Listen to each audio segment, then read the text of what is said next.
Red Harvest by Dashiell Hammett, narrated by Richard Ferrone. Chapter 1. A Woman in Green and a Man in Gray. I first heard Personville called Poisonville by a red-haired mucker named Hickey Dewey in the big ship in Butte. He also called his shirt a shoit. I didn't think anything of what he had done to the city's name. Later I heard men who could manage their R's give it the same pronunciation. I still didn't see anything in it but the meaningless sort of humor that used to make Richardsnary the thieves' word for dictionary. A few years later I went to Personville and learned better. Using one of the phones in the station, I called the Herald, asked for Donald Wilson, and told him I had arrived. "Will you come out to my house at 10 this evening?" He had a pleasantly crisp voice. "It's 2101 Mountain Boulevard. Take a Broadway car, get off at Laurel Avenue, and walk 2 blocks west." I promised to do that. Then I rode up to the Great Western Hotel, dumped my bags, and went out to look at the city. The city wasn't pretty. Most of its builders had gone in for gaudiness. Maybe they had been successful at first. Since then, the smelters whose brick stacks stuck up tall against a gloomy mountain to the south had yellow-smoked everything into uniform dinginess. The result was an ugly city of 40,000 people set in an ugly notch between 2 ugly mountains that had been all dirtied up by mining. Spread over this was a grimy sky that looked as if it had come out of the smelter's stacks.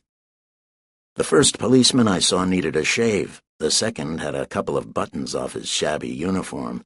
The third stood in the center of the city's main intersection, Broadway and Union Street, directing traffic, with a cigar in one corner of his mouth. After that, I stopped checking them up. At 9:30, I caught a Broadway car and followed the directions Donald Wilson had given me. They brought me to a house set in a hedged grass plot on a corner. The maid who opened the door told me Mr. Wilson was not home. While I was explaining that I had an appointment with him, a slender blonde woman of something less than 30 in green crepe came to the door. When she smiled, her blue eyes didn't lose their stoniness. I repeated my explanation to her. "My husband isn't in now." A barely noticeable accent slurred her S's. "But if he's expecting you, he'll probably be home shortly." She took me upstairs to a room on the Laurel Avenue side of the house, a brown and red room with a lot of books in it. We sat in leather chairs, half facing each other, half facing a burning coal grate, and she set about learning my business with her husband. "Do you live in Personville?" she asked first. "No, San Francisco." "But this isn't your first visit?" "Yes." "Really? How do you like our city?" "I haven't seen enough of it to know." That was a lie. I had. "I got in only this afternoon." Her shiny eyes stopped prying while she said, "You'll find it a dreary place." She returned to her digging with, "I suppose all mining towns are like this. Are you engaged in mining?" "Not just now." She looked at the clock on the mantel and said, "It's inconsiderate of Donald to bring you out here and then keep you waiting at this time of night, long after business hours." I said that was all right. "Though perhaps it isn't a business matter," she suggested. I didn't say anything. She laughed, a short laugh with something sharp in it. "I'm really not ordinarily so much of a busybody as you probably think," she said gaily. "But you're so excessively secretive that I can't help being curious. You aren't a bootlegger, are you? Donald changes them so often." I let her get whatever she could out of a grin. A telephone bell rang downstairs. Mrs. Wilson stretched her green-slippered feet out toward the burning coal and pretended she hadn't heard the bell. I didn't know why she thought that necessary. She began, "I'm afraid I'll have—" and stopped to look at the maid in the doorway. The maid said Mrs. Wilson was wanted at the phone. She excused herself and followed the maid out.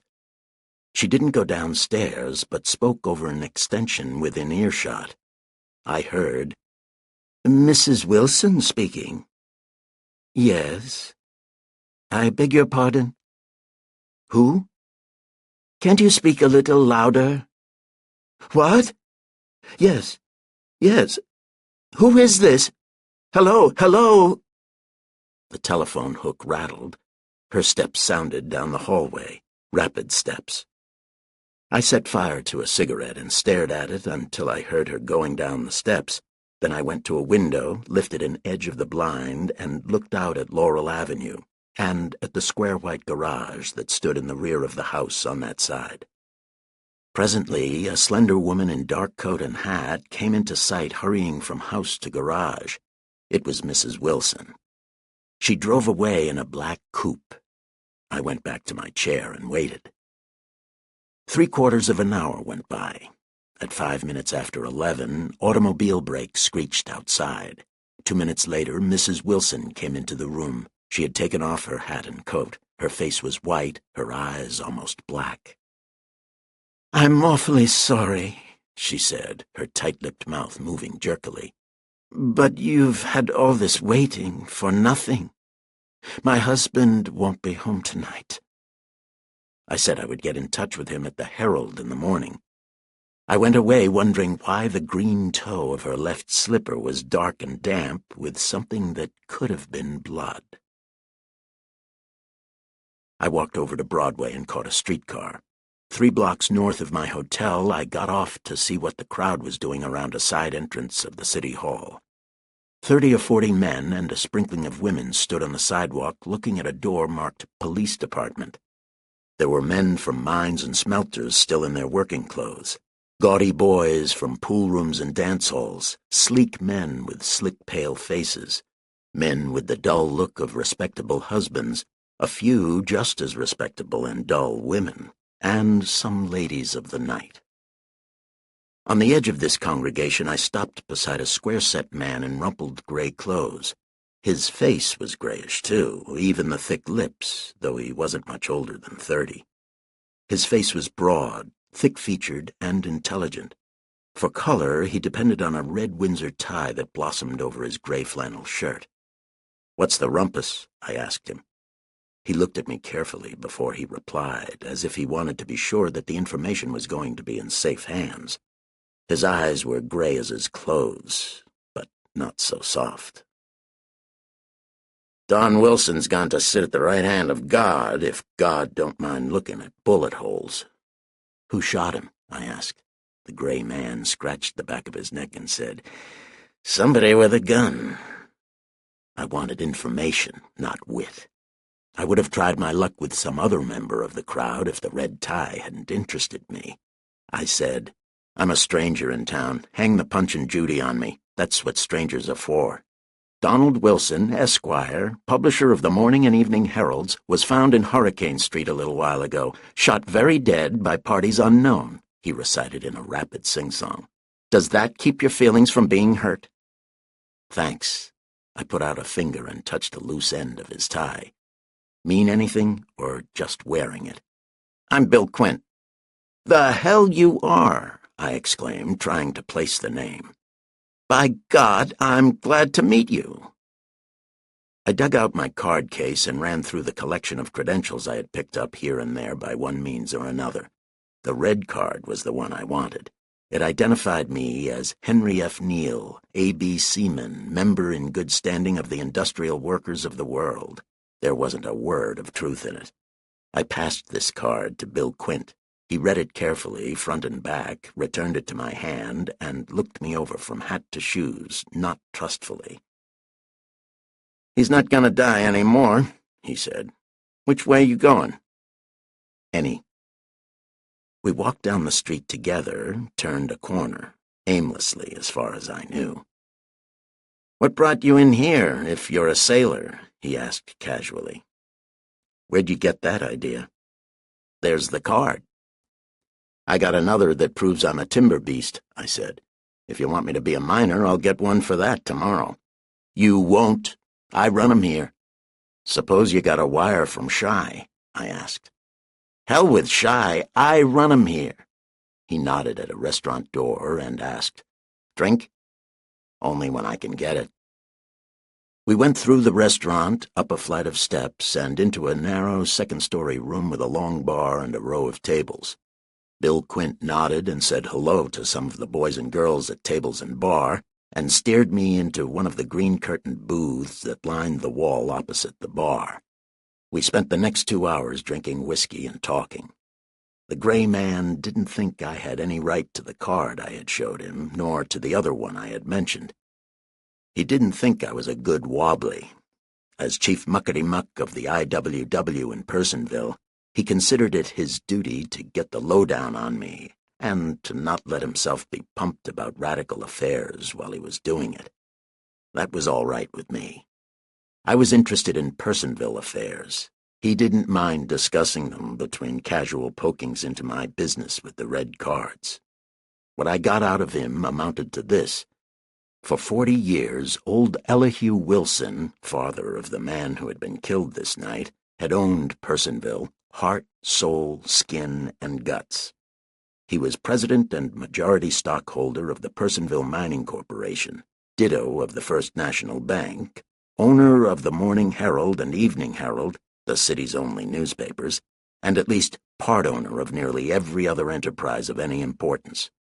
Along with these pieces of property, he owned a United States senator, a couple of representatives, the governor, the mayor, and most of the state legislature. Elihu Wilson was Personville, and he was almost the whole state. Back in the war days, the IWW, in full bloom then throughout the West, had lined up the Personville Mining Corporation's help. The help hadn't been exactly pampered.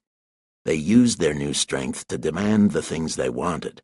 Old Elihu gave them what he had to give them and bided his time. In 1921, it came. Business was rotten. Old Elihu didn't care whether he shut down for a while or not. He tore up the agreements he had made with his men and began kicking them back into their pre-war circumstances. Of course, the help yelled for help. Bill Quint was sent out from IWW headquarters in Chicago to give them some action. He was against a strike, an open walkout. He advised the old sabotage racket, staying on the job and gumming things up from the inside. But that wasn't active enough for the Personville crew. They wanted to put themselves on the map, make labor history. They struck. The strike lasted 8 months. Both sides bled plenty. The Wobblies had to do their own bleeding. Old Elihu hired gunmen, strikebreakers, National Guardsmen, and even parts of the regular army to do his. When the last skull had been cracked, the last rib kicked in, organized labor in Personville was a used firecracker.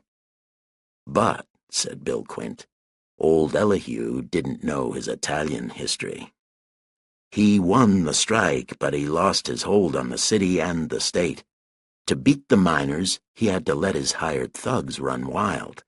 When the fight was over, he couldn't get rid of them. He had given his city to them, and he wasn't strong enough to take it away from them. Personville looked good to them, and they took it over. They had won his strike for him, and they took the city for their spoils. He couldn't openly break with them. They had too much on him. He was responsible for all they had done during the strike. Bill Quint and I were both fairly mellow by the time we had got this far. He emptied his glass again, pushed his hair out of his eyes, and brought his history up to date. The strongest of 'em now is probably Pete the Finn. This stuff we're drinking's his. Then there's Lou Yard. He's got a loan shop down on Parker Street, does a lot of bail bond business, handles most of the burg's hot stuff, so they tell me, and is pretty thick with Noonan, the chief of police. This kid Max Thaler, Whisper, had got a lot of friends too, a slick, dark guy with something wrong with his throat, can't talk, gambler. Those three, with Noonan, just about help Elihu run this city, help him more than he wants. But he's got to play with them or else. This fellow who was knocked off tonight, Elihu's son, where did he stand? I asked. Where Papa put him, and he's where Papa put him now. You mean the old man had him Maybe, but that's not my guess. This Don just came home and began running the papers for the old man. It wasn't like the old devil, even if he was getting close to the grave, to let anybody cop anything from him without hitting back. But he had to be cagey with these guys. He brought the boy and his French wife home from Paris and used him for his monkey. A damned nice fatherly trick. Don starts a reform campaign in the papers. Clear the burg of vice and corruption, which means clear it of Pete and Lou and Whisper if it goes far enough. Get it? The old man's using the boy to shake 'em loose. I guess they got tired of being shook. There seems to be a few things wrong with that guess, I said. There's more than a few things wrong with everything in this lousy burg. Had enough of this paint? I said I had. We went down to the street. Bill Quint told me he was living in the Miners' Hotel in Forest Street. His way home ran past my hotel, so we walked down together. In front of my hotel, a beefy fellow with the look of a plainclothesman stood on the curb and talked to the occupant of a Stutz touring car. "That's Whisper in the car," Bill Quint told me. I looked past the beefy man and saw Thaler's profile. It was young, dark, and small, with pretty features as regular as if they had been cut by a die. "He's cute," I said. "Uh-huh," the gray man agreed. "And so's dynamite."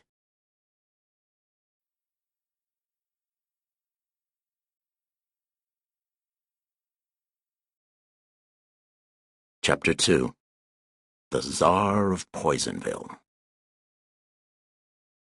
The Morning Herald gave 2 pages to Donald Wilson at his death.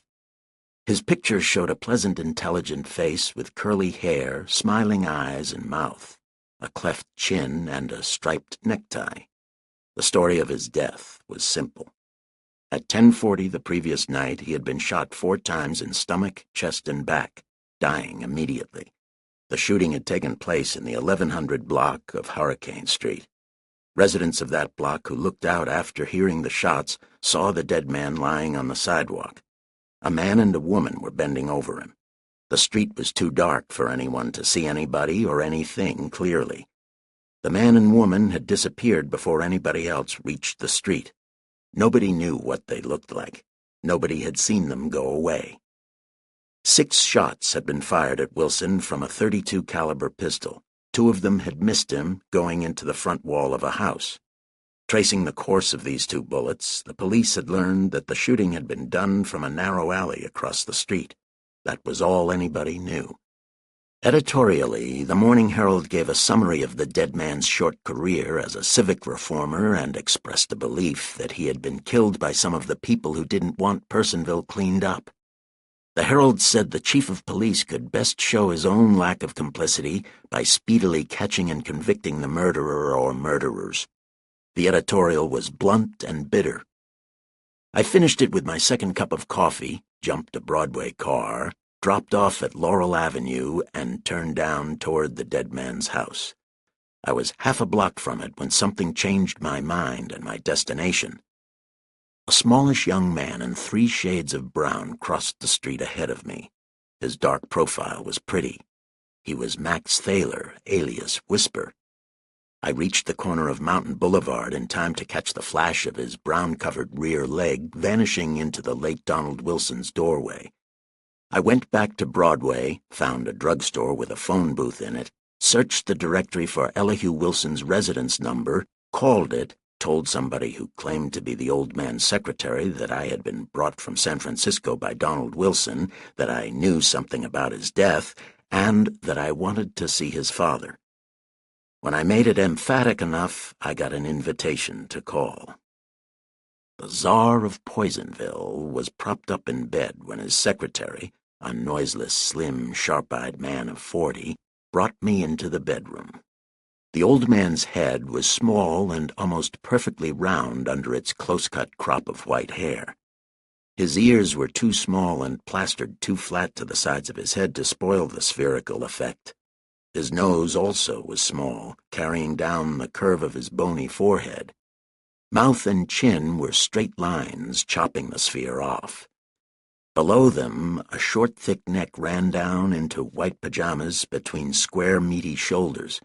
One of his arms was outside the covers, a short, compact arm that ended in a thick-fingered, blunt hand. His eyes were round, blue, small, and watery. They looked as if they were hiding behind the watery film and under the bushy white brows only until the time came to jump out and grab something. He wasn't the sort of man whose pocket you'd try to pick unless you had a lot of confidence in your fingers. He ordered me into a bedside chair with a 2-inch jerk of his round head, chased the secretary away with another, and asked, "What's this about my son?" His voice was harsh. His chest had too much and his mouth too little to do with his words for them to be very clear. "I'm a Continental Detective Agency operative, San Francisco branch," I told him. "A couple of days ago we got a check from your son and a letter asking that a man be sent here to do some work for him. I'm the man. He told me to come out to his house last night. I did, but he didn't show up. When I got downtown, I learned he had been killed." Elihu Wilson peered suspiciously at me and asked, "Well, what of it?" "While I was waiting, your daughter-in-law got a phone message, went out, came back with what looked like blood on her shoe, and told me her husband wouldn't be home. He was shot at 10:40. She went out at 10:20, came back at 11:05. The old man sat straight up in bed and called young Mrs. Wilson a flock of things. When he ran out of words of that sort, he still had some breath left. He used it to shout at me. "Is she in jail?" I said I didn't think so. He didn't like her not being in jail. He was nasty about it. He bawled a lot of things I didn't like, winding up with, "What the hell are you waiting for?" He was too old and too sick to be smacked. I laughed and said, "For evidence." "Evidence? What do you need? You've—" "Don't be a chump," I interrupted his bawling. "Why should she kill him?"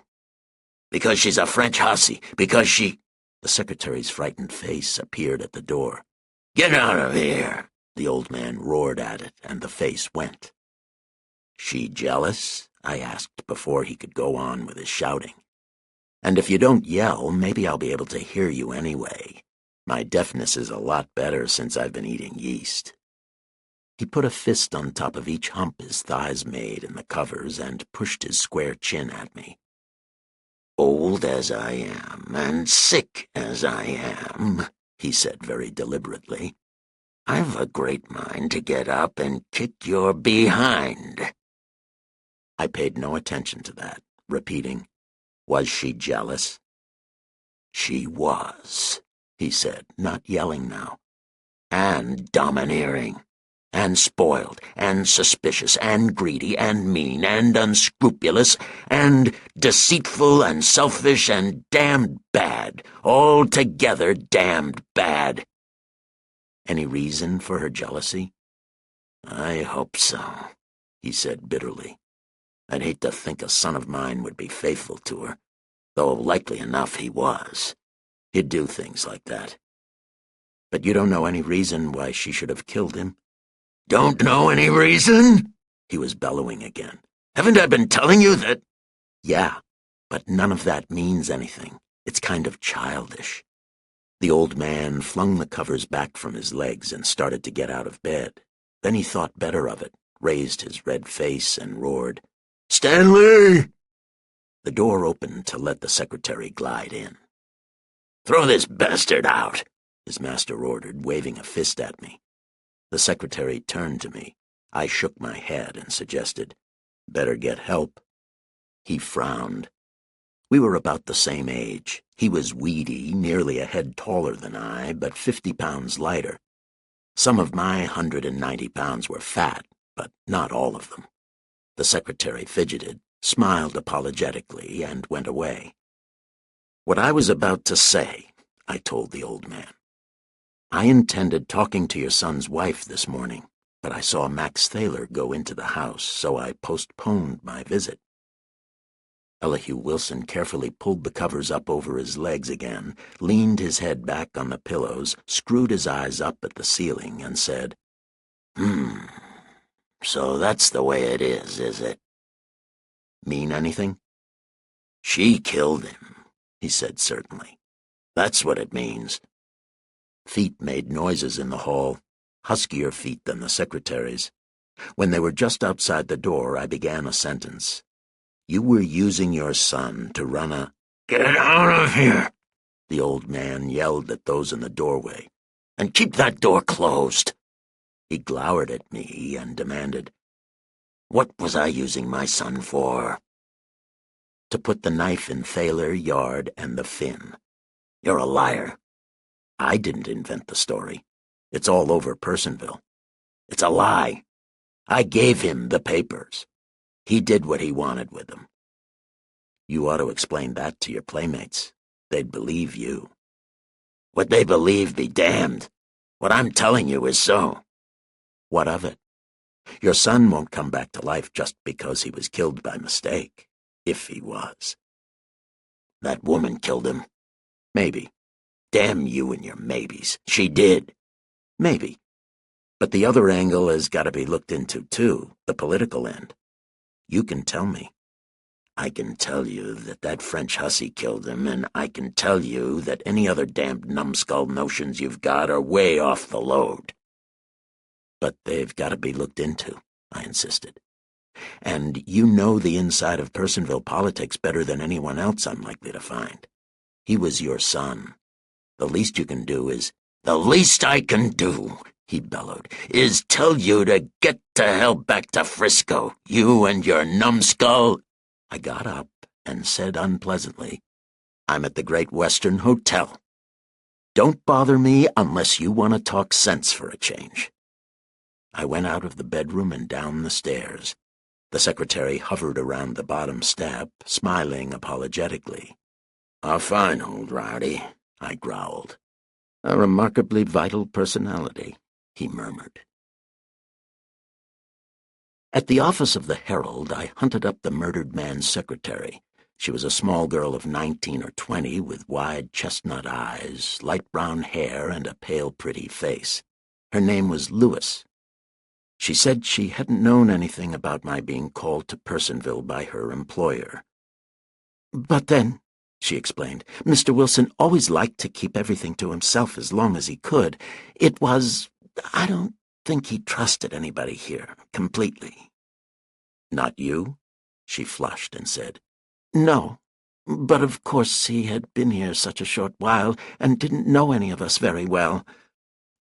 "There must have been more to it than that." "Well—" She bit her lip and made a row of forefinger prints down the polished edge of the dead man's desk. "His father wasn't in sympathy with what he was doing.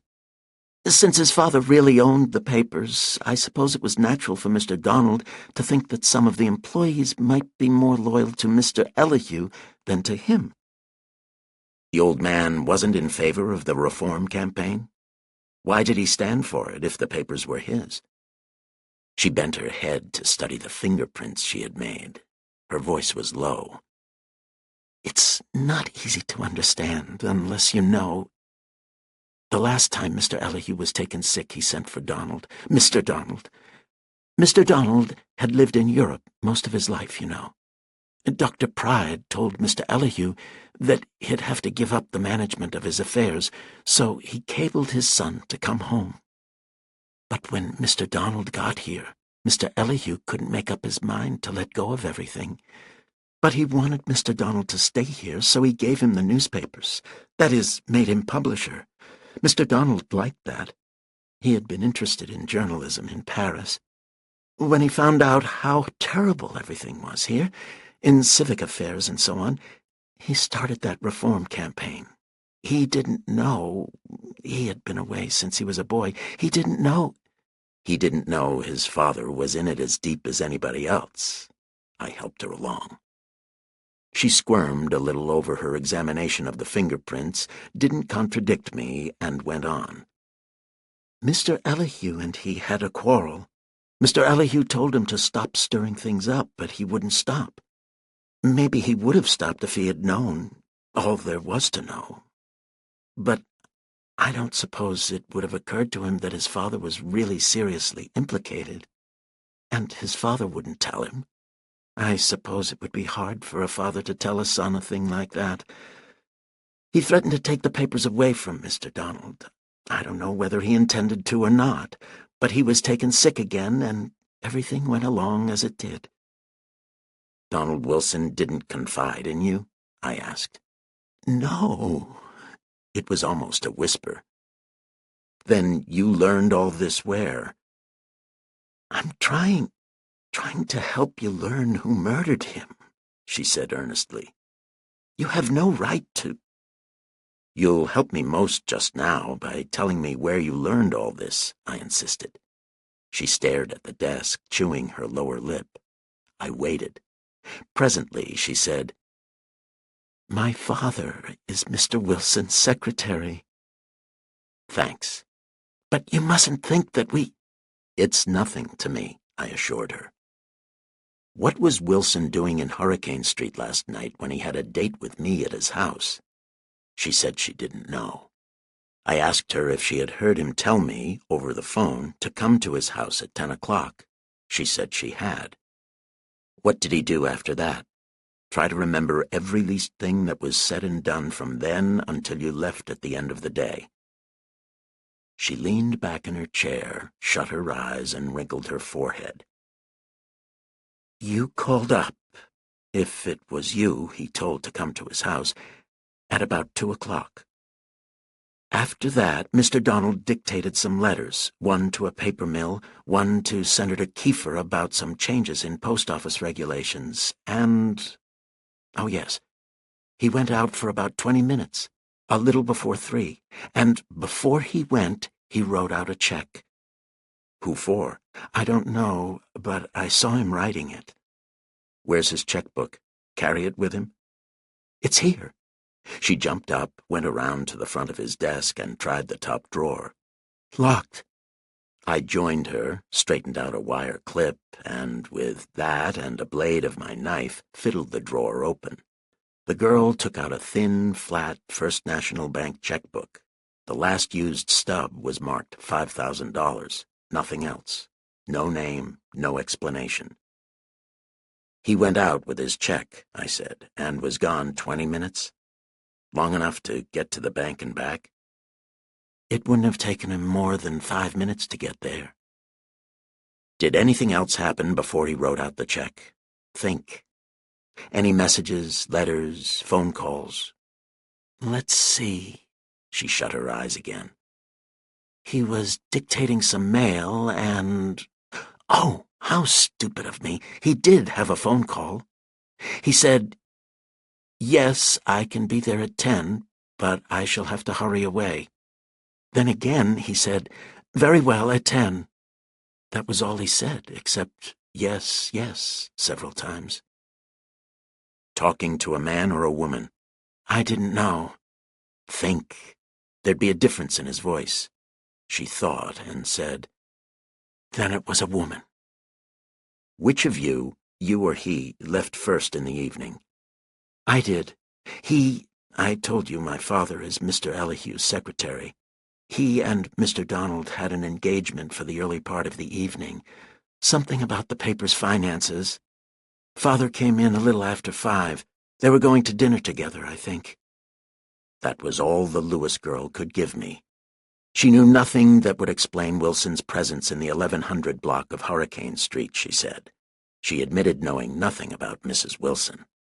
We frisked the dead man's desk and dug up nothing in any way informative. I went up against the girls at the switchboard and learned nothing. I put in an hour's work on messengers, city editors, and the like, and my pumping brought up nothing. The dead man, as his secretary said, had been a good hand at keeping his affairs to himself.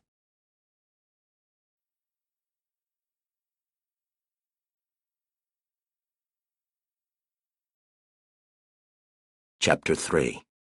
Dinah Brand. At the First National Bank, I got hold of an assistant cashier named Albury, a nice-looking blonde youngster of 25 or so. I certified the check from Mr. Wilson, he said after I had explained what I was up to. "It was drawn to the order of Dinah Brand. $5,000. Know who she is?" "Oh, yes, I know her." "Mind telling me what you know about her?" "Not at all. I'd be glad to, but I'm already 8 minutes overdue at a meeting with—" "Can you have dinner with me this evening and give it to me then?" "That'll be fine," he said. 7 o'clock at the Great Western? Right-o. I'll run along and let you get to your meeting, but tell me, has she an account here?" "Yes, and she deposited the check this morning. The police have it." "Yeah? And where does she live?" 1232 Hurricane Street. I said, "Well, well," and said, "See you tonight," and went away. My next stop was in the office of the chief of police in the city hall. Noonan, the chief, was a fat man with twinkling greenish eyes set in a round, jovial face. When I told him what I was doing in his city, he seemed glad of it. He gave me a handshake, a cigar, and a chair. "Now," he said when we were settled, "tell me who turned the trick." "The secret's safe with me." "You and me both," he said cheerfully through smoke. "But what do you guess?" "I'm not good at guessing, especially when I haven't got the facts." "'Twon't take long to give you all the facts there is," he said. "Wilson got a $5,000 check in Dinah Brand's name certified yesterday, just before bank closing. Last night he was killed by slugs from a .32 less than a block from her house. People that heard the shooting saw a man and a woman bending over the remains. Bright and early this morning, the said Dinah Brand deposits the said check in the said bank." "Well?" "Who is this Dinah Brand?" The chief dumped the ash off his cigar in the center of his desk, flourished the cigar in his fat hand, and said, "A soiled dove, as the fella says. A deluxe hustler. A big league gold digger." "Gone up against her yet?" "No. There's a couple of slants to be taken care of first. We're keeping an eye on her and waiting. This, I've told you, is under the hat." "Yeah. Now, listen to this," and I told him what I had seen and heard while waiting in Donald Wilson's house the previous night. When I had finished, the chief bunched his fat mouth, whistled softly, and exclaimed, "Man, that's an interesting thing you've been telling me. So it was blood on her slipper? And she said her husband wouldn't be home?" "That's what I took it for," I said to the first question, and, "yeah," to the second. "Have you done any talking to her since then?" he asked. "No, I was up that way this morning, but a young fellow named Thaler went into the house ahead of me, so I put off my visit." "Grease us twice." His greenish eyes glittered happily. "Are you telling me the Whisper was there?" "Yeah." He threw his cigar on the floor, stood up, planted his fat hands on the desktop, and leaned over them toward me, oozing delight from every pore. "Man, you've done something," he purred. "Dinah Brand is this Whisper's woman. Let's me and you just go out and kind of talk to the widow." We climbed out of the chief's car in front of Mrs. Wilson's residence. The chief stopped for a second with one foot on the bottom step to look at the black crepe hanging over the bell. Then he said, "Well, what's got to be done has got to be done." And we went up the steps. Mrs. Wilson wasn't anxious to see us, but people usually see the chief of police if he insists. This one did. We were taken upstairs to where Donald Wilson's widow sat in the library. She was in black. Her blue eyes had frost in them. Noonan and I took turns mumbling condolences, and then he began. "We just wanted to ask you a couple of questions. For instance, like where you'd go last night." She looked disagreeably at me, then back to the chief, frowned, and spoke haughtily. "May I ask why I am being questioned in this manner?" I wondered how many times I had heard that question, word for word and tone for tone, while the chief, disregarding it, went on amiably. "And then there was something about one of your shoes being stained. The right one, or maybe the left. Anyways, it was one or the other. A muscle began twitching in her upper lip. Was that all? The chief asked me. Before I could answer, he made a clucking noise with his tongue and turned his genial face to the woman again. I almost forgot. There was a matter of how you knew your husband wouldn't be home. She got up unsteadily, holding the back of her chair with one white hand. I'm sure you'll excuse... It's all right. The chief made a big-hearted gesture with one beefy paw. We don't want to bother you. Just where you went, and about the shoe, and how you knew he wasn't coming back. And, come to think of it, there's another. What Thaler wanted here this morning. Mrs. Wilson sat down again, very rigidly. The chief looked at her. A smile that tried to be tender made funny lines and humps in his fat face. After a little while, her shoulders began to relax, her chin went lower, a curve came in her back. I put a chair facing her and sat on it. You'll have to tell us, Mrs. Wilson, I said, making it as sympathetic as I could. These things have got to be explained. Do you think I have anything to hide? She asked defiantly, sitting up straight and stiff again, turning each word out very precisely, except that the S's were a bit slurred. I did go out. The stain was blood. I knew my husband was dead. Thaler came to see me about my husband's death. Are your questions answered now? We knew all that, I said. We're asking you to explain them.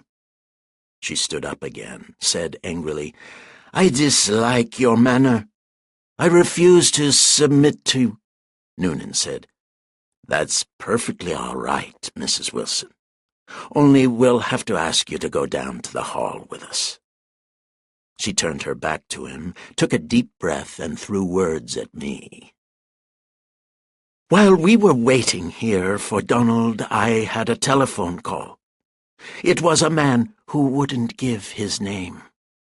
He said Donald had gone to the home of a woman named Dinah Brand with a check for $5,000.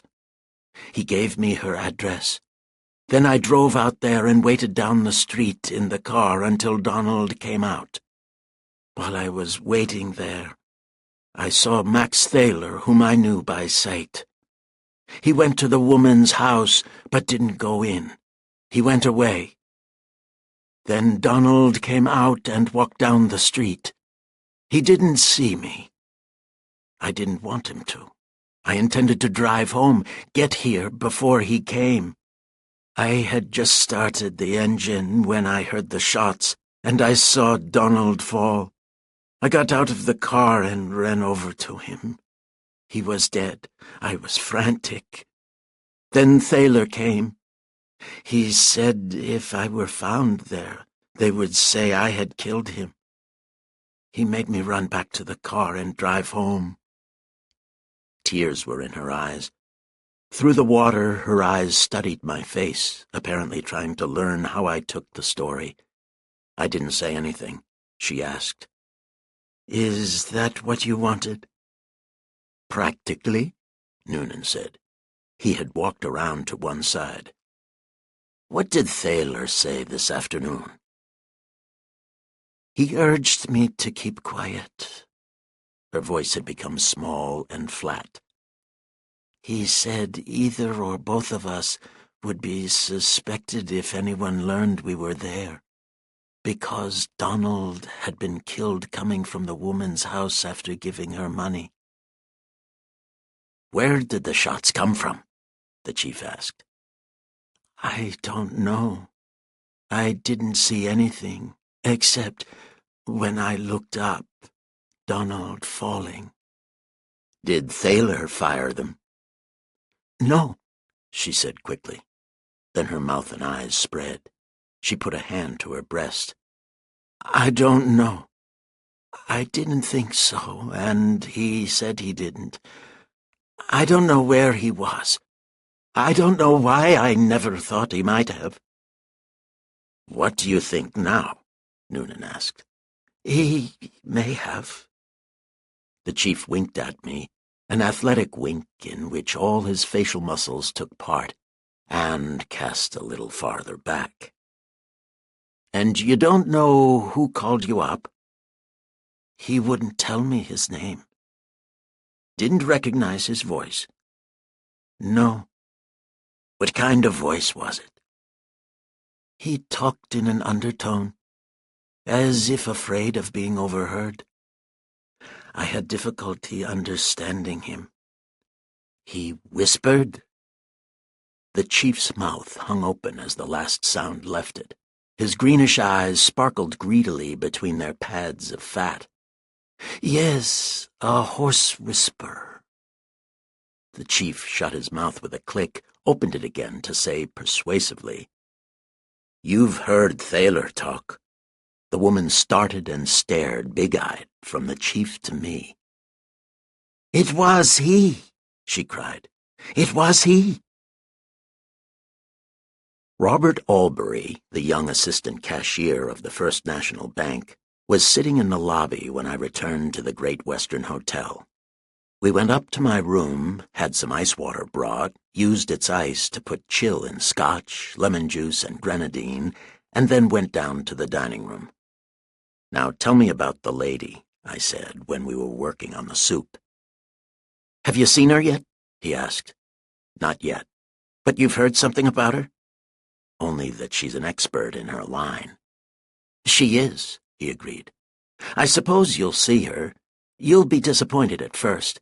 Then, without being able to say how or when it happened, you'll find you've forgotten your disappointment, and the first thing you know, you'll be telling her your life story and all your troubles and hopes." He laughed with boyish shyness. "And then you're caught, absolutely caught." "Thanks for the warning. How'd you come by the information?" He grinned shamefacedly across his suspended soup spoon and confessed, "I bought it." "Then I suppose it cost you plenty. I hear she likes De Niro." "She's money-mad, all right, but somehow you don't mind it. She's so thoroughly mercenary, so frankly greedy, that there's nothing disagreeable about it. You'll understand what I mean when you know her." "Maybe. Mind telling me how you happened to part with her?" "No, I don't mind. I spent it all, that's how." "Cold-blooded like that?" His face flushed a little. He nodded. "You seem to have taken it well," I said. "There was nothing else to do." The flush in his pleasant young face deepened, and he spoke hesitantly. "It happens I owe her something for it. I'm going to tell you this. I want you to see this side of her. I had a little money. After that was gone, you must remember I was young and head over heels. After my money was gone, there was the banks. You don't care whether I had actually done anything or was simply thinking about it. Anyway, she found it out. I never could hide anything from her. And that was the end." "She broke off with you?" "Yes, thank God. If it hadn't been for her, you might be looking for me now. For embezzlement. I owe her that." He wrinkled his forehead earnestly. "You won't say anything about this, you know what I mean? But I want you to know she has her good side, too. You'll hear enough about the other." "Maybe she has. Or maybe it was just that she didn't think she'd get enough to pay for the risk of being caught in a jam." He turned this over in his mind and then shook his head. "That may have had something to do with it, but not all. I gathered she was strictly pay-as-you-enter." "How about Dan Rolfe?" he asked. "Who's he?" "He's supposed to be her brother or half-brother or something of that sort. He isn't. He's a down-and-outer, TB. He lives with her. She keeps him. She's not in love with him or anything. She simply found him somewhere and took him in." "Any more?" "There was that radical chap she used to run around with. It's not likely she got much money out of him." "What radical chap?" "He came here during the strike. Quint is his name." "So he was on her list?" "That's supposed to be the reason he stayed here after the strike was over. So he's still on her list? No. She told me she was afraid of him. He had threatened to kill her. She seems to have had everybody on her string at one time or another, I said. Everybody she wanted, he said, and he said it seriously. Donald Wilson was the latest? I asked. I don't know, he said. I had never heard anything about them, had never seen anything. The chief of police had us try to find any checks he may have issued to her before yesterday, but we found nothing. Nobody could remember ever having seen any. Who was her last customer, so far as you know? Lately I've seen her around town quite often with a chap named Thaler. He runs a couple of gambling houses here. They call him Whisper. You've probably heard of him. At 8:30 I left Young Albury and set out for the Miners' Hotel in Forest Street. Half a block from the hotel I met Bill Quint. "Hello," I hailed him. "I was on my way down to see you." He stopped in front of me, looked me up and down, growled, "So you're a gumshoe." "That's the bunk," I complained. "I come all the way down here to rope you, and you're smarted up." "What do you want to know now?" he asked. "About Donald Wilson. You knew him, didn't you?" "I knew him." "Very well." "No." "What did you think of him?" He pursed his gray lips, by forcing breath between them made a noise like a rag tearing, and said, "A lousy liberal." "You know Dinah Brand?" I asked. "I know her." His neck was shorter and thicker than it had been. "Think she killed Wilson?" "Sure. It's a kick in the pants." "Then you didn't."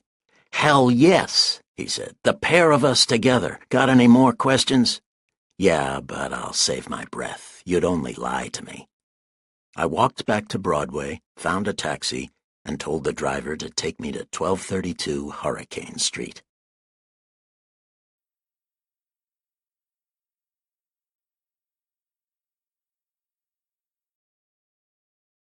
Chapter 4. Hurricane Street. My destination was a gray frame cottage. When I rang the bell, the door was opened by a thin man with a tired face that had no color in it except a red spot the size of a $50 high on each cheek. This, I thought, is the lunger Dan Rolfe. "I'd like to see Miss Brand," I told him. "What name shall I tell her?" His voice was a sick man's and an educated man's. "It wouldn't mean anything to her. I want to see her about Wilson's death." He looked at me with level, tired, dark eyes and said, "Yes." "I'm from the San Francisco office of the Continental Detective Agency. We're interested in the murder." "That's nice of you," he said ironically. "Come in." I went into a ground-floor room where a young woman sat at a table that had a lot of papers on it. Some of the papers were financial service bulletins, stock and bond market forecasts. One was a racing chart. The room was disorderly, cluttered up. There were too many pieces of furniture in it, and none of them seemed to be in its proper place. "Dinah," the lunger introduced me. "This gentleman has come from San Francisco on behalf of the Continental Detective Agency to inquire into Mr. Donald Wilson's demise." The young woman got up, kicked a couple of newspapers out of her way, and came to me with one hand out. She was an inch or two taller than I, which made her about 5'8". She had a broad-shouldered, full-breasted, round-hipped body and big muscular legs. The hand she gave me was soft, warm, strong. Her face was the face of a girl of 25, already showing signs of wear. Little lines crossed the corners of her big, ripe mouth. Fainter lines were beginning to make nets around her thick-lashed eyes. There were large eyes, blue and a bit bloodshot. Her coarse hair, brown, needed trimming and was parted crookedly. One side of her upper lip had been rouged higher than the other. Her dress was of a particularly unbecoming wine color and it gaped here and there down one side, where she had neglected to snap the fasteners, or they had popped open. There was a run down the front of her left stocking. This was the Dinah Brand who took her pick of Poisonville's men, according to what I had been told. "His father sent for you, of course," she said while she moved a pair of lizard-skin slippers and a cup and saucer off a chair to make room for me. Her voice was soft, lazy. I told her the truth. "Donald Wilson sent for me. I was waiting to see him while he was being killed." "Don't go away, Dan," she called to Rolf. He came back into the room. She returned to her place at the table. He sat on the opposite side, leaning his thin face on a thin hand, looking at me without interest. She drew her brows together, making 2 creases between them, and asked, "You mean he knew someone meant to kill him?" "I don't know. He didn't say what he wanted. Maybe just help in the reform campaign." "But do you—" I made a complaint. It's no fun being a sleuth when somebody steals your stuff, does all the questioning. "I'd like to find out what's going on," she said, a little laugh gurgling down in her throat. "I'm that way too.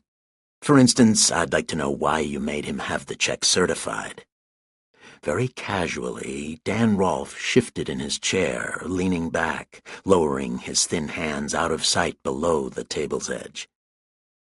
"So you found out about that?" Dinah Brand asked. She crossed left leg over right and looked down, her eyes focused on the run in her stocking.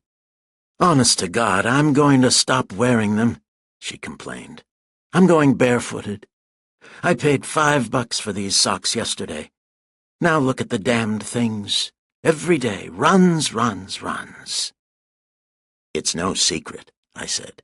"I mean the check, not the runs. Noonan's got it." She looked at Rolf, who stopped watching me long enough to nod once. "If you talked my language," she drawled, looking narrow-eyed at me, "I might be able to give you some help. Maybe if I knew what it was." "Money," she explained. "The more, the better. I like it." I became proverbial. Money saved is money earned. I can save you money and grief. "That doesn't mean anything to me," she said, "though it sounds like it's meant to." "The police haven't asked you anything about the check?" She shook her head, no. I said, "Noonan's figuring on hanging the rap on you as well as on Whisper." "Don't scare me," she lisped. "I'm only a child." "Noonan knows that Thaler knew about the check. He knows that Thaler came here while Wilson was here, but didn't get in. He knows that Thaler was hanging around the neighborhood when Wilson was shot. He knows that Thaler and a woman were seen bending over the dead man." The girl picked up a pencil from the table and thoughtfully scratched her cheek with it. The pencil made little curly black lines over the rouge. Rolf's eyes had lost their wariness. They were bright, feverish, fixed on mine. He leaned forward but kept his hands out of sight below the table. "Those things," he said, "concern Thaler, not Miss Brand." "Thaler and Miss Brand aren't strangers," I said. "Wilson brought a $5,000 check here and was killed leaving. That way, Miss Brand might have had trouble cashing it if Wilson hadn't been thoughtful enough to get it certified." "My God!" the girl protested. "If I'd been going to kill him, I'd have done it in here where nobody could have seen it, or waited until he got out of sight of the house. What kind of a dumb onion do you take me for?" "I'm not sure you killed him," I said. "I'm just sure that the fat chief means to hang it on you." "What are you trying to do?" she asked. "Learn who killed him. Not who could have or might have, but who did." "I could give you some help," she said. But there'd have to be something in it for me. Safety, I reminded her, but she shook her head. I mean, it would have to get me something in a financial way. It'd be worth something to you, and you ought to pay something, even if not a fortune. Can't be done, I grinned at her. Forget the bankroll and go in for charity. Pretend I'm Bill Quint. Dan Rolfe started up from his chair, lips white as the rest of his face. He sat down again when the girl laughed, a lazy, good-natured laugh. He thinks I didn't make any profit out of Bill, Dan. She leaned over and put a hand on my knee. Suppose you knew far enough ahead that a company's employees were going to strike, and when, and then far enough ahead when they were going to call the strike off. Could you take that info and some capital to the stock market and do yourself some good playing with the company's stock? You bet you could. She wound up triumphantly. So don't go around thinking that Bill didn't pay his way. You've been spoiled, I said. What in the name of God's the use of being so tight? She demanded. It's not like it had to come out of your pocket. You've got an expense account, haven't you? I didn't say anything. She frowned at me, at the run in her stocking, and at Rolfe. Then she said to him, Maybe he'd loosen up if he had a drink. The thin man got up and went out of the room. She pouted at me, prodded my shin with her toe, and said, It's not so much the money. It's the principle of the thing. If a girl's got something that's worth something to somebody, she's a boob if she doesn't collect. I grinned. Why don't you be a good guy? She begged. Dan Rolfe came in with a siphon, a bottle of gin, some lemons, and a bowl of cracked ice. We had a drink apiece. The lunger went away. The girl and I wrangled over the money question while we had more drinks. I kept trying to keep the conversation on Thaler and Wilson. She kept switching it to the money she deserved.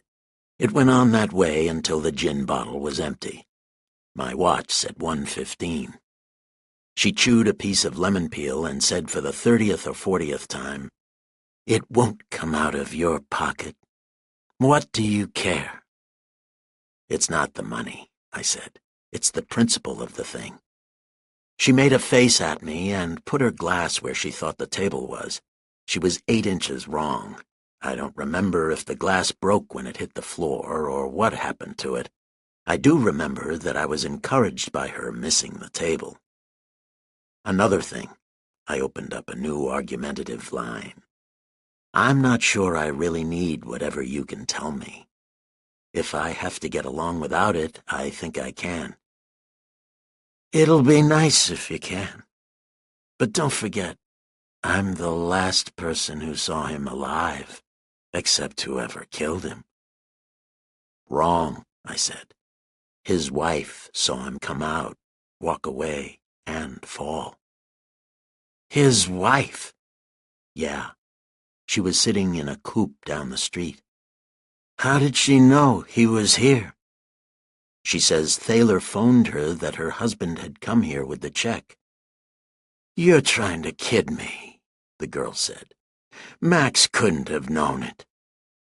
I'm telling you what Mrs. Wilson told Noonan and me. The girl spit what was left of the lemon peel out on the floor, further disarranged her hair by running her fingers through it, wiped her mouth with the back of her hand, and slapped the table.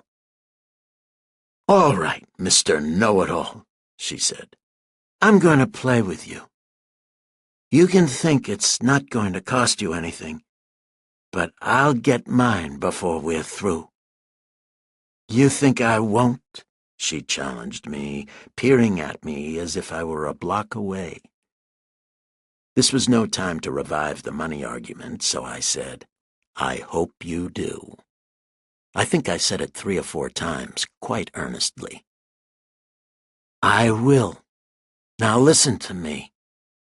You're drunk and I'm drunk.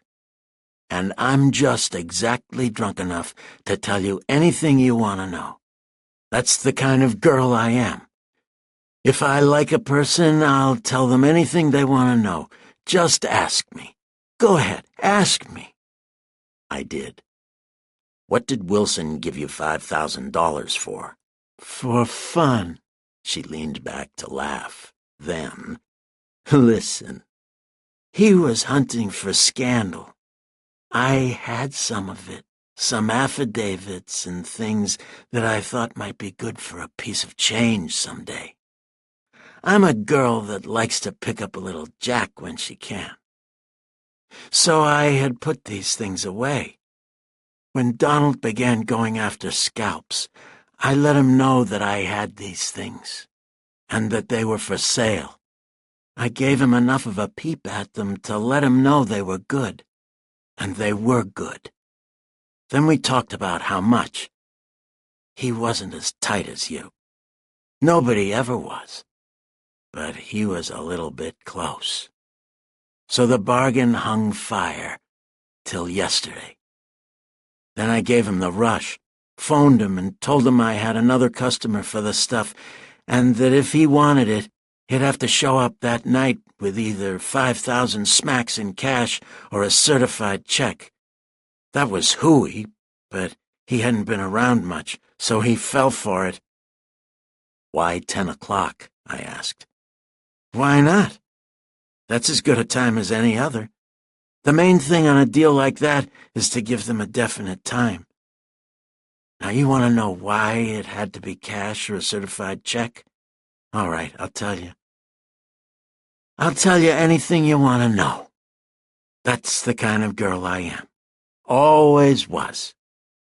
She went on that way for 5 minutes, telling me in detail just which and what sort of a girl she was, and always had been, and why. I yes-yes'd her until I got a chance to cut in with, all right, now why did it have to be a certified check? She shut one eye, waggled a forefinger at me, and said, so he couldn't stop payment, because he couldn't have used the stuff I sold him. It was good, all right. It was too good. It would have put his old man in jail with the rest of them.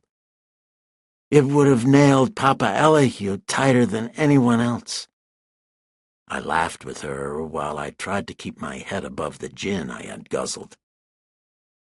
Who else would it nail? I asked. The whole damned lot of them. She waved a hand. Max, Lou Yard, Pete, Noonan, and Elihu Wilson. The whole damned lot of them. Did Max Thaler know what you were doing? Of course not. Nobody but Donald Wilson. Sure of that? Sure, I'm sure. You don't think I was going around bragging about it ahead of time, do you? Who do you think knows about it now? I don't care, she said. It was only a joke on him. He couldn't have used the stuff. Do you think the birds whose secrets you sold will see anything funny in it? Noonan's trying to hang the killing on you and Thaler. That means he found the stuff in Donald Wilson's pocket. They all thought old Elihu was using his son to break them, didn't they? Yes, sir, she said. And I'm one who thinks the same thing. You're probably wrong, but that doesn't matter. If Noonan found the things you sold Donald Wilson in his pocket, and learned you had sold them to him, why shouldn't he add that up to mean that you and your friend Thaler had gone over to old Elihu's side? He can see that old Elihu would be hurt as much as anybody else. What was this junk you sold him? They built a new city hall 3 years ago, she said, and none of them lost any money on it. If Noonan got the papers, he'll pretty soon find out that they tied as much on old Elihu, or more, than on anybody else. That doesn't make any difference. He'll take it for granted that the old man had found an out for himself. Take my word for it, sister. Noonan and his friends think you and Thaler and Elihu are double-crossing them. I don't give a damn what they think, she said obstinately. It was only a joke. That's all I meant it for. That's all it was. That's good, I growled. You can go to the gallows with a clear conscience. Have you seen Thaler since the murder? No, but Max didn't kill him, if that's what you think, even if he was around. Why? Lots of reasons. First place, Max wouldn't have done it himself. He'd have had somebody else do it, and he'd have been way off with an alibi nobody could shake. Second place, Max carries a .38, and anybody he sent to do the job would have had that much gun or more. What kind of a gunman would use a .32? Then who did it? I've told you all I know, she said. I've told you too much. I stood up and said, No, you've told me just exactly enough. You mean you think you know who killed him? Yeah, though there's a couple of things I'll have to cover before I make the pinch. Who? Who? She stood up, suddenly almost sober, tugging at my lapels. Tell me who did it. Not now. Be a good guy. Not now. She let go my lapels, put her hands behind her, and laughed in my face. All right. Keep it to yourself, and try to figure out which part of what I told you is the truth. I said, Thanks for the part that is, anyhow, and for the gin. And if Max Thaler means anything to you, you ought to pass him the word that Noonan's trying to rib him.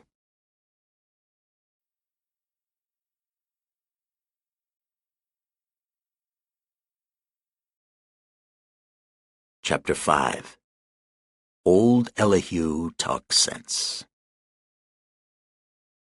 It was close to 2:30 in the morning when I reached the hotel. With my key, the night clerk gave me a memorandum that asked me to call Poplar 605. I knew the number. It was Elihu Wilson's. When did this come? I asked the clerk. A little after 1. That sounded urgent.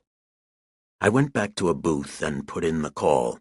The old man's secretary answered, asking me to come out at once.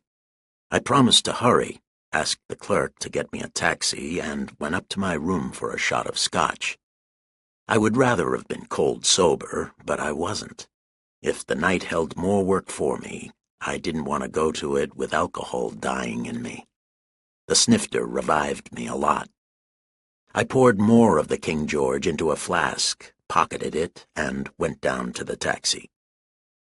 Elihu Wilson's house was lighted from top to bottom. The secretary opened the front door before I could get my finger on the button. His thin body was shivering in pale blue pajamas and dark blue bathrobe. His thin face was full of excitement. "Hurry," he said. "Mr. Wilson is waiting. And please, will you try to persuade him to let us have the body removed?" I promised and followed him up to the old man's bedroom. Old Elihu was in bed as before, but now a black automatic pistol lay on the covers close to one of his pink hands. As soon as I appeared, he took his head off the pillows, sat upright, and barked at me. "Have you got as much guts as you've got gall?" His face was an unhealthy dark red. The film was gone from his eyes. They were hard and hot. I let his question wait while I looked at the corpse on the floor between door and bed. A short, thick-set man in brown lay on his back with dead eyes staring at the ceiling from under the visor of a gray cap. A piece of his jaw had been knocked off. His chin was tilted to show where another bullet had gone through tie and collar to make a hole in his neck. One arm was bent under him. The other hand held a blackjack as big as a milk bottle. There was a lot of blood. I looked up from this mess to the old man. His grin was vicious and idiotic. "You're a great talker," he said. "I know that. A two-fisted you-be-damned man with your words, but have you got anything else? Have you got the guts to match your gall? Or is it just the language you've got?" There was no use in trying to get along with the old boy. I scowled and reminded him, "Didn't I tell you not to bother me unless you wanted to talk sense for a change?" "You did, my lad." There was a foolish sort of triumph in his voice. "And I'll talk you your sense. I want a man to clean this pigsty of a Poisonville for me, to smoke out the rats, little and big. It's a man's job. Are you a man?" "What's the use of getting poetic about it?" I growled. "If you've got a fairly honest piece of work to be done in my line, and you want to pay a decent price, maybe I'll take it on. But a lot of foolishness about smoking rats and pig pens doesn't mean anything to me. All right. I want Personville emptied of its crooks and grafters. Is that plain enough language for you?" "You didn't want it this morning," I said. "Why do you want it now?"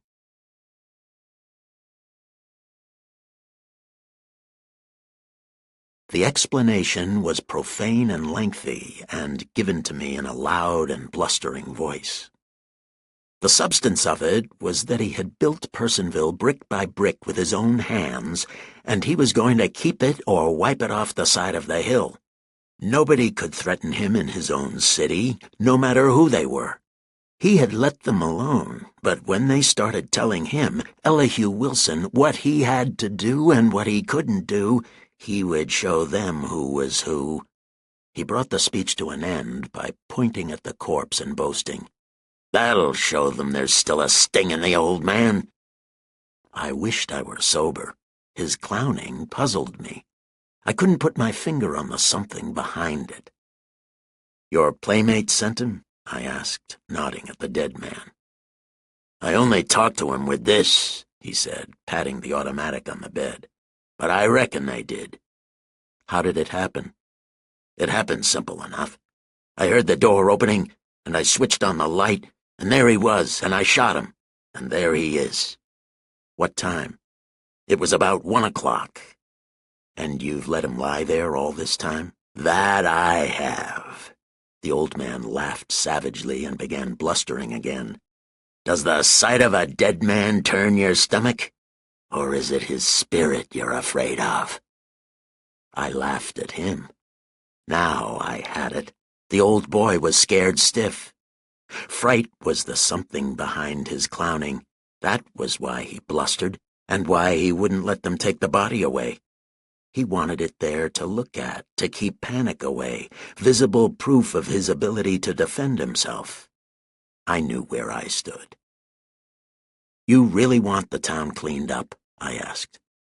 "I said I did, and I do."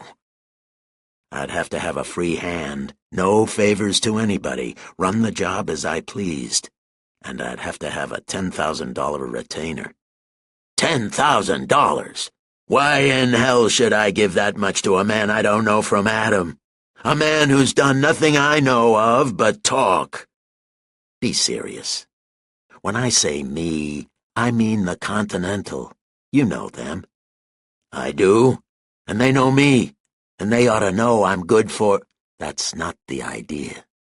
These people you want taken to the cleaners were friends of yours yesterday. Maybe they will be friends again next week. I don't care about that. But I'm not playing politics for you. I'm not hiring out to help you kick them back in line, with the job being called off then. If you want the job done, you'll plank down enough money to pay for a complete job. Any that's left over will be returned to you. But you're going to get a complete job or nothing. That's the way it'll have to be, take it or leave it. "I'll damned well leave it," he bawled. He let me get halfway down the stairs before he called me back. "I'm an old man," he grumbled. "If I was 10 years younger," he glared at me and worked his lips together, "I'll give you your damn check." "And authority to go through with it in my own way?" "Yes." We'll get it done now. Where's your secretary? Wilson pushed a button on his bedside table, and the silent secretary appeared from wherever he had been hiding. I told him, Mr. Wilson wants to issue a $10,000 check to the Continental Detective Agency, and he wants to write the agency, San Francisco branch, a letter authorizing the agency to use the $10,000 investigating crime and political corruption in Personville. The letter is to state clearly that the agency is to conduct the investigation as it sees fit. The secretary looked questioningly at the old man, who frowned and ducked his round white head. But first, I told the secretary as he glided toward the door, you'd better phone the police that we've got a dead burglar here. Then call Mr. Wilson's doctor. The old man declared he didn't want any damned doctors. You're going to have a nice shot in the arm so you can sleep, I promised him, stepping over the corpse to take the black gun from the bed. I'm going to stay here tonight, and we'll spend most of tomorrow sifting Poisonville affairs. The old man was tired. His voice, when he profanely and somewhat long-windedly told me what he thought of my impudence in deciding what was best for him, barely shook the windows. I took off the dead man's cap for a better look at his face. It didn't mean anything to me. I put the cap back in place. When I straightened up, the old man asked, moderately, Are you getting anywhere in your hunt for Donald's murderer? I think so. Another day ought to see it finished. Who? He asked. The secretary came in with the letter and the check. I gave them to the old man instead of an answer to his question. He put a shaky signature on each, and I had them folded in my pocket when the police arrived. The first copper came into the room was the chief himself, Fat Noonan. He nodded amiably at Wilson, shook hands with me, and looked with twinkling greenish eyes at the dead man. Well, well, he said, it's a good job he did, whoever did it. Yakima Shorty. And will you look at the sap he's totin'? He kicked the blackjack out of the dead man's hand. Big enough to sink a battleship. You drop him? He asked me. Mr. Wilson. Well, that certainly is fine. He congratulated the old man. You saved a lot of people a lot of troubles, including me. Pack 'em out, boys, he said to the 4 men behind him. The 2 in uniform picked Yakima Shorty up by legs and armpits and went away with him, while one of the others gathered up the blackjack and a flashlight that had been under the body. If everybody did that to their prowlers, it would certainly be fine, the chief babbled on.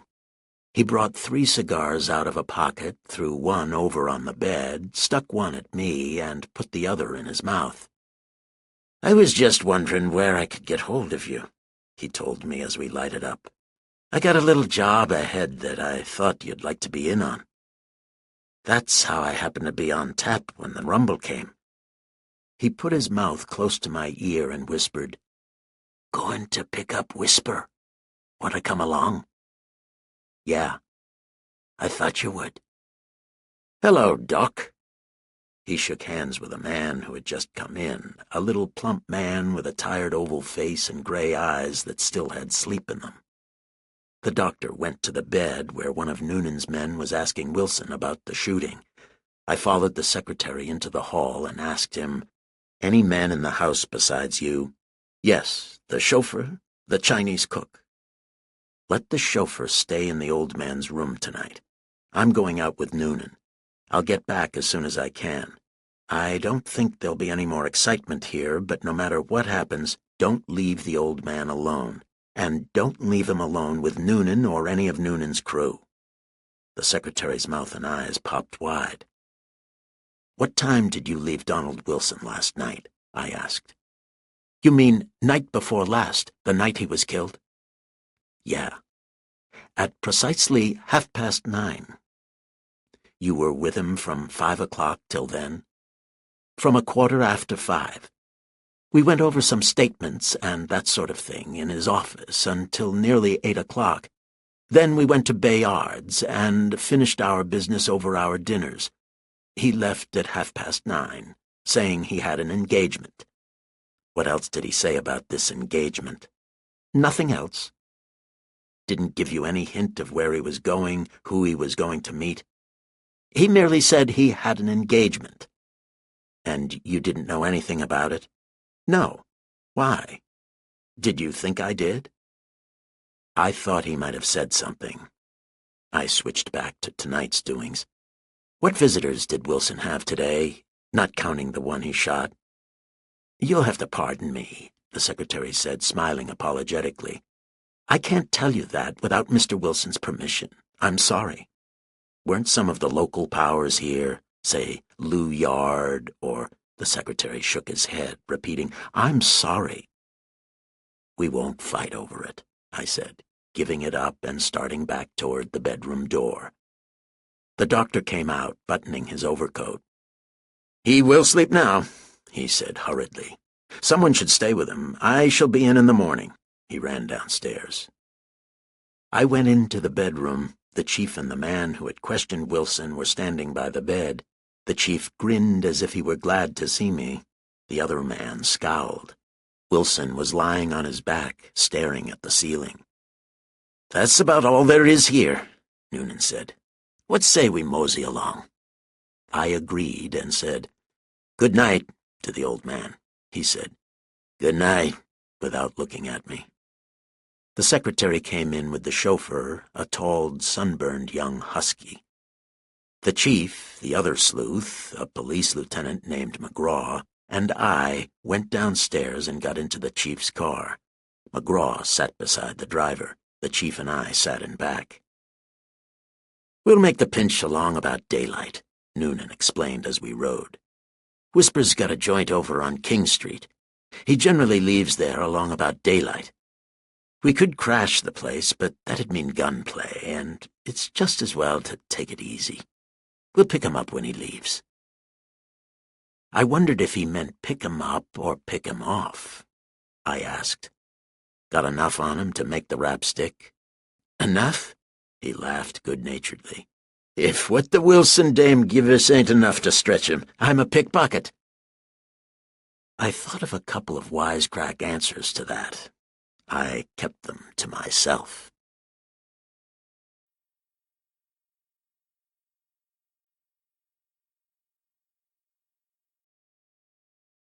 Chapter 6. Whisper's Joint. Our ride ended under a line of trees in a dark street not far from the center of town. We got out of the car and walked down to the corner. A burly man in a gray overcoat, with a gray hat pulled down over his eyes, came to meet us. Whisper's hep, the burly man told the chief. He phoned Donahoe that he's going to stay in his joint. If you think you can pull him out, try it, he says. Noonan chuckled, scratched an ear, and asked pleasantly, How many would you say is in there with him? 50, anyhow. Oh, now. There wouldn't be that many, not at this time of the morning. The hell there wouldn't, the burly man snarled. They've been drifting in since midnight. Is that so? A leak somewheres. Maybe you oughtn't to have let them in. Maybe I oughtn't. The burly man was angry. But I did what you told me. You said let anybody go in or out that wanted to. But when Whisper showed to pinch him, the chief said. Well, yes, the burly man agreed, looking savagely at me. More men joined us, and we held a talk fest. Everybody was in a bad humor except the chief. He seemed to enjoy it all. I didn't know why. Whisper's Joint was a 3-story brick building in the middle of the block between two 2-story buildings. The ground floor of his joint was occupied by a cigar store that served as entrance and cover for the gambling establishment upstairs. Inside, if the burly man's information was to be depended on, Whisper had collected 100 friends loaded for a fight. Outside, Noonan's force was spread around the building, in the street in front, in the alley in back, and on the adjoining roofs. Well, boys, the chief said amiably after everybody had had his say, I don't reckon Whisper wants trouble any more than we do. Or he'd have tried to shoot his way out before this, if he's got that many with him. Though I don't mind saying I don't think he has. Not that many. The burly man said, "The hell he ain't." "So if he don't want trouble," Noonan went on, "maybe talking might do some good. You run over Nick and see if you can't argue him into being peaceable." The burly man said, "The hell I will." "Phone him then," the chief suggested. The burly man growled, "That's more like it," and went away. When he came back, he looked completely satisfied. "He says," he reported, "go to hell." "Get the rest of the boys down here," Noonan said cheerfully. "We'll knock it over as soon as it gets light." The burly Nick and I went around with the chief while he made sure his men were properly placed. I didn't think much of them, a shabby, shifty-eyed crew without enthusiasm for the job ahead of them. The sky became a faded gray. The chief, Nick, and I stopped in a plumber's doorway diagonally across the street from our target. Whisper's joint was dark, the upper windows blank, blinds down over cigar store windows and door. "I hate to start this without giving Whisper a chance," Noonan said. "He's not a bad kid, but there's no use me trying to talk to him. He never did like me much." He looked at me. I said nothing. "You wouldn't want to make a stab at it?" he asked. "Yeah, I'll try it." "That's fine of you. I'll certainly appreciate it if you will. You just see if you can talk him into coming along without any fuss. You know what to say, for his own good and all that, like it is." "Yeah," I said, and walked across to the cigar store, taking pains to let my hands be seen swinging empty at my sides. Day was still a little way off. The street was the color of smoke. My feet made a lot of noise on the pavement. I stopped in front of the door and knocked the glass with a knuckle, not heavily. The green blind down inside the door made a mirror of the glass. In it I saw two men moving up the other side of the street. No sound came from inside. I knocked harder, then slid my hand down to rattle the knob. Advice came from indoors. "Get away from there while you're able." It was a muffled voice, but not a whisper, so probably not Whisper's. "I want to talk to Thaler," I said. "Go talk to the lard can that sent you." "I'm not talking for Noonan. Is Thaler where he can hear me?" A pause, then the muffled voice said, "Yes." "I'm the Continental cop who tipped Dinah Brand off that Noonan was framing you," I said. "I want 5 minutes talk with you. I've got nothing to do with Noonan except to queer his racket. I'm alone. I'll drop my rod in the street if you say so. Let me in." I waited. It depended on whether the girl had got to him with the story of my interview with her. I waited what seemed a long time. The muffled voice said, "When we open, come in quick, and no stunts." "All set." The latch clicked. I plunged in with the door. Across the street, a dozen guns emptied themselves. Glass shot from door and windows tinkled around us. Somebody tripped me.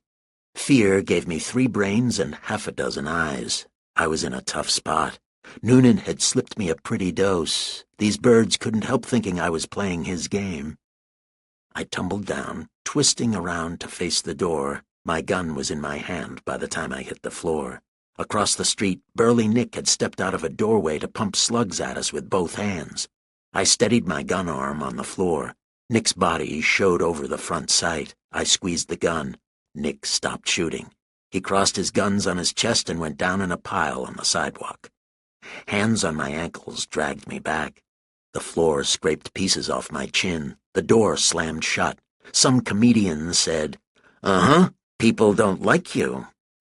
I sat up and shouted through the racket, "I wasn't in on this." The shooting dwindled, stopped. Door and window blinds were dotted with gray holes. A husky whisper said in the darkness, "Todd, you and Slats keep an eye on things down here. The rest of us might as well go upstairs." We went through a room behind the store into a passageway up a flight of carpeted steps and into a second-story room that held a green table banked for crap shooting. It was a small room, had no windows, and the lights were on. There were 5 of us. Thaler sat down and lit a cigarette, a small, dark young man with a face that was pretty in a chorus man way until you took another look at the thin, hard mouth. An angular blonde kid of no more than 20 in tweeds sprawled on his back on a couch and blew cigarette smoke at the ceiling. Another boy, as blonde and as young but not so angular, was busy straightening his scarlet tie, smoothing his yellow hair. A thin-faced man of 30 with little or no chin under a wide, loose mouth wandered up and down the room looking bored and humming Rosy Cheeks. I sat in a chair 2 or 3 feet from Thaler's. "How long is Noonan going to keep this up?" he asked. There was no emotion in his hoarse, whispering voice, only a shade of annoyance. "He's after you this trip," I said. "I think he's going through with it." The gambler smiled a thin, contemptuous smile. "He ought to know what a swell chance he's got of hanging a one-legged rap like that on me." "He's not figuring on proving anything in court," I said. "No? You're to be knocked off resisting arrest or trying to make a getaway. He won't need much of a case after that." "He's getting tough in his old age." The thin lips curved in another smile. He didn't seem to think much of the fat chief's deadliness. "Any time he rubs me out, I deserve rubbing. What's he got against you?" "He's guessed I'm going to make a nuisance of myself." "Too bad. Dinah told me you were a pretty good guy, except kind of Scotch with the roll." "I had a nice visit. Will you tell me what you know about Donald Wilson's killing?" "His wife plugged him." "You saw her?" "I saw her the next second, with the gat in her hand." "That's no good to either of us," I said. "I don't know how far you've got it cooked. Rigged right, you could make it stick in court, maybe, but you'll not get a chance to make your play there. If Noonan takes you at all, he'll take you stiff. Give me the straight of it. I only need that to pop the job." He dropped his cigarette on the floor, mashed it under his foot, and asked, "You that hot?" "Give me your slant on it, and I'm ready to make the pinch, if I can get out of here." He lit another cigarette and asked, "Mrs. Wilson said it was me that phoned her?" "Yeah. After Noonan had persuaded her. She believes it now, maybe." "You dropped Big Nick," he said. "I'll take a chance on you. A man phoned me that night. I don't know him, don't know who he was. He said Wilson had gone to Dinah's with a check for $5,000. What the hell did I care? But, see, it was funny somebody I didn't know cracked it to me, so I went around. Dan stalled me away from the door. That was all right, but still, it was funny as hell that guy phoned me. I went up the street and took a plant in a vestibule. I saw Mrs. Wilson's heap standing in the street, but I didn't know then that it was hers or that she was in it. He came out pretty soon and walked down the street. I didn't see the shots, I heard them. Then this woman jumps out of the heap and runs over to him. I knew she hadn't done the shooting. I ought to have beat it. But it was all funny as hell, so when I saw the woman was Wilson's wife, I went over to them, trying to find out what it was all about. That was a break, see? So I had to make an out for myself, in case something slipped. I strung the woman. That's the whole damn works, on the level." "Thanks," I said. "That's what I came for. Now the trick is to get out of here without being mowed down." "No trick at all," Thaler assured me. "We go any time we want to." "I want to now. If I were you, I'd go too. You've got Noonan pegged as a false alarm, but why take a chance? Make the sneak and keep under cover till noon, and his frame-up will be a washout." Thaler put his hand in his pants pocket and brought out a fat roll of paper money.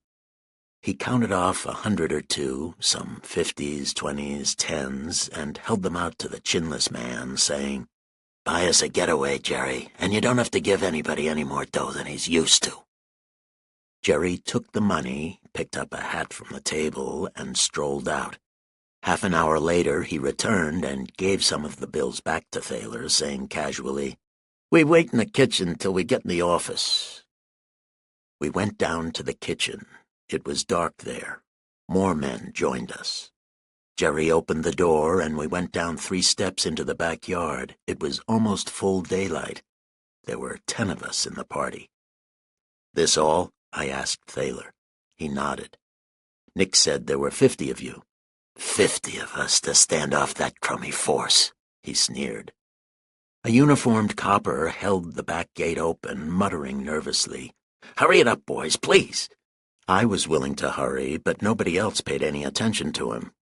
We crossed an alley, were beckoned through another gate by a big man in brown, passed through a house, out into the next street, and climbed into a black automobile that stood at the curb. One of the blond boys drove. He knew what speed was. I said I wanted to be dropped off somewhere in the neighborhood of the Great Western Hotel. The driver looked at Whisper, who nodded. 5 minutes later, I got out in front of my hotel. "See you later," the gambler whispered, and the car slid away. The last I saw of it was its police department license plate vanishing around a corner.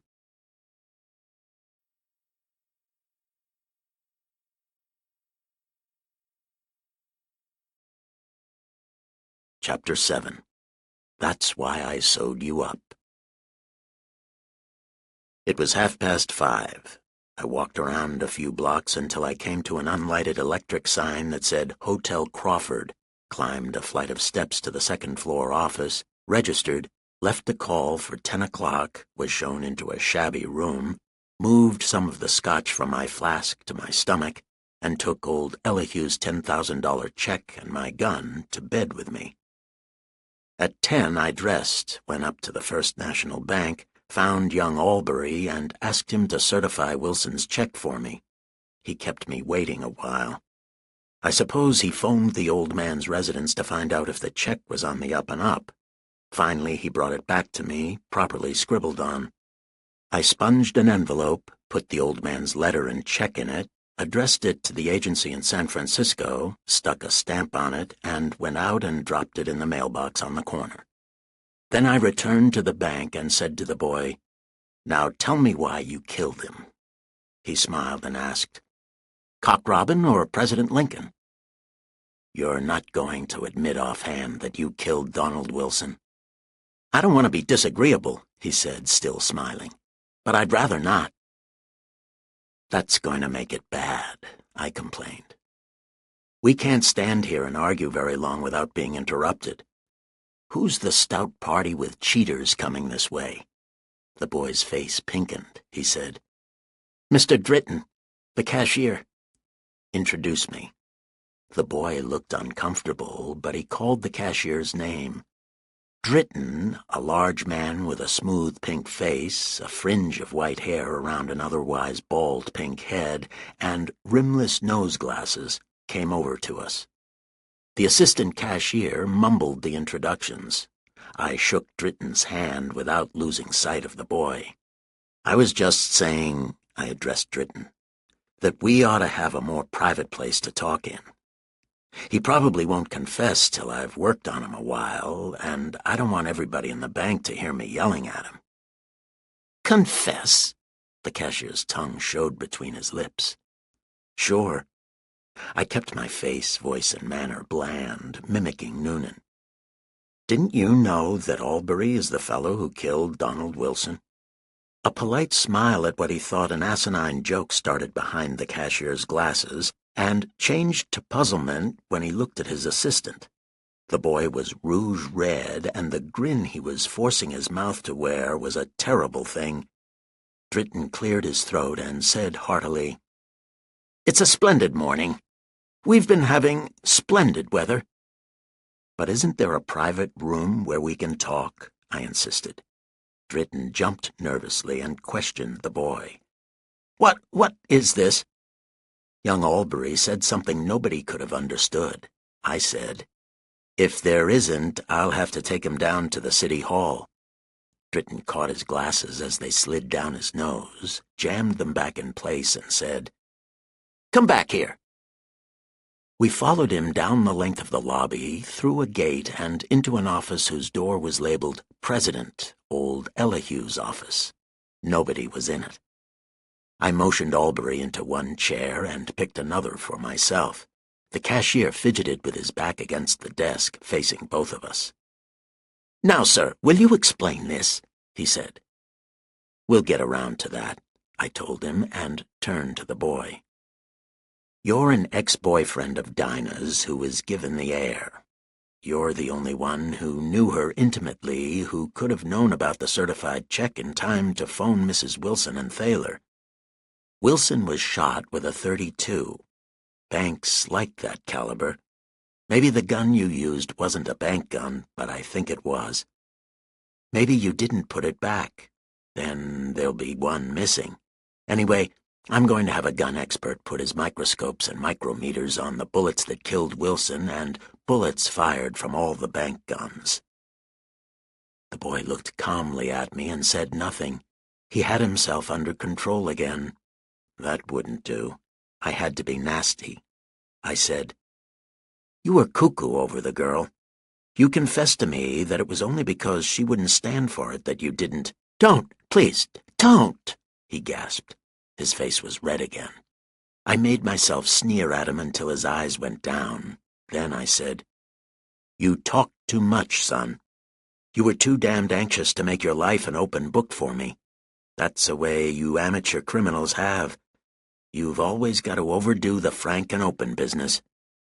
He was watching his hands. I let him have the other barrel. "You know you killed him.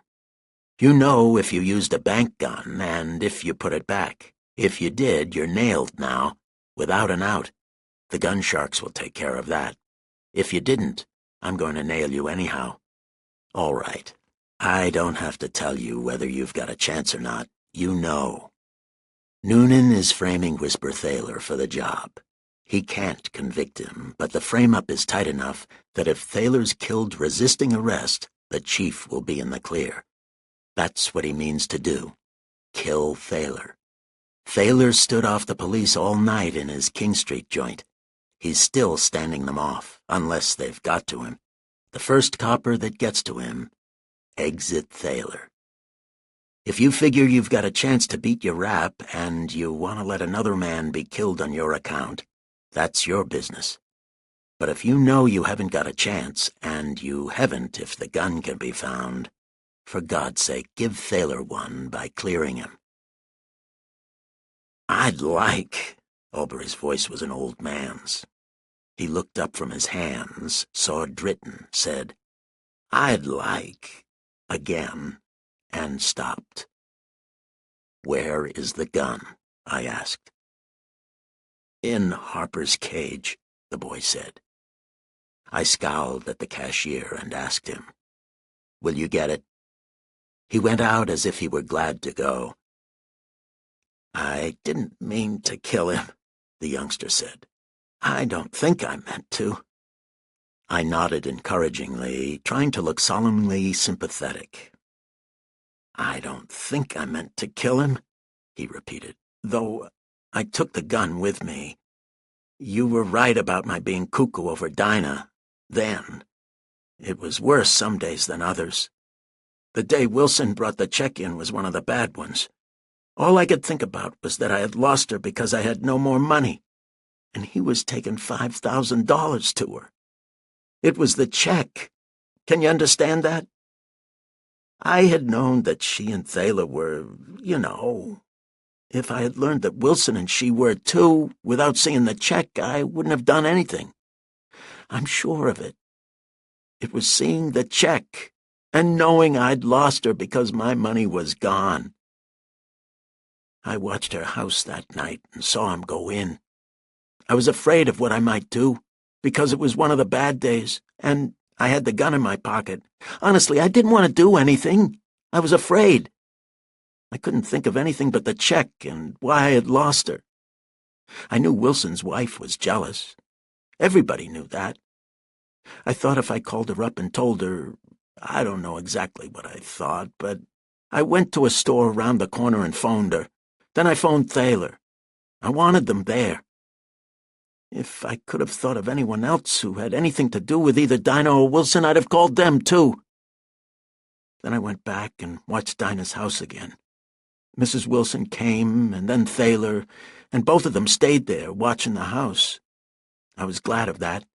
With them there, I wasn't so afraid of what I might do.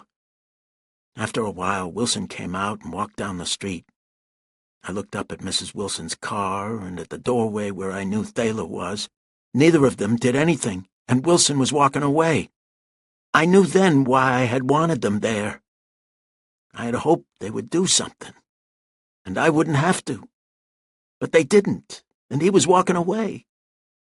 If one of them had gone over and said something to him, or even followed him, I wouldn't have done anything. But they didn't.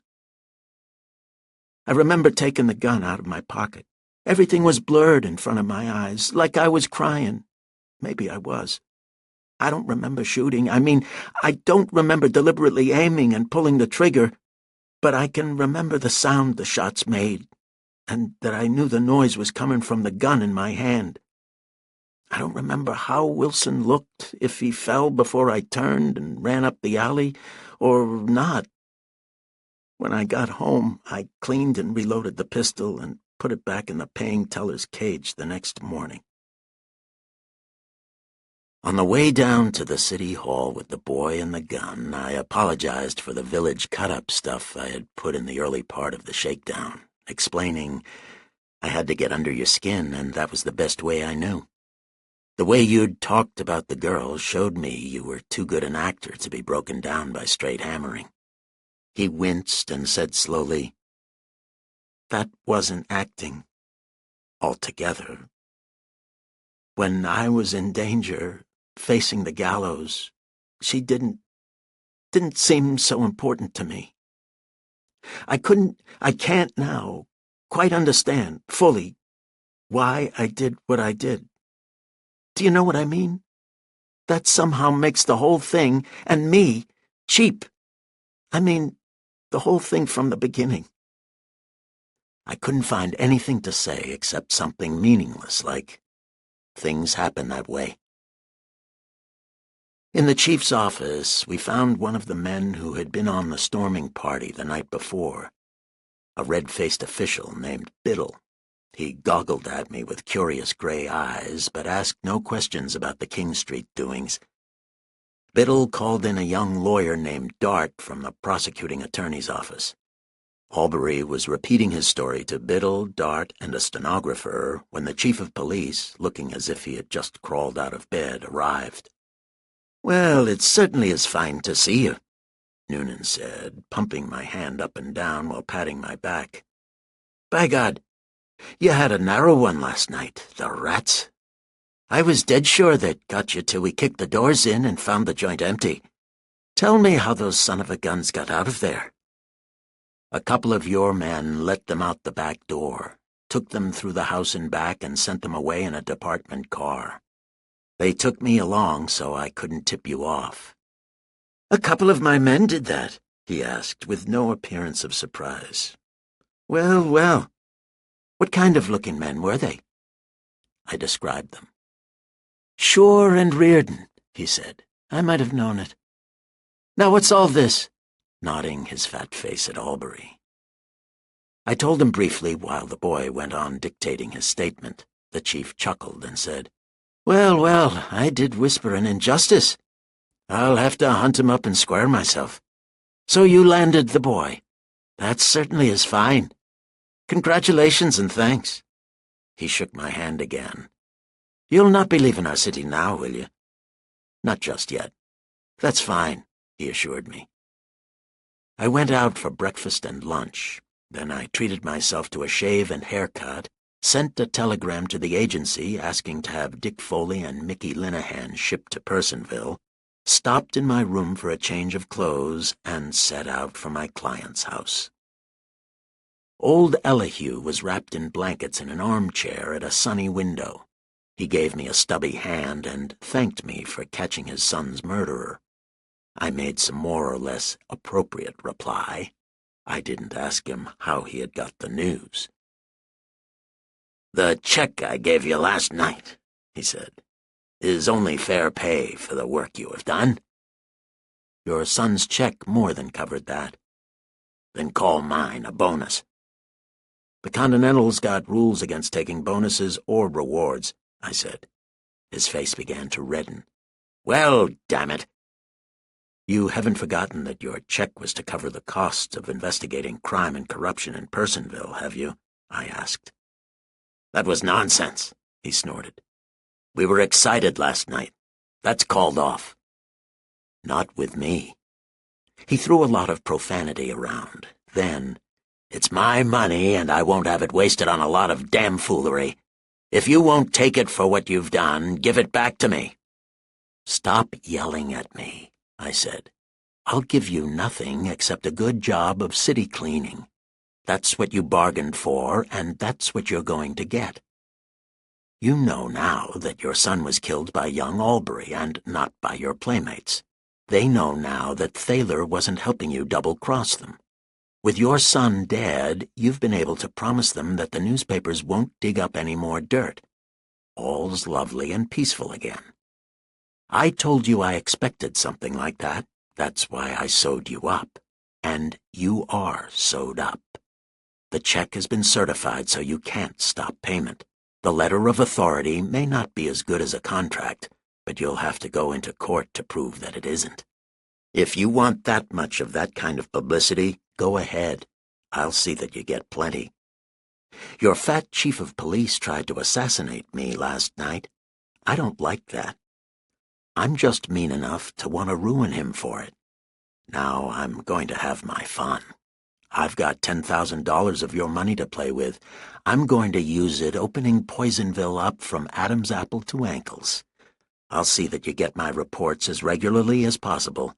I hope you enjoy them." And I went out of the house with his curses sizzling around my head.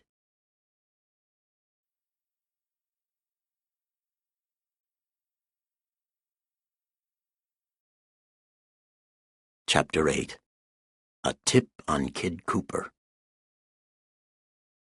I spent most of the afternoon writing my 3 days' reports on the Donald Wilson operation. Then I sat around, burned Fatimas, and thought about the Elihu Wilson operation until dinner time. I went down to the hotel dining room and had just decided in favor of pounded rump steak with mushrooms when I heard myself being paged. The boy took me to one of the lobby booths. Dinah Brand's lazy voice came out of the receiver. "Max wants to see you. Can you drop in tonight?" "Your place?" "Yes." I promised to drop in and returned to the dining room and my meal. When I had finished eating, I went up to my room, 5th floor front. I unlocked the door and went in, snapping on the light. A bullet kissed a hole in the doorframe close to my noodle. More bullets made more holes in the door, doorframe, and wall, but by that time I had carried my noodle into a safe corner, one out of line with the window. Across the street, I knew, was a 4-story office building with a roof a little above the level of my window. The roof would be dark. My light was on. There was no percentage in trying to peep out under those conditions. I looked around for something to chuck at the light globe, found a Gideon Bible, and chucked it. The bulb popped apart, giving me darkness. The shooting had stopped. I crept to the window, kneeling with an eye to one of its lower corners. The roof across the street was dark and too high for me to see beyond its rim. 10 minutes of this one-eyed spying got me nothing except a kink in my neck. I went to the phone and asked the girl to send the house copper up. He was a portly, white-mustached man with the round, underdeveloped forehead of a child. He wore a too-small hat on the back of his head to show the forehead. His name was Keever. He got too excited over the shooting. The hotel manager came in, a plump man with carefully controlled face, voice, and manner. He didn't get excited at all. He took the "this is unheard of but not really serious of course" attitude of a street faker whose mechanical dingus flops during a demonstration. We risked light, getting a new globe, and added up the bullet holes. There were 10 of them. Police came, went, and returned to report no luck in picking up whatever trail there might have been. Noonan called up. He talked to the sergeant in charge of the police detail, and then to me. "I just this minute heard about the shooting," he said. "Now who do you reckon would be after you like that?" I couldn't guess. I lied. "None of them touched you?" "No." "Well, that certainly is fine," he said heartily. "And we'll nail that baby, whoever he was. You can bet your life on that. Would you like me to leave a couple of the boys with you, just to see nothing else happens?" "No, thanks." "You can have them if you want them," he insisted. "No, thanks." He made me promise to call on him the first chance I got, told me the Personville Police Department was at my disposal, gave me to understand that if anything happened to me, his whole life would be ruined, and I finally got rid of him. The police went away. I had my stuff moved into another room, one into which bullets couldn't be so easily funneled. Then I changed my clothes and set out for Hurricane Street to keep my date with the whispering gambler. Dinah Brand opened the door for me. Her big ripe mouth was rouged evenly this evening, but her brown hair still needed trimming, was parted haphazardly, and there were spots down the front of her orange silk dress. "So you're still alive," she said. "I suppose nothing can be done about it. Come on in." We went into her cluttered-up living room. Dan Rolfe and Max Thaler were playing pinochle there. Rolfe nodded to me. Thaler got up to shake hands. His hoarse, whispering voice said, "I hear you've declared war on Poisonville." "Don't blame me. I've got a client who wants the place ventilated." "Wanted, not wants," he corrected me as we sat down. "Why don't you chuck it?" I made a speech. "No. I don't like the way Poisonville has treated me. I've got my chance now, and I'm going to even up. I take it you're back in the club again, all brothers together, let bygones be bygones. You want to be let alone. There was a time when I wanted to be let alone. If I had been, maybe now I'd be riding back to San Francisco. But I wasn't. Especially I wasn't let alone by that fat Noonan. He's had 2 tries at my scalp in 2 days. That's plenty. Now it's my turn to run him ragged, and that's exactly what I'm going to do. Poisonville is ripe for the harvest. It's a job I like, and I'm going to do it. "While you last," the gambler said. "Yeah," I agreed. "I was reading in the paper this morning about a fellow choking to death eating a chocolate eclair in bed." "That may be good," said Dinah Brand, her big body sprawled in an armchair. "But it wasn't in this morning's paper."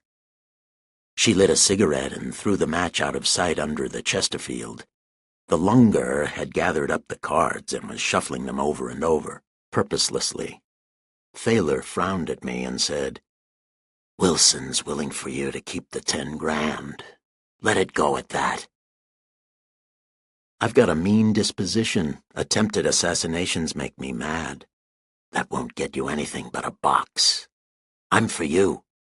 You kept Noonan from framing me. That's why I'm telling you, forget it and go back to Frisco. "I'm for you," I said. "That's why I'm telling you, split with them. They crossed you up once. It'll happen again. Anyway, they're slated for the shoots. Get out while the getting's good." "I'm sitting too pretty," he said, "and I'm able to take care of myself." Maybe. But you know the racket's too good to last.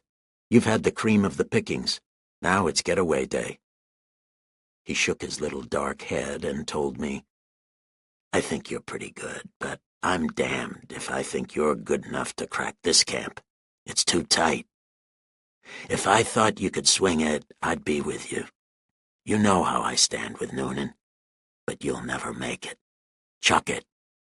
"No, I'm in it to the last nickel of Elihu's 10,000. "I told you he was too damned pig-headed to listen to reason," Dinah Brand said, yawning. "Isn't there anything to drink in the dump, Dan?" The lunger got up from the table and went out of the room. Thaler shrugged, said, "Have it your way. You're supposed to know what you're doing. Going to the fights tomorrow night?" I said I thought I would. Dan Rolfe came in with gin and trimmings. We had a couple of drinks apiece. We talked about the fights. Nothing more was said about me versus Poisonville. The gambler apparently had washed his hands of me, but he didn't seem to hold my stubbornness against me. He even gave me what seemed to be a straight tip on the fights, telling me any bet on the main event would be good if its maker remembered that Kid Cooper would probably knock Ike Bush out in the 6th round. He seemed to know what he was talking about, and it didn't seem to be news to the others. I left a little after 11, returning to the hotel without anything happening.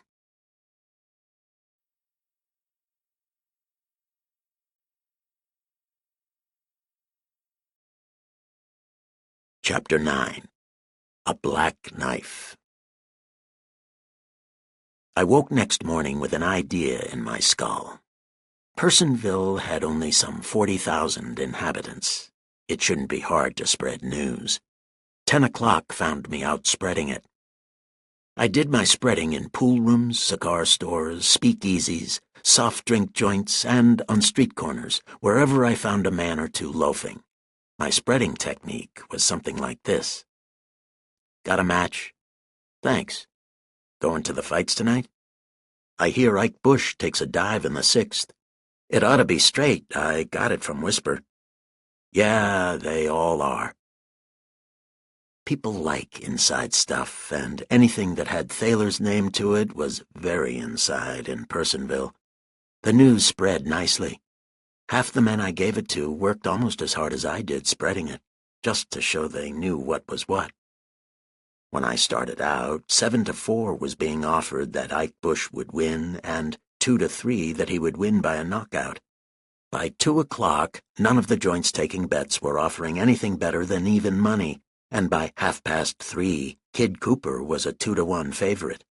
I made my last stop a lunch counter, where I tossed the news out to a waiter and a couple of customers while eating a hot beef sandwich. When I went out, I found a man waiting by the door for me. He had bowed legs and a long, sharp jaw like a hog's. He nodded and walked down the street beside me, chewing a toothpick and squinting sideways into my face. At the corner, he said, "I know for a fact that ain't so." "What?" I asked. "About Ike Bush flopping. I know for a fact that ain't so." "Then it oughtn't bother you any. But the wise money's going 2-1 on Cooper, and he's not that good unless Bush lets him be." The hog jaw spit out the mangled toothpick and snapped yellow teeth at me. "He told me his own self that Cooper was set up for him last night, and he wouldn't do nothing like that, not to me." "Friend of yours?" "Not exactly. But he knows I—" "Hey, listen. Did Whisper give you that, on the level?" "On the level." He cursed bitterly. "And I put my last $35 in the world on that rat on his say-so. Me!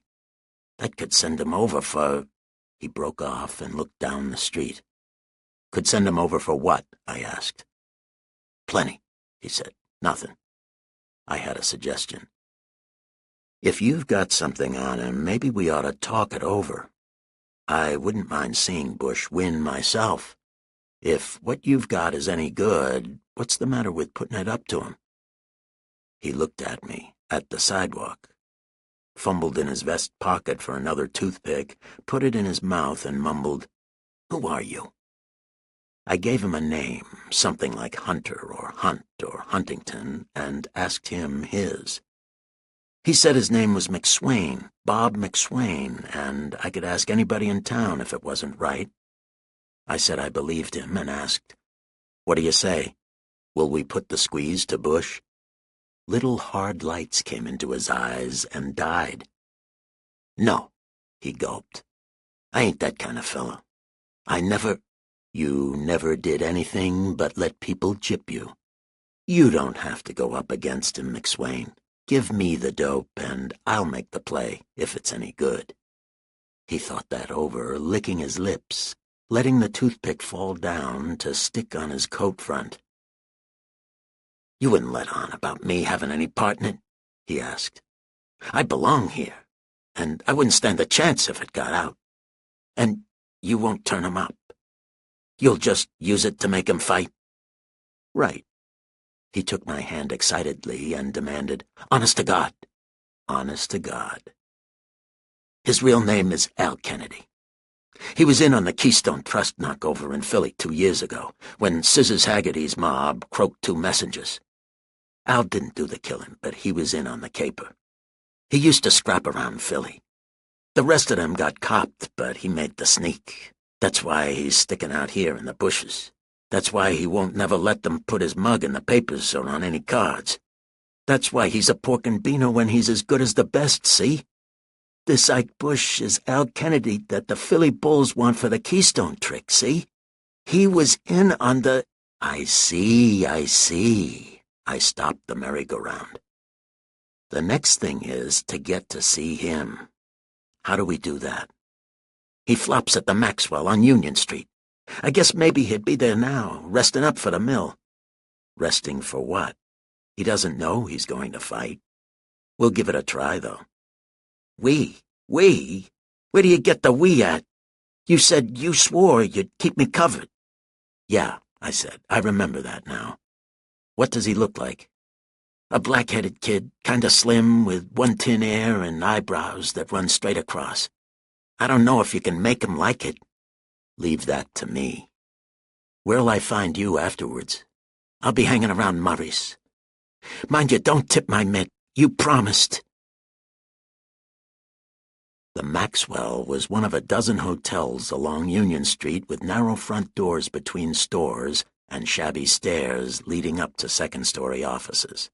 The Maxwell's office was simply a wide place in the hall with a key and mail rack behind a wooden counter that needed paint just as badly.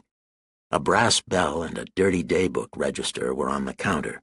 Nobody was there. I had to run back 8 pages before I found Ike Bush, Salt Lake City, 214, written in the book. The pigeonhole that had that number was empty. I climbed more steps and knocked on a door that had it. Nothing came of that. I tried it 2 or 3 times more and then turned back to the stairs. Somebody was coming up. I stood at the top waiting for a look at him. There was just light enough to see by. He was a slim, muscular lad in army shirt, blue suit, gray cap, black eyebrows that made a straight line above his eyes. I said, "Hello."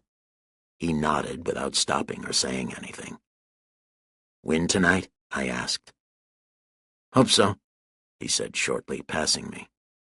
I let him take 4 steps toward his room before I told him, "So do I. I'd hate to have to ship you back to Philly, Al." He took another step, turned around very slowly, rested a shoulder against the wall, let his eyes get sleepy, and grunted, "Huh?" "If you were smacked down in the 6th or any other round by a palooka like Kid Cooper, it'd make me peevish," I said. "Don't do it, Al. You don't want to go back to Philly." The youngster put his chin down in his neck and came back to me. When he was within arm's reach, he stopped, letting his left side turn a bit to the front. His hands were hanging loose. Mine were in my overcoat pockets. He said, "Huh?" again. I said, "Try to remember that. If Ike Bush doesn't turn in a win tonight, Al Kennedy will be riding east in the morning." He lifted his left shoulder an inch. I moved the gun around in my pocket. "Enough." He grumbled. "Where do you get that stuff about me not winning?" "Just something I heard. I didn't think there was anything in it except maybe a ducat back to Philly." "I ought to bust your jaw, you fat crook." "Now's the time to do it," I advised him. "If you win tonight, you're not likely to see me again. If you lose, you'll see me, but your hands won't be loose." I found McSwain in Murray's, a Broadway pool room. "Did you get to him?" he asked. "Yeah. It's all fixed. If he doesn't blow town or say something to his backers or just pay no attention to me or—" McSwain developed a lot of nervousness. "You better damn sight be careful," he warned me. "They might try to put you out of the way. I gotta see a fella down the street." And he deserted me. Poisonville's prize fighting was done in a big wooden ex-casino in what had once been an amusement park on the edge of town. When I got there at 8:30, most of the population seemed to be on hand, packed tight in close rows of folding chairs on the main floor, packed tighter on benches in 2 dinky balconies. Smoke, stink, heat, noise. My seat was in the 3rd row, ringside. Moving down to it, I discovered Dan Rolfe in an aisle seat not far away, with Dinah Brand beside him. She had her hair trimmed at last, and marcelled, and looked like a lot of money in a big gray fur coat. "Get down on Cooper?" she asked after we had swapped hellos. "No. You playing him heavy?" "Not as heavy as I'd like. We held off, thinking the odds would get better, but they went to hell." "Everybody in town seems to know Bush is going to dive," I said. "I saw 100 put on Cooper at 4-1 a few minutes ago." I leaned past Rolfe and put my mouth close to where the gray fur collar hid the girl's ear, whispering, "The dive is off. Better copper your bets while there's time." Her big bloodshot eyes went wide and dark with anxiety, greed, curiosity, suspicion. "You mean it?" she asked huskily. "Yeah." She chewed her reddened lips, frowned, asked, "Where'd you get it?" I wouldn't say. She chewed her mouth some more and asked, "Is Max on?" "I haven't seen him. Is he here?" "I suppose so," she said absent-mindedly, a distant look in her eyes. Her lips moved as if she were counting to herself. I said, "Take it or leave it, but it's a gut." She leaned forward to look sharply into my eyes, clicked her teeth together, opened her bag, and dragged out a roll of bills the size of a coffee can. Part of the roll she pushed at Rolfe. "Here, Dan. Get it down on Bush. You've got an hour anyway to look over the odds." Rolfe took the money and went off on his errand. I took his seat. She put a hand on my forearm and said, "Christ help you if you've made me drop that dough." I pretended the idea was ridiculous. The preliminary bouts got going. 4-round affairs between assorted hams. I kept looking for Thaler but couldn't see him. The girl squirmed beside me, paying little attention to the fighting, dividing her time between asking me where I had got my information and threatening me with hellfire and damnation if it turned out to be a bust. The semifinal was on when Rolfe came back and gave the girl a handful of tickets. She was straining her eyes over them when I left for my own seat. Without looking up, she called to me, "Wait outside for us when it's over." Kid Cooper climbed into the ring while I was squeezing through to my seat. He was a ruddy, straw-haired, solid-built boy with a dented face and too much meat around the top of his lavender trunks. Ike Bush, alias Al Kennedy, came through the ropes in the opposite corner. His body looked better, slim, nicely ridged, snaky, but his face was pale, worried. They were introduced, went to the center of the ring for the usual instructions, returned to their corners, shed bathrobes, stretched on the ropes, the gong rang, and the scrap was on. Cooper was a clumsy bum. He had a pair of wide swings that might have hurt when they landed, but anybody with 2 feet could have kept away from them. Bush had class, nimble legs, a smooth, fast left hand, and a right that got away quick. It would have been murder to put Cooper in the ring with the slim boy if he had been trying, but he wasn't. That is, he wasn't trying to win. He was trying not to, and had his hands full doing it. Cooper waddled flat-footed around the ring, throwing his wide swings at everything from the lights to the corner posts. His system was simply to turn them loose and let them take their chances. Bush moved in and out, putting a glove on the ruddy boy whenever he wanted to, but not putting anything in the glove. The customers were booing before the first round was over. The second round was just as sour. I didn't feel so good. Bush didn't seem to have been much influenced by our little conversation.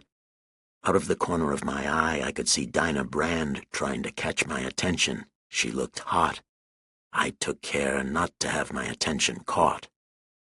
The roommate act in the ring was continued in the third round to the tune of yelled throw 'em outs, why don't you kiss 'ems, and make 'em fights from the seats. The Pug's waltz brought them around to the corner nearest me just as the booing broke off for a moment. I made a megaphone of my hands and bawled, "Back to Philly, Al!" Bush's back was to me.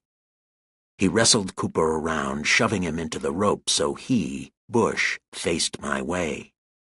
From somewhere far back in another part of the house, another yelling voice came. "Back to Philly, Al!" McSwain, I supposed. A drunk off to one side lifted his puffy face and bawled the same thing, laughing as if it were a swell joke. Others took up the cry for no reason at all except that it seemed to disturb Bush. His eyes jerked from side to side under the black bar of his eyebrows. One of Cooper's wild mitts clouted the slim boy on the side of the jaw. Ike Bush piled down at the referee's feet. The referee counted 5 in 2 seconds, but the gong cut him off. I looked over at Dinah Brand and laughed. There wasn't anything else to do. She looked at me and didn't laugh. Her face was sick as Dan Rolfe's, but angrier. Bush's handlers dragged him into his corner and rubbed him up, not working very hard at it. He opened his eyes and watched his feet. The gong was tapped. Kid Cooper paddled out, hitching up his trunks. Bush waited until the bum was in the center of the ring and then came to him, fast. Bush's left glove went down, out, practically out of sight in Cooper's belly. Cooper said, "Ugh," and backed away, folding up. Bush straightened him with a right-hand poke in the mouth and sank the left again. Cooper said, "Ugh," again, and had trouble with his knees. Bush cuffed him once on each side of the head, cocked his right, carefully pushed Cooper's face into position with a long left, and threw his right hand straight from under his jaw to Cooper's. Everybody in the house felt the punch. Cooper hit the floor, bounced, and settled there. It took the referee half a minute to count 10 seconds. It would have been just the same if he had taken half an hour. Kid Cooper was out. When the referee had finally stalled through the count, he raised Bush's hand. Neither of them looked happy. A high twinkle of light caught my eye. A short silvery streak slanted down from one of the small balconies. A woman screamed. The silvery streak ended its flashing slant in the ring, with a sound that was partly a thud, partly a snap. Ike Bush took his arm out of the referee's hand and pitched down on top of Kid Cooper. A black knife handle stuck out of the nape of Bush's neck.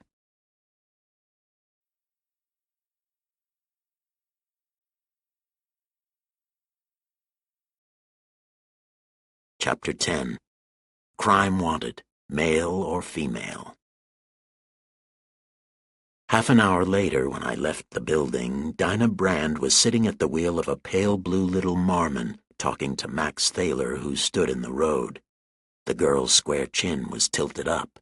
Her big red mouth was brutal around the words it shaped, and the lines crossing its ends were deep, hard. The gambler looked as unpleasant as she. His pretty face was yellow and tough as oak. When he talked, his lips were paper-thin. It seemed to be a nice family party. I wouldn't have joined it if the girl hadn't seen me and called. "My God, I thought you were never coming."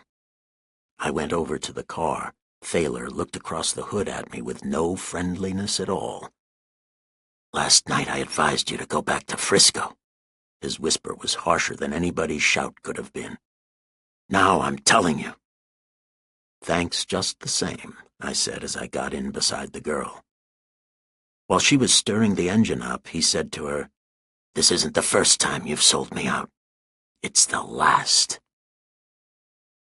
She put the car in motion, turned her head back over her shoulder, and sang to him, "To hell, my love, with you." We rode into town rapidly. "Is Bush dead?" she asked as she twisted the car into Broadway. "Decidedly. When they turned him over, the point of the knife was sticking out in front." "He ought to have known better than to double-cross them. Let's get something to eat. I'm almost 1,100 ahead on the night's doings, so if the boyfriend doesn't like it, it's just too bad. How'd you come out?" "Didn't bet. So your Max doesn't like it?" "Didn't bet," she cried. "What kind of an ass are you? Who ever heard of anybody not betting when they had a thing like that sewed up?" "I wasn't sure it was sewed up, so Max didn't like the way things turned out." "You guessed it. He dropped plenty. And then he gets sore with me because I had sense enough to switch over and get in on the win." She stopped the car violently in front of a Chinese restaurant. "The hell with him, the little tin-horn runt." Her eyes were shiny because they were wet. She jabbed a handkerchief into them as we got out of the car. "My God, I'm hungry," she said, dragging me across the sidewalk. "Will you buy me a ton of chow mein?"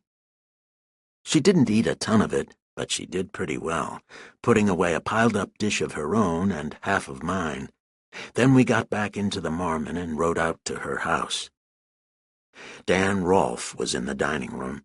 A water glass and a brown bottle with no label stood on the table in front of him.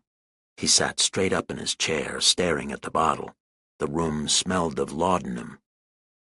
Dinah Brand slid her fur coat off, letting it fall half on a chair and half on the floor, and snapped her fingers at the lunger, saying impatiently, "Did you collect?" Without looking up from the bottle, he took a pad of paper money out of his inside pocket and dropped it on the table. The girl grabbed it, counted the bills twice, smacked her lips, and stuffed the money in her bag. She went out to the kitchen and began chopping ice. I sat down and lit a cigarette. Rolfe stared at his bottle. He and I never seemed to have much to say to one another. Presently the girl brought in some gin, lemon juice, seltzer, and ice. We drank, and she told Rolfe, "Max is sore as hell. He heard you've been running around putting last-minute money on Bush, and the little monkey thinks I double-crossed him. What did I have to do with it? All I did was what any sensible person would have done. Get in on the win. I didn't have any more to do with it than a baby, did I?" she asked me. "No. Of course not. What's the matter with Max is he's afraid the others will think he was in on it too, that Dan was putting his dough down as well as mine. Well, that's his hard luck. He can go climb trees for all I care, the lousy little runt. Another drink would go good." She poured another for herself and for me. Rolfe hadn't touched his first one. He said, still staring at the brown bottle, "You can hardly expect him to be hilarious about it." The girl scowled and said disagreeably, "I can expect anything I want. And he's got no right to talk to me that way. He doesn't own me. Maybe he thinks he does, but I'll show him different." She emptied her glass, banged it on the table, and twisted around in her chair to face me.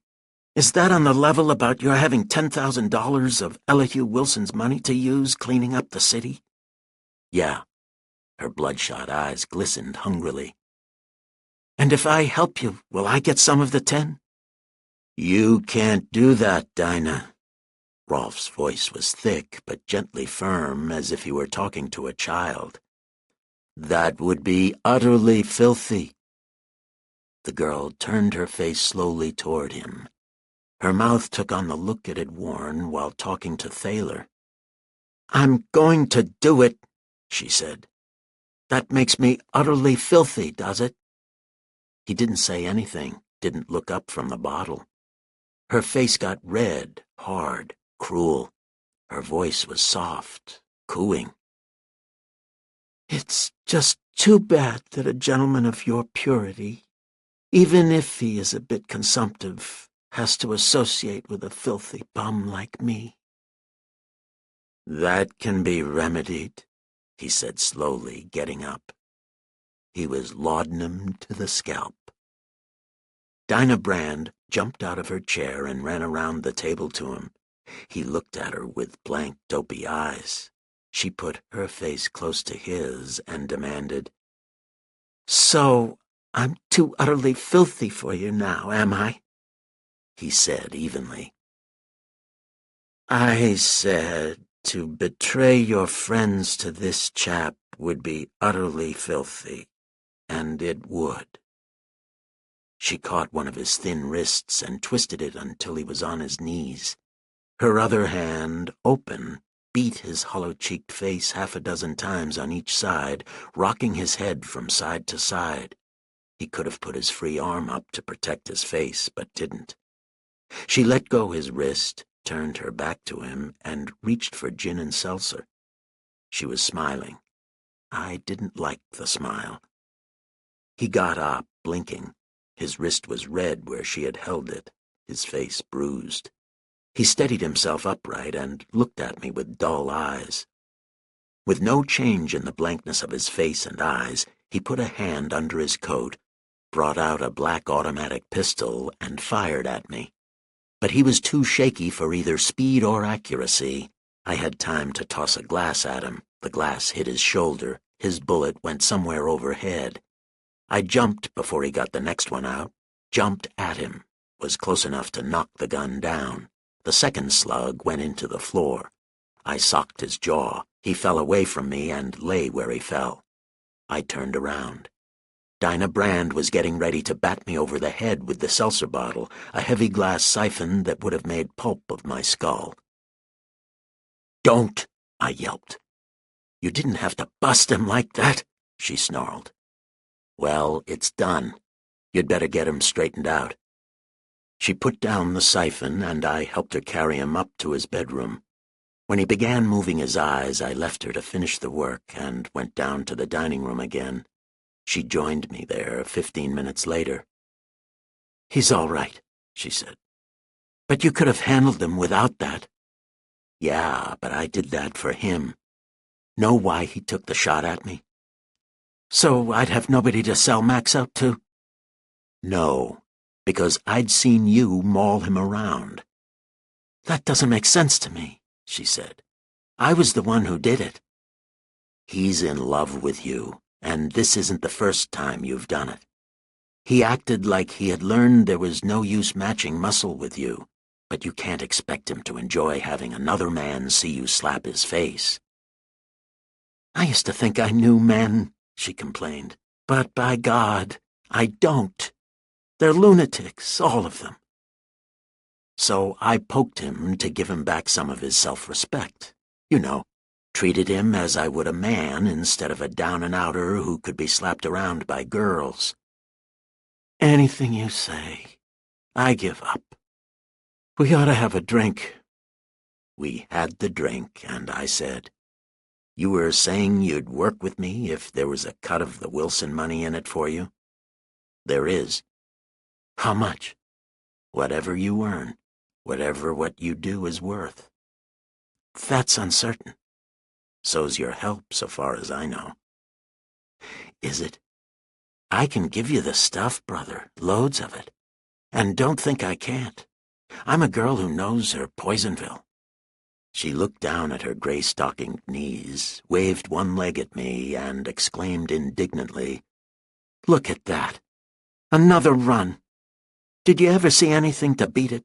Honest to God, I'm going barefoot." "Your legs are too big," I told her. "They put too much strain on the material." "That'll do out of you. What's your idea of how to go about purifying our village?" "If I haven't been lied to, Thaler, Pete the Finn, Lou Yard, and Noonan are the men who've made Poisonville the sweet-smelling mess it is. Old Elihu comes in for his share of the blame, too, but it's not all his fault, maybe. Besides, he's my client even if he doesn't want to be, so I'd like to go easy on him." The closest I've got to an idea is to dig up any and all the dirty work I can that might implicate the others and run it out. Maybe I'll advertise, crime wanted, male or female. If they're as crooked as I think they are, I shouldn't have a lot of trouble finding a job or two that I can hang on them. Is that what you were up to when you uncooked the fight? That was only an experiment, just to see what would happen. So that's the way you scientific detectives work. My God, for a fat, middle-aged, hard-boiled, pig-headed guy, you've got the vaguest way of doing things I ever heard of. Plans are all right sometimes, I said, and sometimes just stirring things up is all right, if you're tough enough to survive and keep your eyes open so you'll see what you want when it comes to the top. That ought to be good for another drink, she said.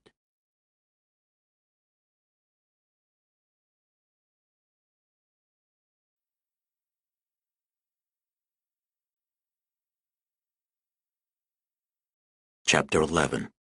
The Swell Spoon. We had another drink. She put her glass down, licked her lips, and said, "If stirring things up is your system, I've got a swell spoon for you.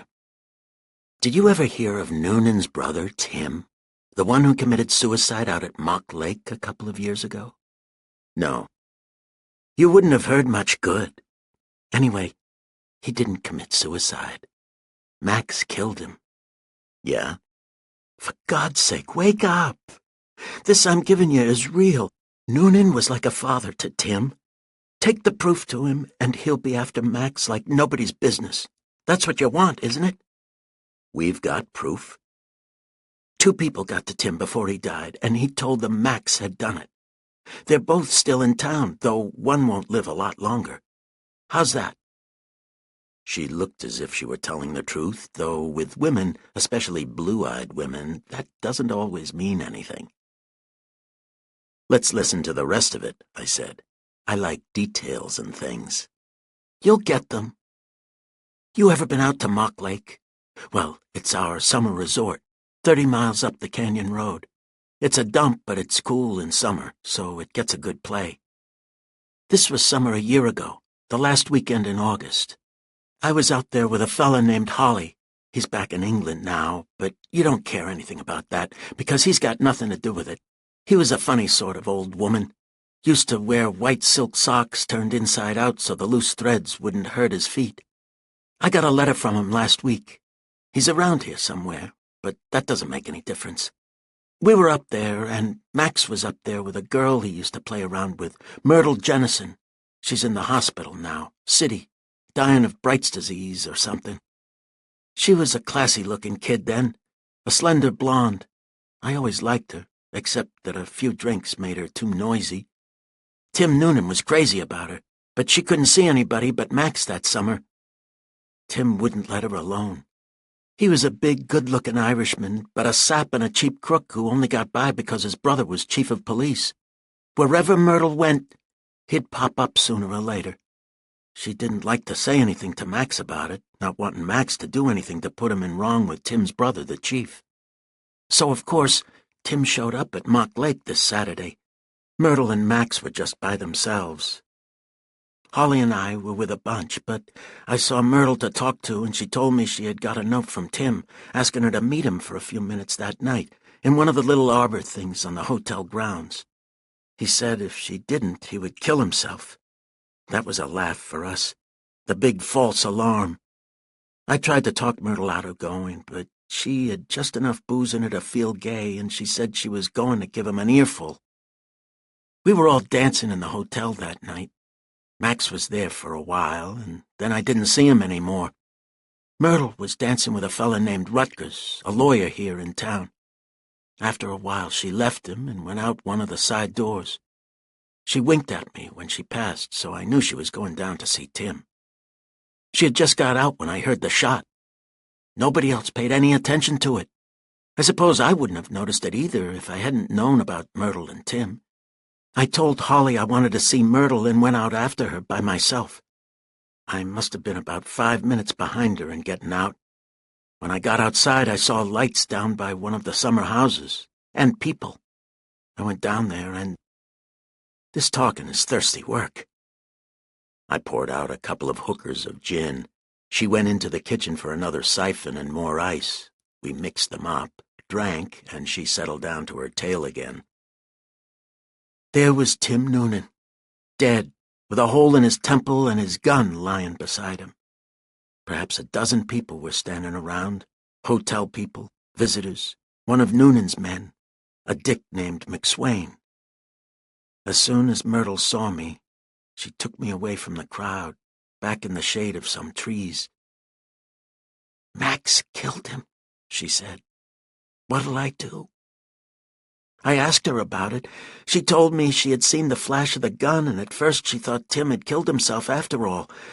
She was too far away, and it was too dark for her to see anything else. When she ran down to him, he was rolling around, moaning, 'He didn't have to kill me over her. I'd have—' She couldn't make out the rest of it. He was rolling around, bleeding from the hole in his temple. Myrtle was afraid Max had done it, but she had to be sure, so she knelt down and tried to pick up Tim's head, asking, 'Who did it, Tim?' He was almost gone, but before he passed out, he got enough strength to tell her, 'Max.' She kept asking me, 'What'll I do?' I asked her if anybody else had heard Tim, and she said the dick had. He came running up while she was trying to lift Tim's head. She didn't think anybody else had been near enough to hear, but the dick had. I didn't want Max to get in a jam over killing a mutt like Tim Noonan. Max didn't mean anything to me then, except that I liked him, and I didn't like any of the Noonans. I knew the dick, McSwain. I used to know his wife. He had been a pretty good guy, straight as ace deuce tray 4-5, till he got on the force. Then he went the way of the rest of them. His wife stood as much of it as she could and then left him. Knowing this dick, I told Myrtle I thought we could fix things. A little Jack would ruin McSwain's memory, or if he didn't like that, Max could have him knocked off. She had Tim's note threatening suicide. If the dick would play along, the hole in Tim's head from his own gun and the note would smooth everything over pretty. I left Myrtle under the trees and went out to hunt for Max. He wasn't around. There weren't many people there, and I could hear the hotel orchestra still playing dance music. I couldn't find Max, so I went back to Myrtle. She was all worked up over another idea. She didn't want Max to know that she had found out that he had killed Tim. She was afraid of him. See what I mean? She was afraid that if she and Max ever broke off, he'd put her out of the way if he knew she had enough on him to swing him. I know how she felt. I got the same notion later, and kept just as quiet as she did. So we figured that if it could be fixed up without his knowing about it, so much the better. I didn't want a show in it either. Myrtle went back alone to the group around Tim and got hold of McSwain. She took him off a little way and made the deal with him. She had some dough on her. She gave him $200 and a diamond ring that had cost a fella named Boyle $1,000. I thought he'd be back for more later, but he wasn't. He shot square with her. With the help of the letter, he put over the suicide story. Noonan knew there was something fishy about the layout, but he could never peg it. I think he suspected Max of having something to do with it, but Max had an airtight alibi. Trust him for that, and I think even Noonan finally counted him out. But Noonan never believed it happened the way it was made to look. He broke McSwain, kicked him off the force. Max and Myrtle slid apart a little while after that. No row or anything. They just slid apart. I don't think she ever felt easy around him again, though so far as I know, he never suspected her of knowing anything. She's sick now, as I told you, and hasn't got long to live. I think she'd not so much mind telling the truth if she were asked. McSwain's still hanging around town. He'd talk if there was something in it for him. Those two have got the stuff on Max, and wouldn't Noonan eat it up? Is that good enough to give you stirring up a start? Couldn't it have been suicide? I asked. With Tim Noonan getting a last-minute bright idea to stick it on Max. That four-flusher shoot himself? Not a chance. Could Myrtle have shot him? Noonan didn't overlook that one. But she couldn't have been a third of the distance down the slope when the shot was fired. Tim had powder marks on his head and hadn't been shot and rolled down the slope. Myrtle's out. But Max had an alibi. Yes, indeed. He always has. He was in the hotel bar on the other side of the building all the time. 4 men said so. As I remember it, they said it openly and often, long before anybody asked them. There were other men in the bar who didn't remember whether Max had been there or not, but those 4 remembered. They'd remember anything Max wanted remembered. Her eyes got large and then narrowed to black-fringed slits. She leaned toward me, upsetting her glass with an elbow. Peake Murray was one of the 4. He and Max are on the outs now. Peake might tell it straight now. He's got a pool room on Broadway. This McSwain, does he happen to be named Bob? I asked. A bow-legged man with a long jaw like a hog's? Yes. You know him? By sight. What does he do now? A small-time grifter. What do you think of the stack-up? Not bad. Maybe I can use it. Then let's talk scratch. I grinned at the greed in her eyes and said, Not just yet, sister. We'll have to see how it works out before we start scattering pennies around. She called me a damned nickel nurser and reached for the gin. No more for me, thanks, I told her, looking at my watch. It's getting along toward 5 a.m., and I've got a busy day ahead. She decided she was hungry again. That reminded me that I was. It took a half an hour or more to get waffles, ham, and coffee off the stove. It took some more time to get them into our stomachs and to smoke some cigarettes over extra cups of coffee. It was quite a bit after 6 when I got ready to leave. I went back to my hotel and got into a tub of cold water. It braced me a lot, and I needed bracing. At 40, I could get along on gin as a substitute for sleep, but not comfortably. When I had dressed, I sat down and composed a document. Just before he died, Tim Noonan told me he had been shot by Max Thaler. Detective Bob McSwain heard him tell me.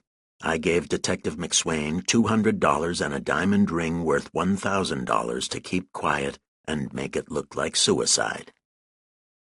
With this document in my pocket, I went downstairs, had another breakfast that was mostly coffee, and went up to the city hospital. Visiting hours were in the afternoon, but by flourishing my Continental Detective Agency credentials and giving everybody to understand that an hour's delay might cause thousands of deaths, or words to that effect, I got to see Myrtle Jennison. She was in a ward on the 3rd floor, alone. The other 4 beds were empty. She could have been a girl of 25 or a woman of 55. Her face was a bloated, spotty mask. Lifeless yellow hair and 2 stringy braids lay on the pillow beside her.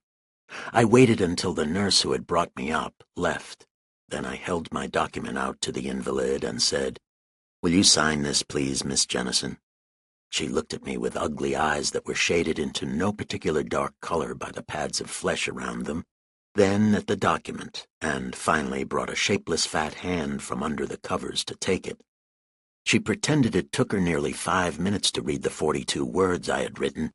She let the document fall down on the covers and asked, "Where'd you get that?" Her voice was tinny, irritable. "Dinah Brand sent me to you," she asked eagerly. "Has she broken off with Max?" "Not that I know of," I lied. "I imagine she just wants to have this on hand in case it should come in handy." "And get her full throat slit?" "Give me a pencil." I gave her my fountain pen and held my notebook under the document to stiffen it while she scribbled her signature at the bottom, and to have it in my hands as soon as she had finished. While I fanned the paper dry, she said, "If that's what she wants, it's all right with me. What do I care what anybody does now? I'm done. Hell with them all." She sniggered and suddenly threw the bedclothes down to her knees, showing me a horrible swollen body in a coarse white nightgown. "How do you like me? See, I'm done." I pulled the covers up over her again and said, "Thanks for this, Miss Jennison." "That's all right. It's nothing to me anymore. Only—" her puffy chin quivered. "It's hell to die ugly as this."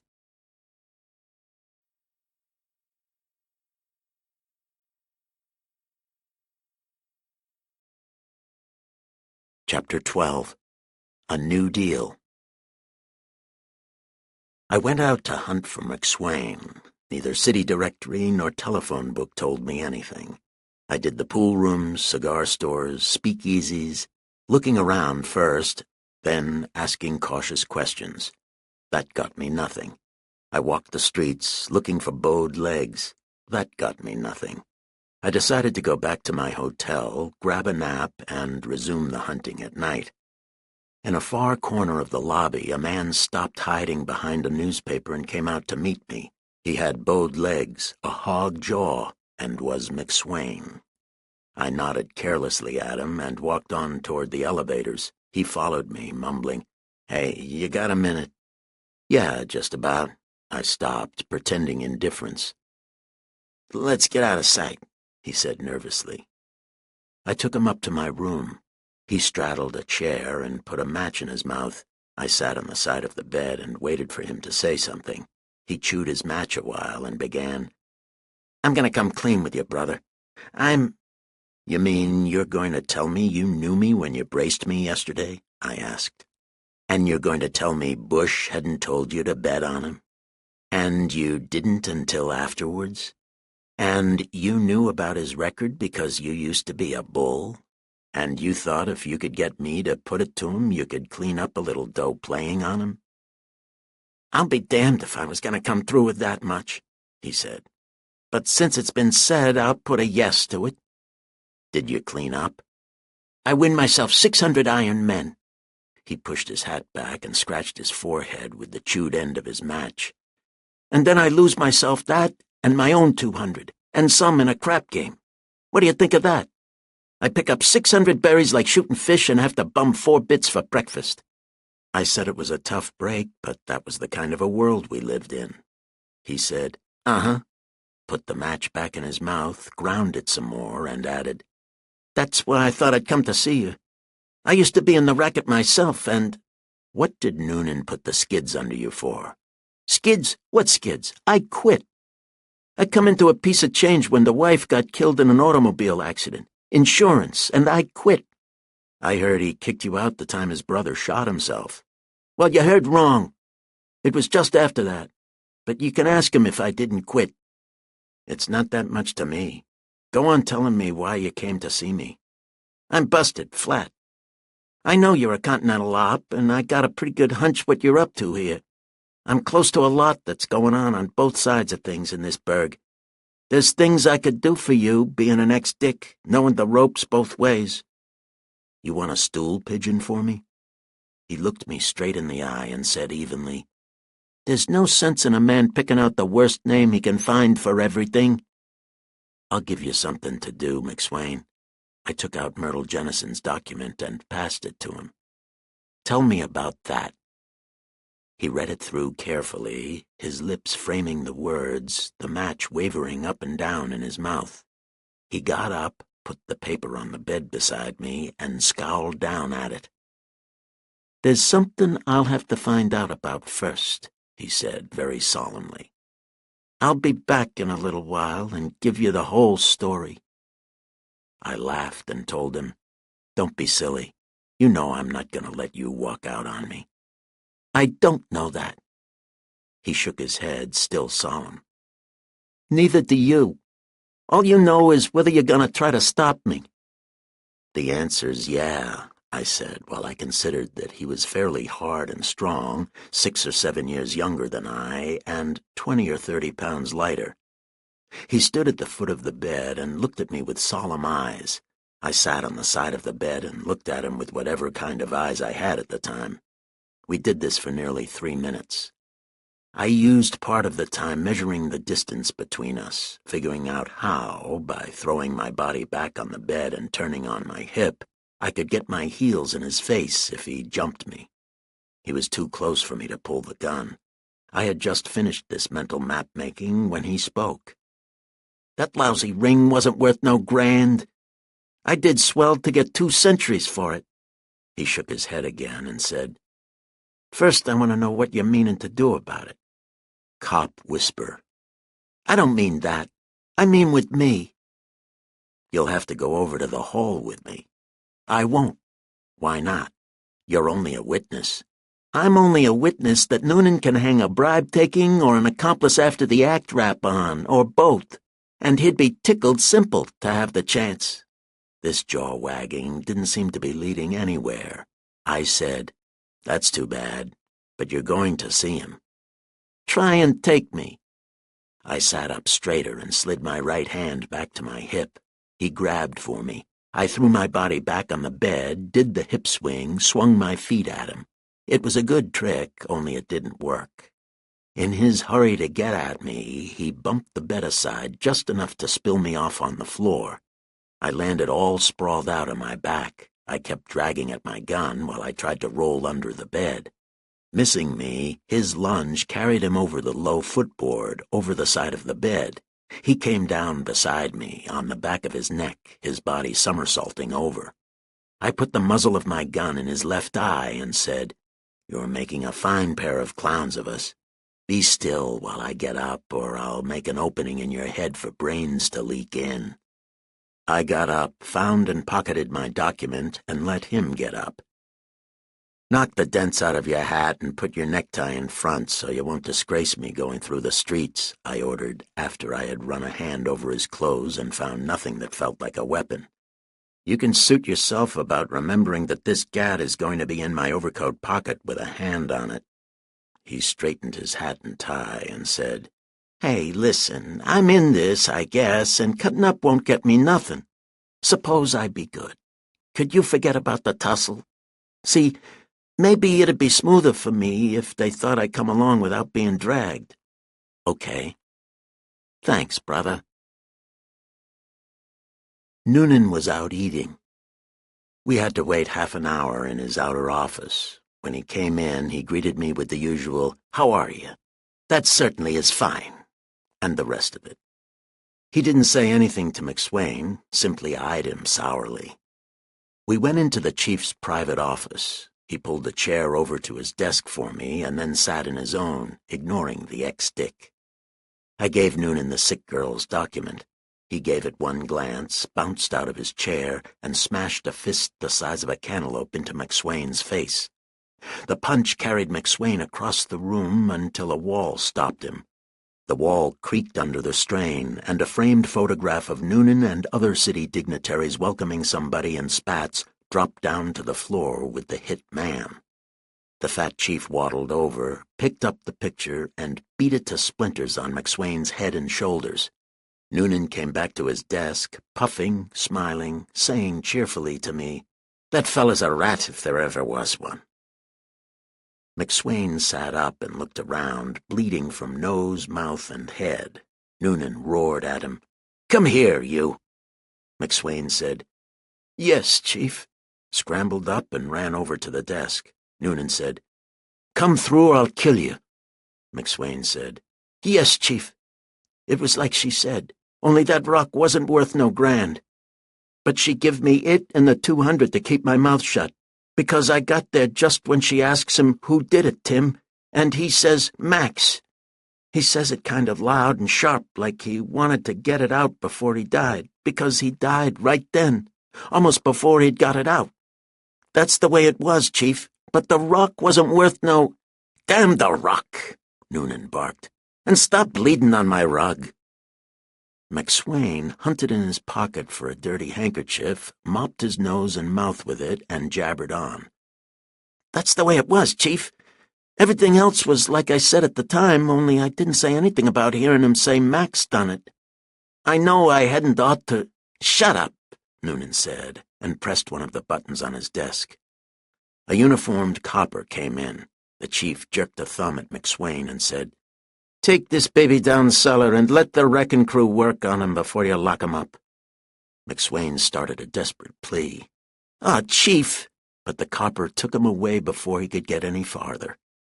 Noonan stuck a cigar at me, tapped the document with another, and asked, "Where's this broad?"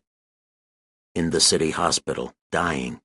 You'll have the cuter get a stiff out of her? That one's not so good legally. I framed it for effect. Another thing, I hear that Peak Murray and Whisper aren't playmates anymore. Wasn't Murray one of his alibis?" The chief said, "He was."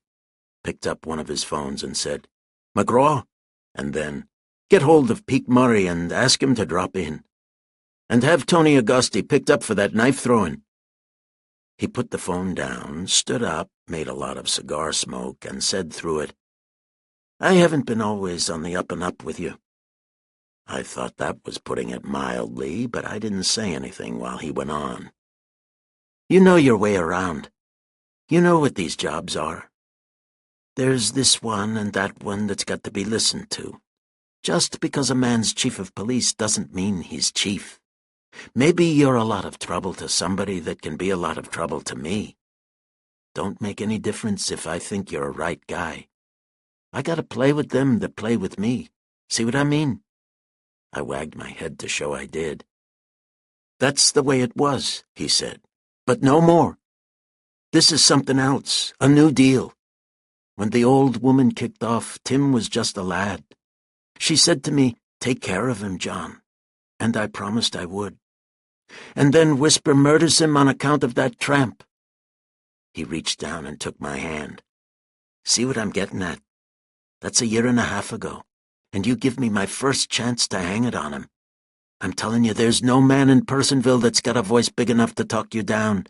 Not after today." That pleased me, and I said so. We purred at each other until a lanky man with an extremely upturned nose in the middle of a round and freckled face was ushered in. It was Peak Murray. "We were just wondering about the time when Tim died," the chief said when Murray had been given a chair and a cigar. "Where Whisper was. You were out on the lake that night, weren't you?" "Yep," Murray said, and the end of his nose got sharper. "With Whisper?" "I wasn't with him all the time." "Were you with him at the time of the shooting?" "Nope." The chief's greenish eyes got smaller and brighter. He asked softly, "You know where he was?" "Nope." The chief sighed in a thoroughly satisfied way and leaned back in his chair. "Damn it, Peak," he said. "You told us before that you were with him at the bar." "Yep, I did," the lanky man admitted. "But that don't mean nothing except that he asked me to and I didn't mind helping out a friend." "Meaning you don't mind standing a perjury rap?" "Don't kid me." Murray spit vigorously at the cuspidor. "I didn't say nothing in no courtrooms." "How about Jerry and George Kelly and O'Brien?" the chief asked. "Did they say they were with him just because he asked them to?" "O'Brien did. I don't know nothing about the others. I was going out of the bar when I run into Whisper, Jerry, and Kelly and went back to have a shot with them. Kelly told me Tim had been knocked off. Then Whisper says, 'It never hurts anybody to have an alibi.' We were here all the time, weren't we?" And he looks at O'Brien, who's behind the bar. O'Brien says, "Sure you was." And when Whisper looks at me, I say the same thing, but I don't know no reasons why I've got to cover him up nowadays." "And Kelly said Tim had been knocked off? Didn't say he had been found dead?" "Knocked off was the words he used." The chief said, "Thanks, Peak. You oughtn't to have done like you did, but what's done is done. How are the kids?" Murray said they were doing fine, only the baby wasn't as fat as he'd like to have him. Noonan phoned the prosecuting attorney's office and had Dart and a stenographer take Peak's story before he left. Noonan, Dart, and the stenographer set out for the city hospital to get a complete statement from Myrtle Jennison. I didn't go along. I decided I needed sleep, told the chief I would see him later, and returned to the hotel.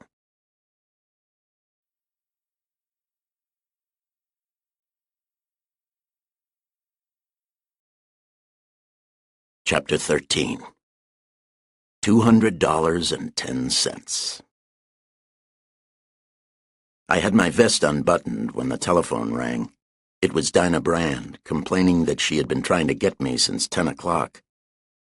"Have you done anything on what I told you?" she asked. "I've been looking it over. It seems pretty good. I think maybe I'll crack it this afternoon." "Don't. Hold it till I see you.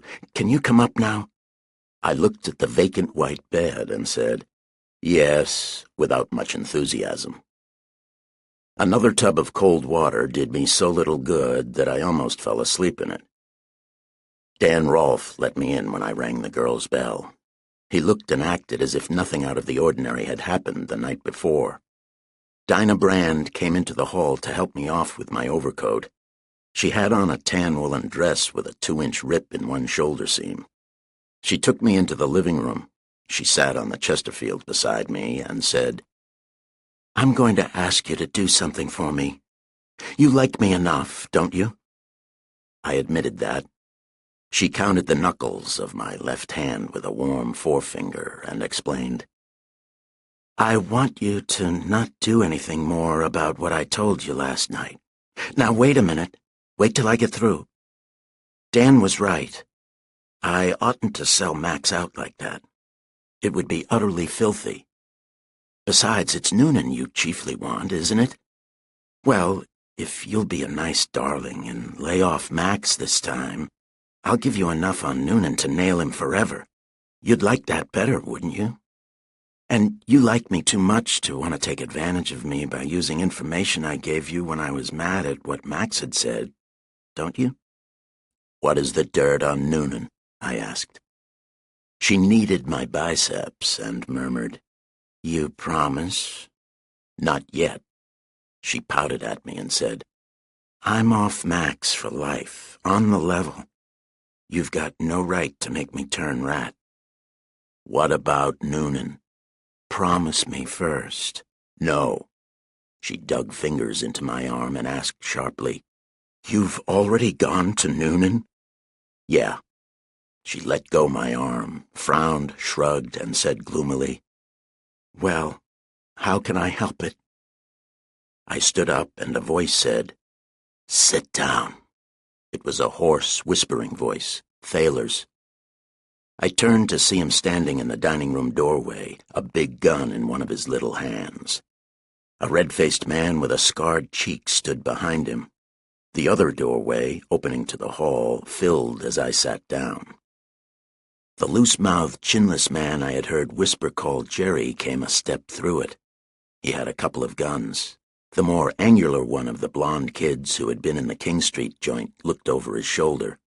Dinah Brand got up from the Chesterfield, put her back to Thaler, and addressed me. Her voice was husky with rage. "This is none of my doing. He came here by himself, said he was sorry for what he had said, and showed me how we could make a lot of coin by turning Noonan up for you. The whole thing was a plant, but I fell for it, honest to Christ.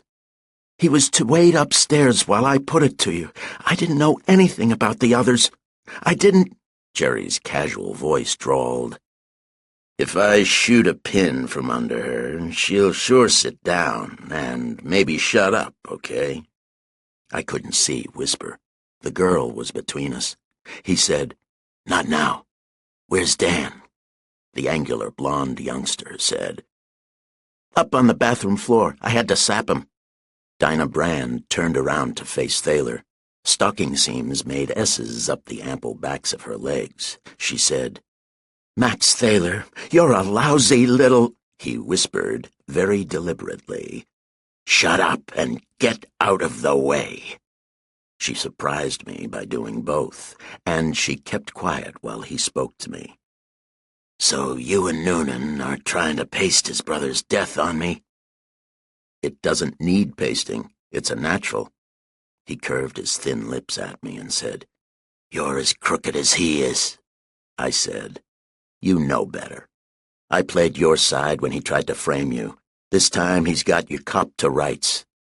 Dinah Brand flared up again, waving her arms in the center of the room, storming, "Get out of here, the whole lot of you!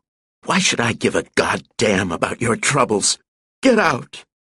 The blond kid who had sapped Rolf squeezed past Jerry and came grinning into the room. He caught one of the girl's flourished arms and bent it behind her. She twisted toward him, socked him in the belly with her other fist. It was a very respectable wallop, man-size. It broke his grip on her arm, sent him back a couple of steps. The kid gulped a wide mouthful of air, whisked the blackjack from his hip, and stepped in again. His grin was gone. Jerry laughed what little chin he had out of sight. Thaler whispered harshly, "Lay off!" The kid didn't hear him. He was snarling at the girl. She watched him with a face hard as a silver dollar. She was standing with most of her weight on her left foot. I guessed Blondie was going to stop a kick when he closed in. The kid feinted a grab with his empty left hand, started the blackjack at her face. Thaler whispered, "Lay off!" again, and fired. The bullet smacked Blondie under the right eye, spun him around, and dropped him backwards into Dinah Brand's arms. This looked like the time, if there was to be any. In the excitement, I had got my hand to my hip. Now I yanked the gun out and snapped a cap at Thaler, trying for his shoulder. That was wrong. If I had tried for a bullseye, I would have winged him. Chinless Jerry hadn't laughed himself blind. He beat me to the shot. His shot burnt my wrist, throwing me off the target. But, missing Thaler, my slug crumpled the red-faced man behind him. Not knowing how badly my wrist was nicked, I switched the gun to my left hand.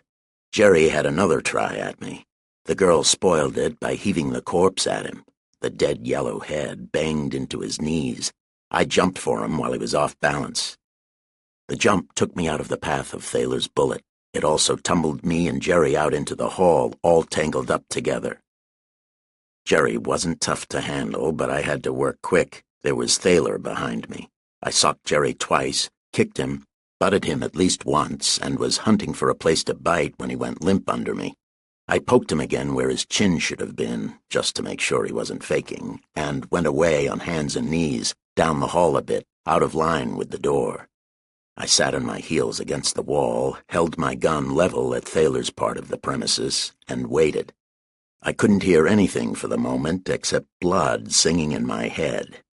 Dinah Brand stepped out of the door I had tumbled through, looked at Jerry, then at me. She smiled with her tongue between her teeth, beckoned with a jerk of her head, and returned to the living room. I followed her cautiously. Whisper stood in the center of the floor. His hands were empty, and so was his face. Except for his vicious little mouth, he looked like something displaying suits in a clothing store window. Dan Rolfe stood behind him, with a gun muzzle tilted to the little gambler's left kidney. Rolfe's face was mostly blood.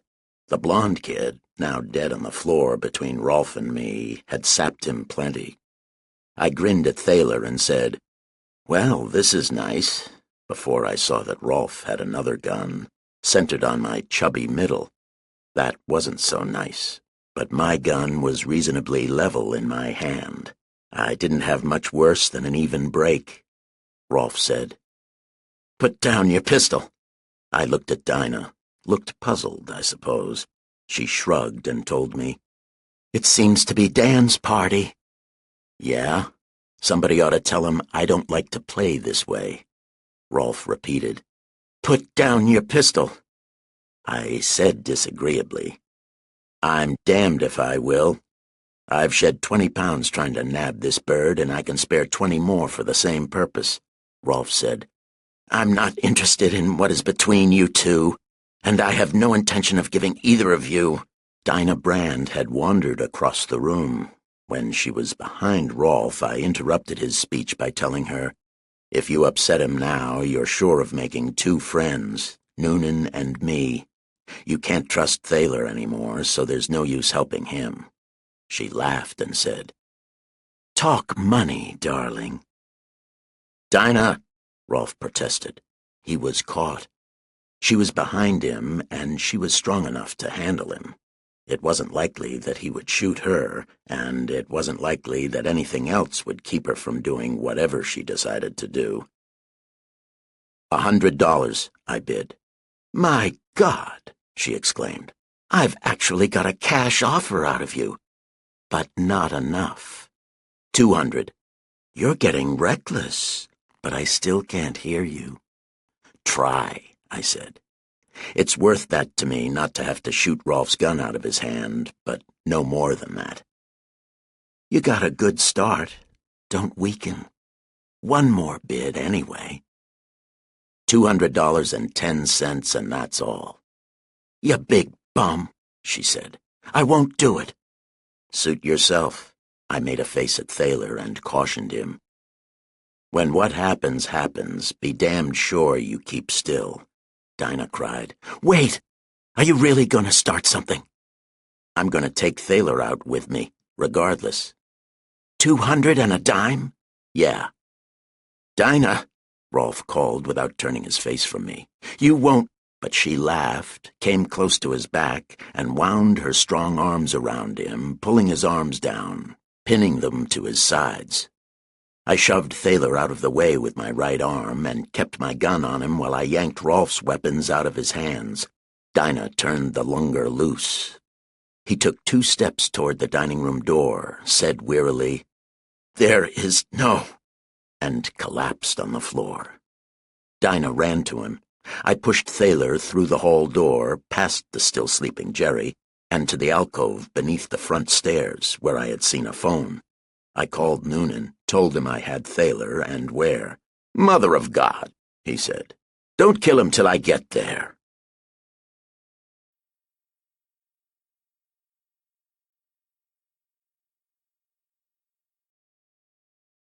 Chapter 14. Max. The news of Whisper's capture spread quickly. When Noonan, the coppers he had brought along, and I took the gambler and the now-conscious Jerry into the city hall, there were at least 100 people standing around watching us. All of them didn't look pleased. Noonan's coppers, a shabby lot at best, moved around with whitish, strained faces. But Noonan was the most triumphant guy west of the Mississippi. Even the bad luck he had trying to third-degree Whisper couldn't spoil his happiness. Whisper stood up under all they could give him. He would talk to his lawyer, he said, and to nobody else, and he stuck to it. And, as much as Noonan hated the gambler, here was a prisoner he didn't give the works, didn't turn over to the wrecking crew. Whisper had killed the chief's brother, and the chief hated his guts, but Whisper was still too much somebody in Poisonville to be roughed around. Noonan finally got tired of playing with his prisoner and sent him up, the prison was on the city hall's top floor, to be stowed away. I lit another of the chief's cigars and read the detailed statement he had got from the woman in the hospital. There was nothing in it that I hadn't learned from Dinah and McSwain. The chief wanted me to come out to his house for dinner, but I lied out of it, pretending that my wrist, now in a bandage, was bothering me. It was really little more than a burn. While we were talking about it, a pair of plainclothesmen brought in the red-faced bird who had stopped the slug I had missed Whisper with. It had broken a rib for him, and he had taken a backdoor sneak while the rest of us were busy. Noonan's men had picked him up in a doctor's office. The chief failed to get any information out of him and sent him off to the hospital. I got up and prepared to leave, saying, "The Brand girl gave me the tip-off on this. That's why I asked you to keep her and Rolf out of it." The chief took hold of my left hand for the 5th or 6th time in the past couple of hours. "If you want her taken care of, that's enough for me," he assured me. "But if she had a hand in turning that bastard up, you can tell her from me that any time she wants anything, all she's got to do is name it." I said I'd tell her that, and went over to my hotel, thinking about that neat white bed. But it was nearly 8 o'clock, and my stomach needed attention. I went into the hotel dining room and had that fixed up. Then a leather chair tempted me into stopping in the lobby while I burnt a cigar. That led to conversations with a traveling railroad auditor from Denver who knew a man I knew in St. Louis. Then there was a lot of shooting in the street. We went to the door and decided that the shooting was in the vicinity of the city hall. I shook the auditor and moved up that way. I had done 2/3 of the distance when an automobile came down the street toward me, moving fast, leaking gunfire from the rear. I backed into an alley entrance and slid my gun loose. The car came abreast. An arc light brightened two faces in the front of the car. The driver's meant nothing to me. The upper part of the other's was hidden by a pulled-down hat. The lower part was Whisper's. Across the street was the entrance to another block of my alley, lighted at the far end. Between the light and me, somebody moved just as Whisper's car roared past. The somebody had dodged from behind one shadow that might have been an ash can to another. What made me forget Whisper was that the somebody's legs had a bowed look. A load of coppers buzzed past, throwing lead at the first car. I skipped across the street, into the section of alley that held a man who might have bowed legs. If he was my man, it was a fair bet he wasn't armed. I played it that way, moving straight up the slimy middle of the alley, looking into shadows with eyes, ears, and nose. 3/4 of a block of this, and a shadow broke away from another shadow, a man going pell-mell away from me. "Stop!" I bawled, pounding my feet after him. "Stop, or I'll plug you, McSwain!" He ran 6 strides farther and stopped, turning. "Oh, it's you," he said, as if it made any difference who took him back to the hoosegow. "Yeah," I confessed. "What are all you people doing wandering around loose?" "I don't know nothing about it. Somebody dynamited the floor out of the can. I dropped through the hole with the rest of them. There was some mugs standing off the bulls. I made the backtrotters with one bunch. Then we split, and I was figuring on cutting over and making the hills. I didn't have nothing to do with it. I just went along when she blew open." "Whisper was pinched this evening," I told him. "Hell, then that's it. Noonan had ought to know he'd never keep that guy screwed up, not in this burg." We were standing still in the alley where McSwain had stopped running. "You know what he was pinched for?" I asked. "Uh-huh, for killing Tim." "You know who killed Tim?" "Huh? Sure, he did." "You did." "Huh? What's the matter? You simple?" "There's a gun in my left hand," I warned him. "But look here, didn't he tell the broad that Whisper done it? What's the matter with you?" "He didn't say Whisper. I've heard women call Thaler Max, but I've never heard a man here call him anything but Whisper. Tim didn't say Max. He said Mix, the first part of McSwain, and died before he could finish it. Don't forget about the gun." "What would I have killed him for? He was after Whisper's—" "I haven't got around to that yet," I admitted, "but let's see. You and your wife had busted up. Tim was a ladies' man, wasn't he? Maybe there's something there. I'll have to look it up. What started me thinking about you was that you never tried to get any more money out of the girl." "Cut it out," he begged. "You know there ain't any sense to it. What would I have hung around afterwards for? I'd have been out getting an alibi, like Whisper." "Why? You were a dick then. Close by was the spot for you. To see that everything went right, handle it yourself." "You know damned well it don't hang together. Don't make sense. Cut it out, for God's sake." "I don't mind how goofy it is," I said. "It's something to put to Noonan when we get back. He's likely all broken up over Whisper's crush-out. This will take his mind off it." McSwain got down on his knees in the muddy alley and cried, "Oh, Christ, no! He'd croak me with his hands." "Get up and stop yelling," I growled. "Now will you give it to me straight?" He whined. "He'd croak me with his hands." "Suit yourself. If you won't talk, I will, to Noonan. If you'll come through to me, I'll do what I can for you." "What can you do?" he asked hopelessly and started sniveling again. "How do I know you'll try to do anything?" I risked a little truth on him.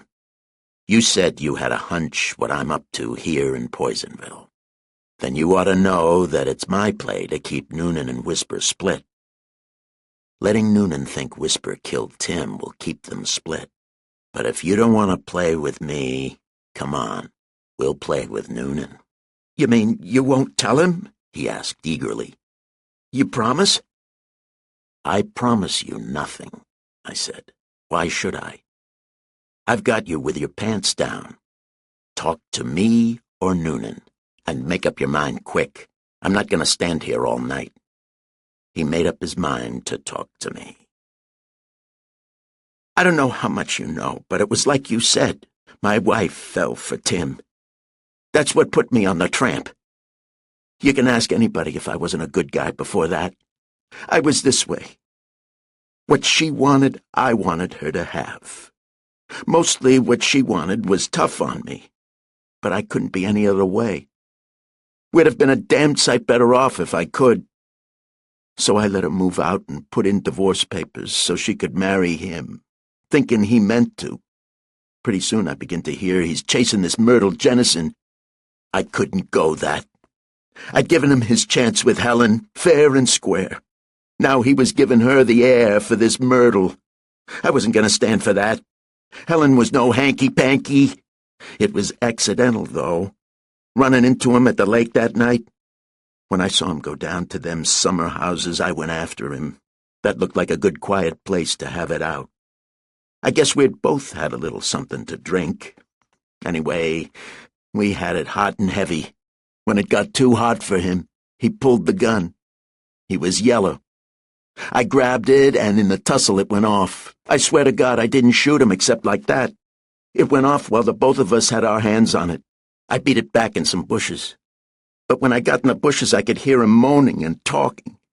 There was people coming. A girl running down from the hotel, that Myrtle Jennison. I wanted to go back and hear what Tim was saying so I'd know where I stood, but I was leery of being the first one there. So I had to wait till the girl got to him, listening all the time to his squawking, but too far away to make it out. When she got to him, I ran over and got there just as he died trying to say my name. I didn't think about that being Whisper's name till she propositioned me with the suicide letter, the 200, and the rock. I'd just been stalling around, pretending to get the job lined up, being on the force then and trying to find out where I stood.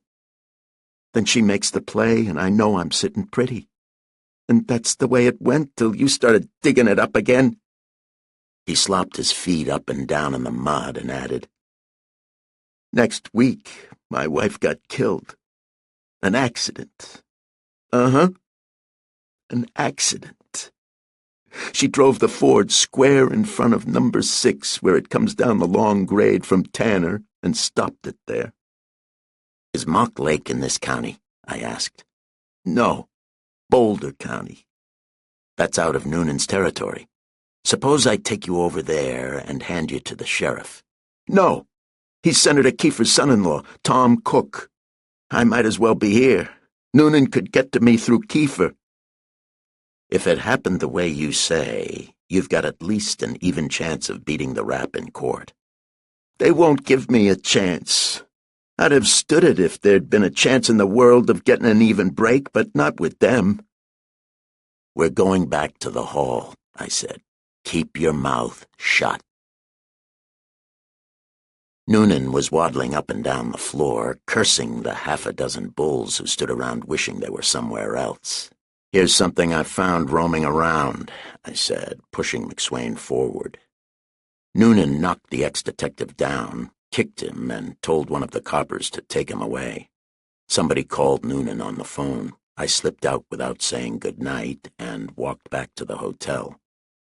Off to the north, some guns popped. A group of 3 men passed me, shifty-eyed, walking pigeon-toed. A little farther along, another man moved all the way over to the curb to give me plenty of room to pass. I didn't know him and didn't suppose he knew me. A lone shot sounded not far away. As I reached the hotel, a battered black touring car went down the street, hitting 50 at least, crammed to the curtains with men. I grinned after it. Poisonville was beginning to boil out under the lid, and I felt so much like a native that even the memory of my very unnice part in the boiling didn't keep me from getting 12 solid end-to-end hours of sleep.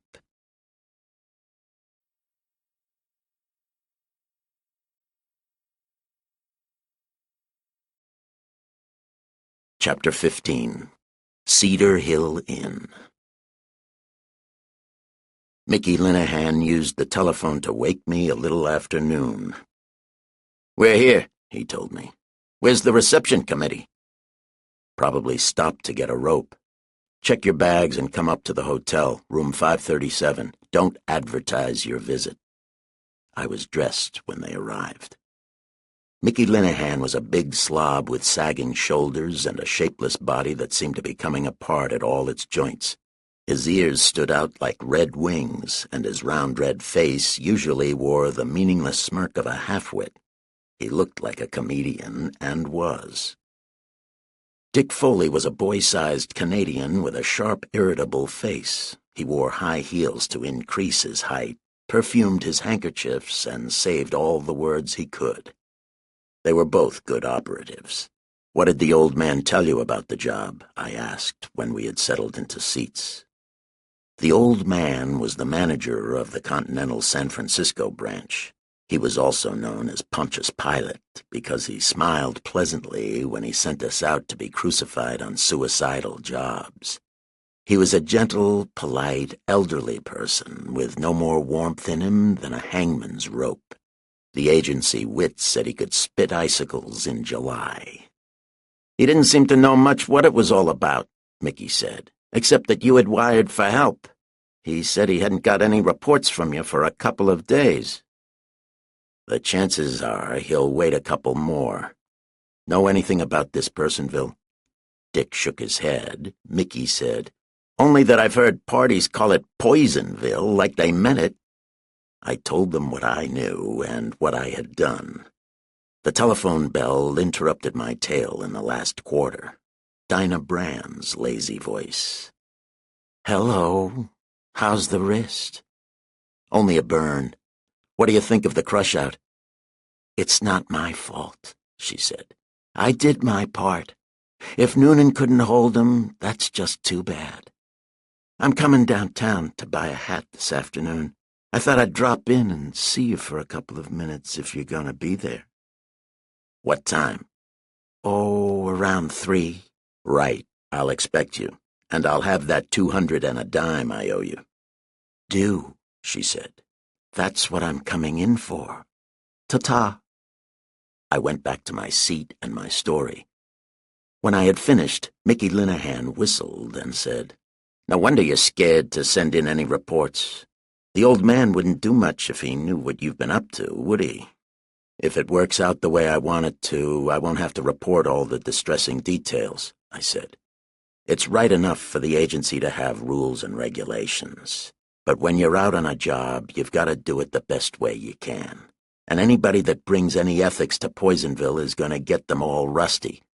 A report is no place for the dirty details anyway, and I don't want you birds to send any writing back to San Francisco without letting me see it first." "What kind of crimes have you got for us to pull?" Mickey asked. "I want you to take Pete the Finn. Dick will take Lou Yard. You'll have to play it the way I've been playing. Do what you can when you can. I've an idea that the pair of them will try to make Noonan let Whisper alone. I don't know what he'll do. He's shifty as hell, and he does want to even up his brother's killing." "After I take this finished gent," Mickey said, "what do I do with him? I don't want to brag about how dumb I am, but this job is plain as astronomy to me. I understand everything about it except what you have done and why, and what you're trying to do and how. You can start off by shadowing him. I've got to have a wedge that can be put between Pete and Yard, Yard and Noonan, Pete and Noonan, Pete and Thaler, or Yard and Thaler. If we can smash things up enough, break the combination, they'll have their knives in each other's backs, doing our work for us. The break between Thaler and Noonan is a starter, but it'll sag on us if we don't help it along. I could buy more dope on the whole lot from Dinah Brand, but there's no use taking anybody into court no matter what you've got on them. They own the courts, and besides, the courts are too slow for us now. I've got myself tangled up in something, and as soon as the old man smells it, and San Francisco isn't far enough away to fool his nose, he's going to be sitting on the wire asking for explanations. I've got to have results to hide the details under, so evidence won't do. What we've got to have is dynamite." "What about our respected client, Mr. Elihu Wilson?" Mickey asked. "What are you planning to do with or to him?" "Maybe ruin him, maybe club him into backing us up. I don't care which. You'd better stay at the Hotel Person, Mickey, and Dick can go to the National. Keep apart, and if you want to keep me from being fired, burn the job up before the old man tumbles. Better write these down." I gave them names, descriptions, and addresses when I had them of Elihu Wilson, Stanley Lewis, his secretary, Dinah Brand, Dan Rolfe, Noonan, Max Thaler, alias Whisper, his right-hand man, the chinless Jerry, Mrs. Donald Wilson, Lewis's daughter, who had been Donald Wilson's secretary, and Bill Quint, Dinah's radical ex-boyfriend. "Now hop to it," I said, "and don't kid yourselves that there's any law in Poisonville except what you make for yourself." Mickey said I'd be surprised how many laws he could get along without. Dick said, "So long," and they departed. After breakfast, I went over to the city hall. Noonan's greenish eyes were bleary, as if they hadn't been sleeping, and his face had lost some of its color. He pumped my hand up and down as enthusiastically as ever, and the customary amount of cordiality was in his voice and manner. "Any line on Whisper?" I asked when we had finished the glad-handing. "I think I've got something." He looked at the clock on the wall and then at his phone. "I'm expecting a word any minute. Sit down." "Who else got away?" "Jerry Hooper and Tony Augusti are the only other ones still out. We picked up the rest. Jerry is Whisper's man Friday, and the Wop's one of his mob. He's the bozo that put the knife in Ike Bush the night of the fight." "Any more of Whisper's mob in?" "No. We just had the three of them except Buck Wallace, the fella you potted. He's in the hospital." The chief looked at the wall clock again and at his watch. It was exactly 2 o'clock. He turned to the phone. It rang. He grabbed it and said, "Noonan talking." "Yes, yes, yes. Right." He pushed the phone aside and played a tune on the row of pearl buttons on his desk. The office filled up with coppers. "Cedar Hill Inn," he said. "You follow me out with your detail, Bates. Terry, shoot out Broadway and hit the dump from behind. Pick up the boys on traffic duty as you go along. It's likely we'll need everybody we can get. Duffy, take yours out Union Street and around by the Old Mine Road. McGraw will hold headquarters down. Get hold of everybody you can and send them after us. Jump!" He grabbed his hat and went out after them, calling over his thick shoulder to me. "Come on, man, this is the kill." I followed him down to the department garage, where the engines of half a dozen cars were roaring. The chief sat beside his driver. I sat in back with 4 detectives. Men scrambled into the other cars. Machine guns were unwrapped. Armloads of rifles and riot guns were distributed, and packages of ammunition. The chief's car got away first, off with a jump that hammered our teeth together. We missed the garage door by half an inch, chased a couple of pedestrians diagonally across the sidewalk, bounced off the curb into the roadway, missed a truck as narrowly as we had missed the door, and dashed out King Street with our siren wide open. Panicky automobiles darted right and left, regardless of traffic rules, to let us through. It was a lot of fun. I looked back, saw another police car following us, a third turning into Broadway. Noonan chewed a cold cigar and told the driver, "Give her a bit more, Pat." Pat twisted us around a frightened woman's coupe, put us through a slot between streetcar and laundry wagon, a narrow slot that we couldn't have slipped through if our car hadn't been so smoothly enameled, and said, "All right, but the brakes ain't no good." "That's nice," the gray-mustached sleuth on my left said. He didn't sound sincere. Out of the center of the city there wasn't much traffic to bother us, but the paving was rougher. It was a nice half-hour's ride, with everybody getting a chance to sit in everybody else's lap. The last 10 minutes of it was over an uneven road that had hills enough to keep us from forgetting what Pat had said about the brakes. We wound up at a gate topped by a shabby electric sign that had said Cedar Hill Inn before it lost its globes. The roadhouse, 20 feet behind the gate, was a squat wooden building painted a moldy green and chiefly surrounded by rubbish. Front door and windows were closed, blank. We followed Noonan out of the car. The machine that had been trailing us came into sight around a bend in the road, slid to rest beside ours, and unloaded its cargo of men and weapons. Noonan ordered this and that. A trio of coppers went around each side of the building. 3 others, including a machine gunner, remained by the gate. The rest of us walked through tin cans, bottles, and ancient newspaper to the front of the house. The gray-mustached detective who had sat beside me in the car carried a red axe. We stepped up on the porch. Noise and fire came out under a windowsill. The gray-mustached detective fell down, hiding the axe under his corpse. The rest of us ran away. I ran with Noonan. We hid in the ditch on the inside of the road. It was deep enough and banked high enough to let us stand almost erect without being targets. The chief was excited. "What luck," he said happily. "He's here, by God, he's here." "That shot came from under the sill," I said. "Not a bad trick." "We'll spoil it, though," he said cheerfully. "We'll sieve the dump. Duffy ought to be pulling up on the other road by now, and Terry Shane won't be many minutes behind him. Hey, Donner!" He called to a man who was peeping around a boulder. "Swing back and tell Duffy and Shane to start closing in as soon as they come. Let 'em fly with all they got. Where's Kimball?" The peeper jerked a thumb toward a tree beyond him. We could see only the upper part of it from our ditch. "Tell him to set up his mill and start grinding," Noonan ordered. "Low across the front ought to do it like cutting cheese." The peeper disappeared.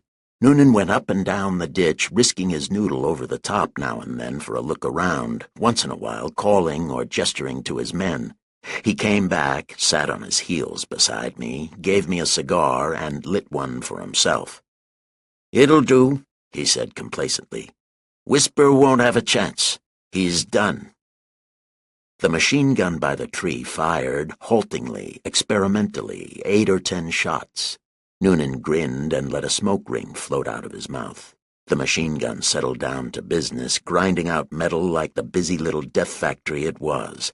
Noonan blew another smoke ring and said, "That's exactly what'll do it." I agreed that it ought to. We leaned against the clay bank and smoked while, farther away, another machine gun got going, and then a third. Irregularly, rifles, pistols, shotguns joined in. Noonan nodded approvingly and said, 5 minutes of that will let him know there's a hell." When the 5 minutes were up, I suggested a look at the remains. I gave him a boost up the bank and scrambled up after him. The roadhouse was as bleak and empty-looking as before, but more battered. No shots came from it. Plenty were going into it. "What do you think?" Noonan asked. "If there's a cellar, there might be a mouse alive in it." "Well, we could finish him afterwards." He took a whistle out of his pocket and made a lot of noise. He waved his fat arms, and the gunfire began dwindling. We had to wait for the word to go all the way around. Then we crashed the door. The first floor was ankle-deep with booze that was still gurgling from bullet holes in the stacked-up cases and barrels that filled most of the house. Dizzy with the fumes of spilled hooch, we waded around until we had found 4 dead bodies and no live ones. The 4 were swarthy, foreign-looking men in laborers' clothes. 2 of them were practically shot to pieces. Noonan said, "Leave them here and get out." His voice was cheerful, but in a flashlight's glow his eyes showed white-ringed with fear. We went out gladly, though I did hesitate long enough to pocket an unbroken bottle labeled Doer. A khaki-dressed copper was tumbling off a motorcycle at the gate. He yelled at us, "The First National's been stuck up!" Noonan cursed savagely, bawled, "He's foxed us, damn him! Back to town, everybody!" Everybody except us who had ridden with the chief beat it for the machines. 2 of them took the dead detective with them. Noonan looked at me out of his eye corners and said, "This is a tough one, no foolin'." I said, "Well," shrugged, and sauntered over to his car, where the driver was sitting at the wheel. I stood with my back to the house, talking to Pat. I don't remember what we talked about. Presently, Noonan and the other sleuths joined us. Only a little flame showed through the open roadhouse door before we passed out of sight around the bend in the road.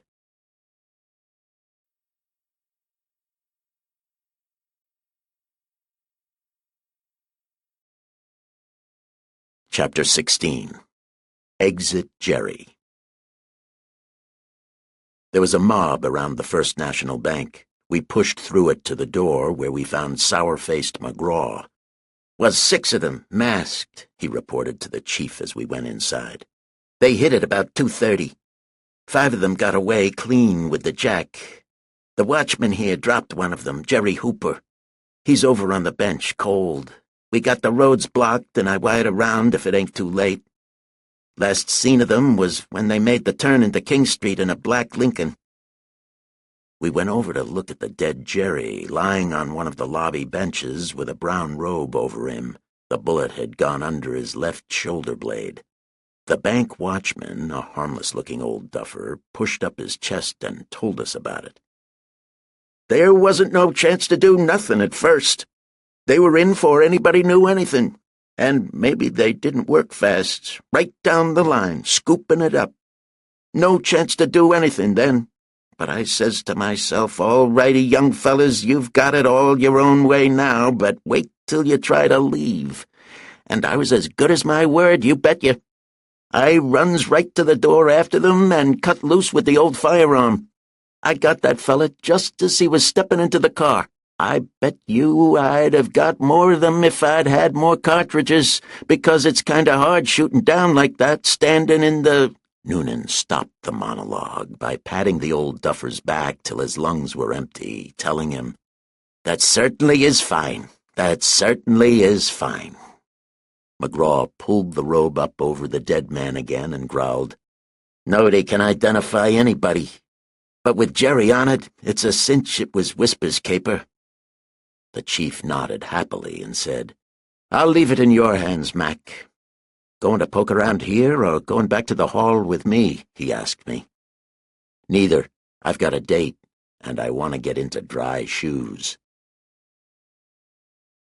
Dinah Brand's little Mormon was standing in front of the hotel. I didn't see her. I went up to my room, leaving the door unlocked. I had got my hat and coat off when she came in without knocking. "My God, you keep a boozy-smelling room," she said. "It's my shoes. Noonan took me wading in rum." She crossed to the window, opened it, sat on the sill, and asked, "What was that for?" "He thought he was going to find your Max out in a dump called Cedar Hill Inn. So we went out there, shot the joint silly, murdered some dagos, spilled gallons of liquor, and left the place burning." "Cedar Hill Inn? I thought it had been closed up for a year or more." "It looked it, but it was somebody's warehouse." "But you didn't find Max there?" she asked. "While we were there, he seems to have been knocking over Elihu's First National Bank." "I saw that," she said. "I had just come out of Bengren's, the store 2 doors away. I had just got in my car when I saw a big boy backing out of the bank carrying a sack and a gun with a black handkerchief over his face." "Was Max with them?" "No, he wouldn't be. He'd send Jerry and the boys. That's what he has them for. Jerry was there. I knew him as soon as he got out of the car, in spite of the black handkerchief. They all had black ones. 4 of them came out of the bank, running down to the car at the curb. Jerry and another fellow were in the car. When the 4 came across the sidewalk, Jerry jumped out and went to meet them. That's when the shooting started and Jerry dropped. The others jumped in the bus and lit out. How about that dough you owe me?" I counted out 10 $20 bills and a dime. She left the window to come for them. "That's for pulling Dan off so you could cop Max," she said when she had stowed the money away in her bag. "Now how about what I was to get for showing you where you could turn up the dope on his killing Tim Noonan?" "You'll have to wait till he's indicted." "How do I know the dope's any good?" She frowned and asked, "What do you do with all the money you don't spend?" Her face brightened. You know where Max is now? No. What's it worth to know? Nothing. I'll tell you for $100. I wouldn't want to take advantage of you that way. I'll tell you for $50. I shook my head. 25. I don't want him, I said. I don't care where he is. Why don't you peddle the news to Noonan? Yes, and try to collect. Do you only perfume yourself with booze, or is there any for drinking purposes? Here's a bottle of so-called Doer that I picked up at Cedar Hill this afternoon. There's a bottle of King George in my bag. What's your choice? She voted for King George. We had a drink apiece, straight, and I said, sit down and play with it while I change clothes. When I came out of the bathroom 25 minutes later, she was sitting at the secretary, smoking a cigarette and studying a memoranda book that had been in a side pocket of my Gladstone bag. I guess these are the expenses you've charged up on other cases, she said without looking up. I'm damned if I can see why you can't be more liberal with me. Look, here's a $600 item marked Inf. That's information you bought from somebody, isn't it? And here's $150 below it. Top, whatever that is. And here's another day when you spent nearly $1,000. They must be telephone numbers, I said, taking the book from her. Where were you raised, fanning my baggage? I was raised in a convent, she told me. I won the Good Behavior Prize every year I was there. I thought little girls who put extra spoons of sugar in their chocolate went to hell for gluttony. I didn't even know there was such a thing as profanity until I was 18. The first time I heard any, I damn near fainted. She spit on the rug in front of her, tilted her chair back, put her crossed feet on my bed, and asked, What do you think of that? I pushed her feet off the bed and said, I was raised in a waterfront saloon. Keep your saliva off my floor or I'll toss you out on your neck. Let's have another drink first. Listen, what'll you give me for the inside story of how the boys didn't lose anything building the city hall? The story that was in the papers I sold Donald Wilson. That doesn't click with me. Try another. How about why the first Mrs. Lou Yard was sent to the insane asylum? No. King, our sheriff, $8,000 in debt 4 years ago, now the owner of as nice a collection of downtown business blocks as you'd want to see. I can't give you all of it, but I can show you where to get it. Keep trying, I encouraged her. No, you don't want to buy anything. You're just hoping you'll pick up something for nothing. This isn't bad scotch. Where'd you get it? Brought it from San Francisco with me. What's the idea of not wanting any of this information I'm offering? Think you can get it cheaper? Information of that kind's not much good to me now.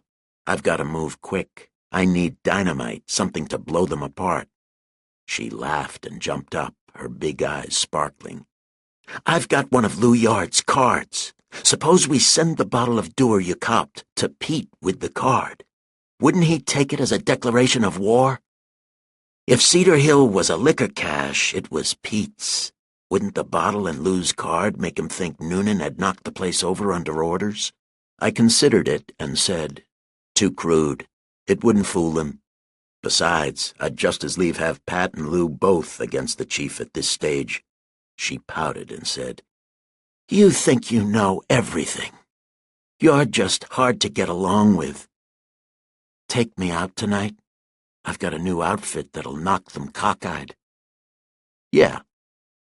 Come up for me around 8. She patted my cheek with a warm hand, said ta-ta, and went out as the telephone bell began jingling. My Chinch and Dicks are together at your client's joint, Mickey Linehan reported over the wire.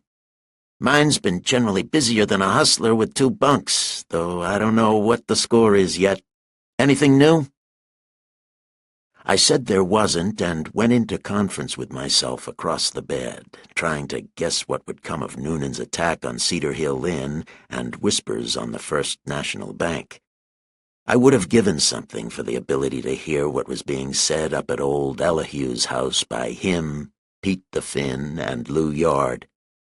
But I hadn't that ability, and I was never much good at guessing, so after half an hour I stopped tormenting my brain and took a nap. It was nearly 7 o'clock when I came out of the nap. I washed, dressed, loaded my pockets with a gun and a pint flask of scotch, and went up to Dinah's.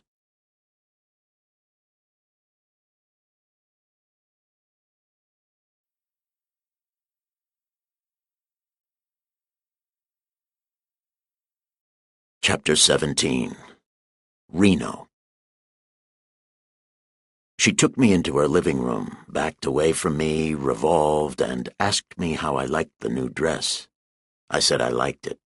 She explained that the color was rose beige and that the dinguses on the side were something or other, winding up. "And you really think I look good in it?"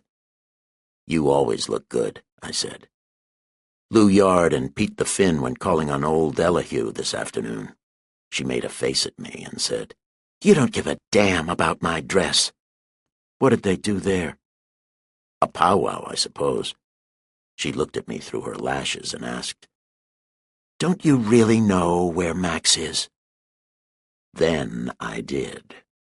There was no use admitting I hadn't known all along. I said, "At Wilson's, probably, but I haven't been interested enough to make sure." "That's goofy of you. He's got reasons for not liking you and me. Take Mama's advice and nail him quick, if you like living and like having Mama live, too." I laughed and said, "You don't know the worst of it. Max didn't kill Noonan's brother. Tim didn't say Max. He tried to say McSwain and died before he could finish." She grabbed my shoulders and tried to shake my 190 pounds. She was almost strong enough to do it. "God damn you!" Her breath was hot in my face. Her face was white as her teeth. Rouge stood out sharply, like red labels pasted on her mouth and cheeks. "If you framed him and made me frame him, you've got to kill him, now." I don't like being manhandled, even by young women who look like something out of mythology when they're steamed up. I took her hands off my shoulders and said, "Stop belly aching. You're still alive." "Yes, still. But I know Max better than you. I know how much chance anybody that frames him has got of staying alive long. It would be bad enough if we had got him right, but—" "Don't make so much fuss over it. I've framed millions and nothing's happened to me. Get your hat and coat and we'll feed. You'll feel better then." "You're crazy if you think I'm going out. Not with that—" "Stop it, sister. If he's that dangerous, he's just as likely to get you here as anywhere, so what difference does it make?" "It makes a— You know what you're going to do? You're going to stay here until Max is put out of the way. It's your fault and you've got to look out for me. I haven't even got Dan. He's in the hospital." "I can't," I said. "I've got work to do. You're all burnt up over nothing. Max has probably forgotten all about you by now. Get your hat and coat. I'm starving." She put her face close to mine again, and her eyes looked as if they had found something horrible in mine. "Oh, you're rotten," she said. "You don't give a damn what happens to me. You're using me as you use the others, that dynamite you wanted. I trusted you." "You're dynamite, all right, but the rest of it's kind of foolish. You look a lot better when you're happy. Your features are heavy. Anger makes them downright brutal. I'm starving, sister." "You'll eat here," she said. "You're not going to get me out after dark." She meant it. She swapped the rose-beige dress for an apron and took inventory of the icebox. There were potatoes, lettuce, canned soup, and half a fruitcake. I went out and got a couple of steaks, rolls, asparagus, and tomatoes. When I came back, she was mixing gin, vermouth, and orange bitters in a quart shaker, not leaving a lot of space for them to move around in. "Did you see anything?" she asked. I sneered at her in a friendly way. We carried the cocktails into the dining room and played bottoms up while the meal cooked. The drinks cheered her a lot. By the time we sat down to the food, she had almost forgotten her fright. She wasn't a very good cook, but we ate as if she were. We put a couple of ginger ales in on top the dinner. She decided she wanted to go places and do things. No lousy little runt could keep her cooped up, because she had been as square with him as anybody could be until he got nasty over nothing, and if he didn't like what she did, he could go climb trees or jump in lakes, and we'd go out to the Silver Arrow where she had meant to take me, because she had promised Reno she'd show up at his party, and by God she would, and anybody who thought she wouldn't was crazy as a pet cuckoo, and what did I think of that? "Who's Reno?" I asked, while she tied herself tighter in the apron by pulling the strings the wrong way. "Reno Starkey. You'll like him. He's a right guy. I promised him I'd show at his celebration, and that's just what I'll do." "What's he celebrating?" "What the hell's the matter with this lousy apron? He was sprung this afternoon." "Turn around and I'll unwind you. What was he in for? Stand still." "Blowing a safe 6 or 7 months ago. Turlock's, the jeweler. Reno, Put Collings, Blackie Whalen, Hank O'Mara, and a little lame guy called Step and a Half. They had plenty of cover, Lou Yard, but the Jewelers Association dicks tied the job to them last week. So Noonan had to go through the motions. It doesn't mean anything. They got out on bail at 5 o'clock this afternoon, and that's the last anybody will ever hear about it. Reno's used to it. He was already out on bail for 3 other capers. Suppose you mix another little drink while I'm inserting myself in the dress." The Silver Arrow was halfway between Personville and Mock Lake. "It's not a bad dump," Dinah told me as her little Mormon carried us toward it. "Polly Devoto is a good scout, and anything she sells you is good, except maybe the bourbon. That always tastes a little bit like it had been drained off a corpse. You'll like her. You can get away with anything out here so long as you don't get noisy. She won't stand for noise. There it is. See the red and blue lights through the trees?" We rode out of the woods into full view of the roadhouse, a very electric-lighted imitation castle set close to the road. "What do you mean she won't stand for noise?" I asked, listening to the chorus of pistols singing "Bang, bang, bang." "Something up," the girl muttered, stopping the car. 2 men dragging a woman between them ran out of the roadhouse's front door, ran away into the darkness. A man sprinted out a side door, away. The guns sang on. I didn't see any flashes. Another man broke out and vanished around the back. A man leaned far out a front second-story window, a black gun in his hand. Dinah blew her breath out sharply. From a hedge by the road, a flash of orange pointed briefly up at the man in the window. His gun flashed downward. He leaned farther out. No second flash came from the hedge.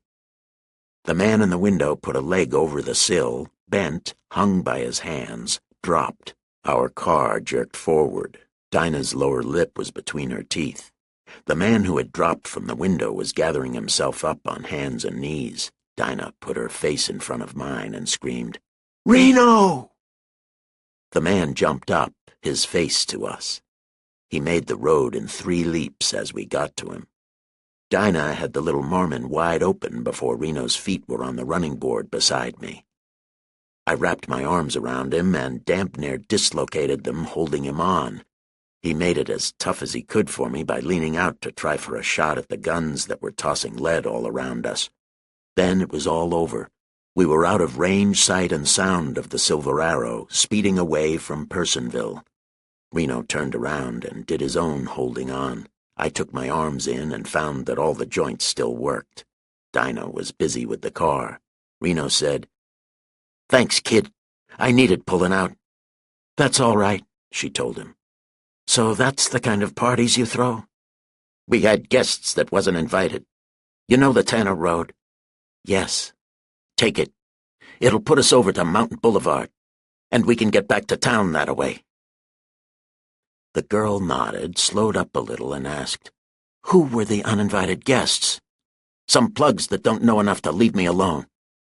"Do I know them?" she asked too casually as she turned the car into a narrower and rougher road. "Let it alone, kid," Reno said. "Better get as much out of the heap as it's got." She prodded another 15 miles an hour out of the Marmon. She had plenty to do now holding the car to the road, and Reno had plenty holding himself to the car. Neither of them made any more conversation until the road brought us into one that had more and better paving. Then he asked, "So you paid Whisper off?" "Mm-hmm." "They're saying you turned rat on him." "They would. What do you think?" "Ditching him was all right, but throwing in with a dick and cracking the works to him is kinda sour. Damn sour, if you ask me." He looked at me while he said it. He was a man of 34 or 5, fairly tall, broad and heavy without fat. His eyes were large, brown, dull, and set far apart in a long, slightly sallow horse face. It was a humorless face, stolid, but somehow not unpleasant. I looked at him and said nothing. The girl said, "If that's the way you feel about it, you can—" "Look out!" Reno grunted. We had swung around a curve. A long black car was straight across the road ahead of us, a barricade. Bullets flew around us.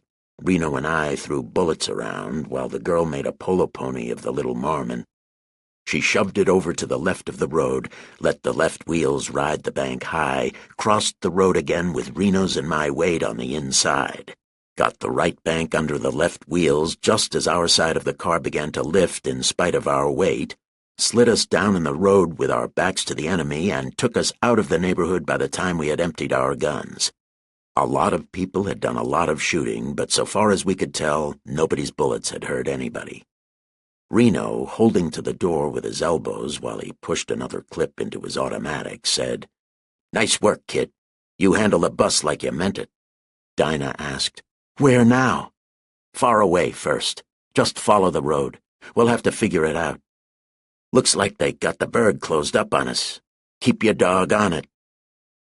We put 10 or 12 more miles between Personville and us. We passed a few cars, saw nothing to show we were being chased. A short bridge rumbled under us. Reno said, "Take the right turn at the top of the hill." We took it, into a dirt road that wound between trees down the side of a rock-ridged hill. 10 miles an hour was fast going here. After 5 minutes of creeping along, Reno ordered a halt. We heard nothing, saw nothing during the half-hour we sat in darkness. Then Reno said, "There's an empty shack a mile down the road. We'll camp there, huh? There's no sense trying to crash the city line again tonight." Dinah said she would prefer anything to being shot at again. I said it was all right with me, though I would rather have tried to find some path back to the city. We followed the dirt track cautiously until our headlights settled on a small clapboard building that badly needed the paint it had never got. "Is this it?" Dinah asked Reno. "Uh-huh. Stay here till I look it over." He left us, appearing soon in the beam of our lights at the shack door. He fumbled with keys at the padlock, got it off, opened the door, and went in. Presently he came to the door and called, "All right. Come in and make yourselves at home." Dinah cut off the engine and got out of the car. "Is there a flashlight in the car?" I asked. She said, "Yes," gave it to me, yawned. "My God, I'm tired. I hope there's something to drink in the hole." I told her I had a flask of scotch. The news cheered her up.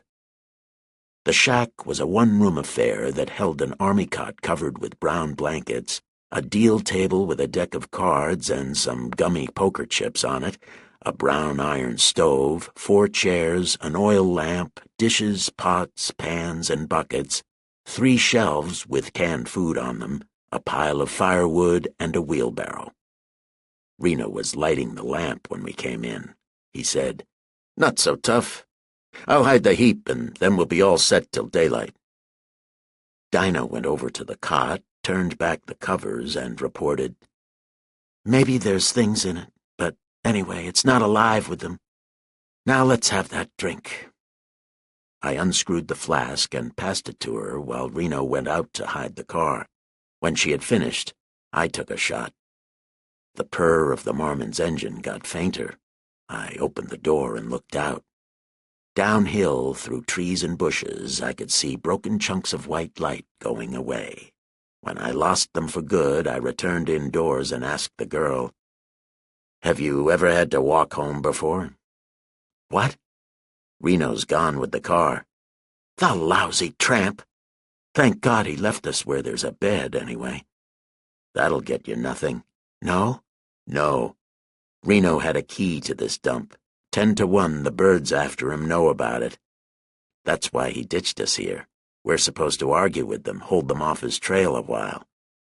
She got up wearily from the cot, cursed Reno, me, all men from Adam on, and said disagreeably, "You know everything. What do we do next?" "We find a comfortable spot in the great open spaces, not too far away, and wait to see what happens." "I'm going to take the blankets."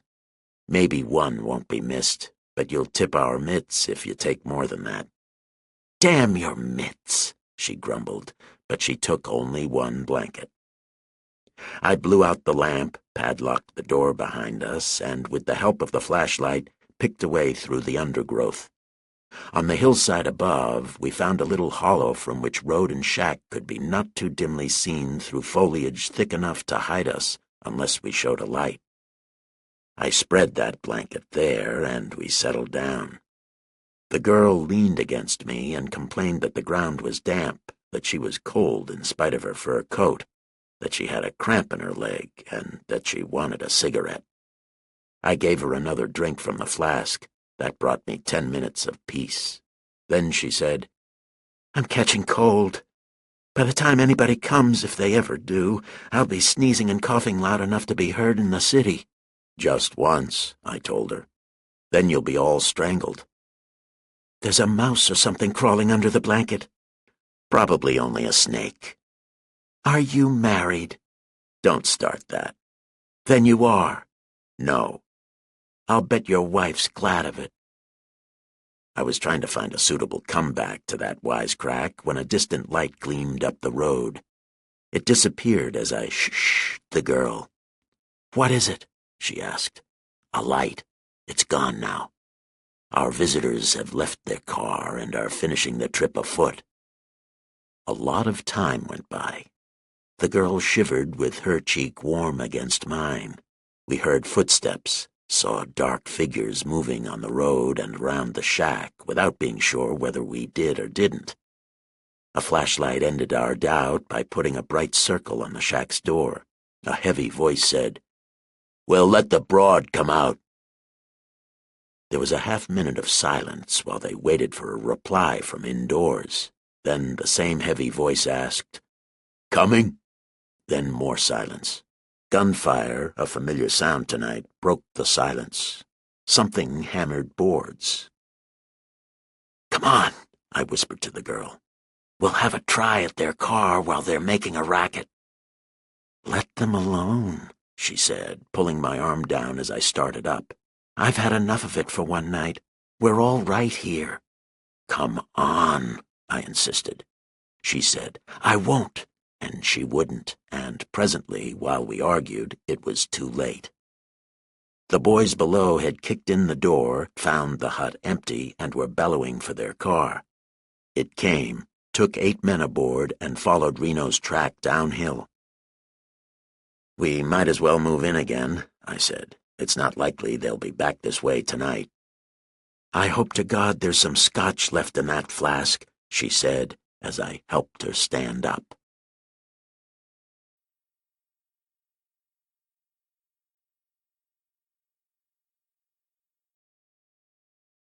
Chapter 18.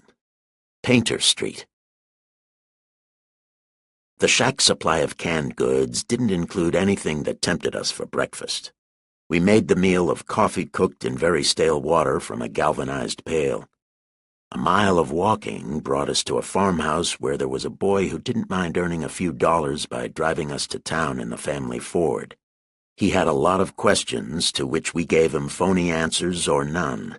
He set us down in front of a little restaurant in Upper King Street where we ate quantities of buckwheat cakes and bacon. A taxi put us at Dinah's door a little before 9 o'clock. I searched the place for her from roof to cellar and found no signs of visitors. "When will you be back?" she asked as she followed me to the door. "I'll try to pop in between now and midnight, if only for a few minutes. Where does Lou Yard live?" 1622 Painter Street. Painter's 3 blocks over. 1622's 4 blocks up. What are you going to do there?" Before I could answer, she put her hands on my arm and begged, "Get Max, will you? I'm afraid of him." "Maybe I'll sick Noonan on him a little later. It depends on how things work out. She called me a damned double-crossing something or other who didn't care what happened to her as long as his dirty work got done." I went over to Painter Street. 1622 was a red brick house with a garage under the front porch. A block up the street, I found Dick Foley in a hired drive-yourself Buick. I got in beside him, asking, "What's doing?" "Spot 2. Out 3:30, office to Wilson's. Mickey, 5, home, busy, kept plant. Off 3-7. Nothing yet." That was supposed to inform me that he had picked up Lou Yard at 2 the previous afternoon, had shadowed him to Wilson's at 3:30, where Mickey had tailed Pete, had followed Yard away at 5 to his residence, had seen people going in and out of the house but had not shadowed any of them, had watched the house until 3 this morning and had returned to the job at 7, and since then had seen nobody go in or out.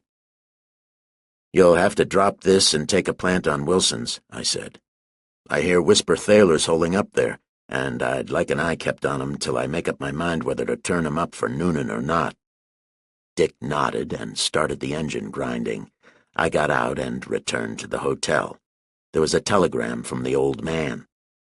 "Send by first mail full explanation of present operation and circumstances under which you accepted it with daily reports to date." I put the telegram in my pocket and hoped things would keep on breaking fast. To have sent him the dope he wanted at that time would have been the same as sending in my resignation. I bent a fresh collar around my neck and trotted over to the city hall. "Hello," Noonan greeted me. "I was hoping you'd show up. Tried to get you at your hotel, but they told me you hadn't been in." He wasn't looking well this morning, but under his glad-handing he seemed, for a change, genuinely glad to see me. As I sat down, one of his phones rang. He put the receiver to his ear, said, "Yes?" Listened for a moment, said, "You'd better go out there yourself, Mac," and had to make 2 attempts to get the receiver back on its prong before he succeeded. His face had gone a little doughy, but his voice was almost normal as he told me, "Lou Yard's been knocked off. Shot coming down his front steps just now." "Any details?" I asked, while I cursed myself for having pulled Dick Foley away from Painter Street an hour too soon. That was a tough break. Noonan shook his head, staring at his lap. "Shall we go out and look at the remains?" I suggested, getting up. He neither got up nor looked up. "No," he said wearily to his lap. "To tell you the truth, I don't want to. I don't know as I could stand it just now. I'm getting sick of this killing. It's getting to me. On my nerves, I mean." I sat down again, considered his low spirits, and asked, "Who do you guess killed him?" "God knows," he mumbled. "Everybody's killing everybody. Where's it gonna end?" "Think Reno did it?" Noonan winced, started to look up at me, changed his mind, and repeated, "God knows." I went at him from another angle. "Anybody knocked off in the battle at the Silver Arrow last night?" "Only 3. "Who were they?" "A pair of Johnson brothers named Blackie Whalen and Put Collings that only got out on bail around 5 yesterday, and Dutch Jake Wall, a guerrilla." "What was it all about?" "Just a roughhouse, I guess. It seems that Put and Blackie and the others that got out with them were celebrating with a lot of friends, and it wound up in smoke." "All of them Lou Yard's men?" "I don't know anything about that," he said. I got up, said, "Oh, all right," and started for the door. "Wait," he called. "Don't run off like that." "I guess they were." I came back to my chair, Noonan watched the top of his desk. His face was gray, flabby, damp, like fresh putty. "Whispers staying at Wilson's," I told him. He jerked his head up. His eyes darkened. Then his mouth twitched, and he let his head sag again. His eyes faded. "I can't go through with it," he mumbled. "I'm sick of this butchering. I can't stand any more of it." "Sick enough to give up the idea of evening the score for Tim's killing if it'll make peace?" I asked. "I am." "That's what started it," I reminded him. "If you're willing to call it off, it ought to be possible to stop it." He raised his face and looked at me with eyes that were like a dog's looking at a bone. "The others ought to be as sick of it as you are," I went on. "Tell them how you feel about it. Have a get-together and make peace." "They'd think I was up to some kind of a trick," he objected miserably. "Have the meeting at Wilson's. Whispers camping there. You'd be the one risking tricks going there. Are you afraid of that?" He frowned and asked, "Will you go with me?" "If you want me." "Thanks," he said. I'll try it."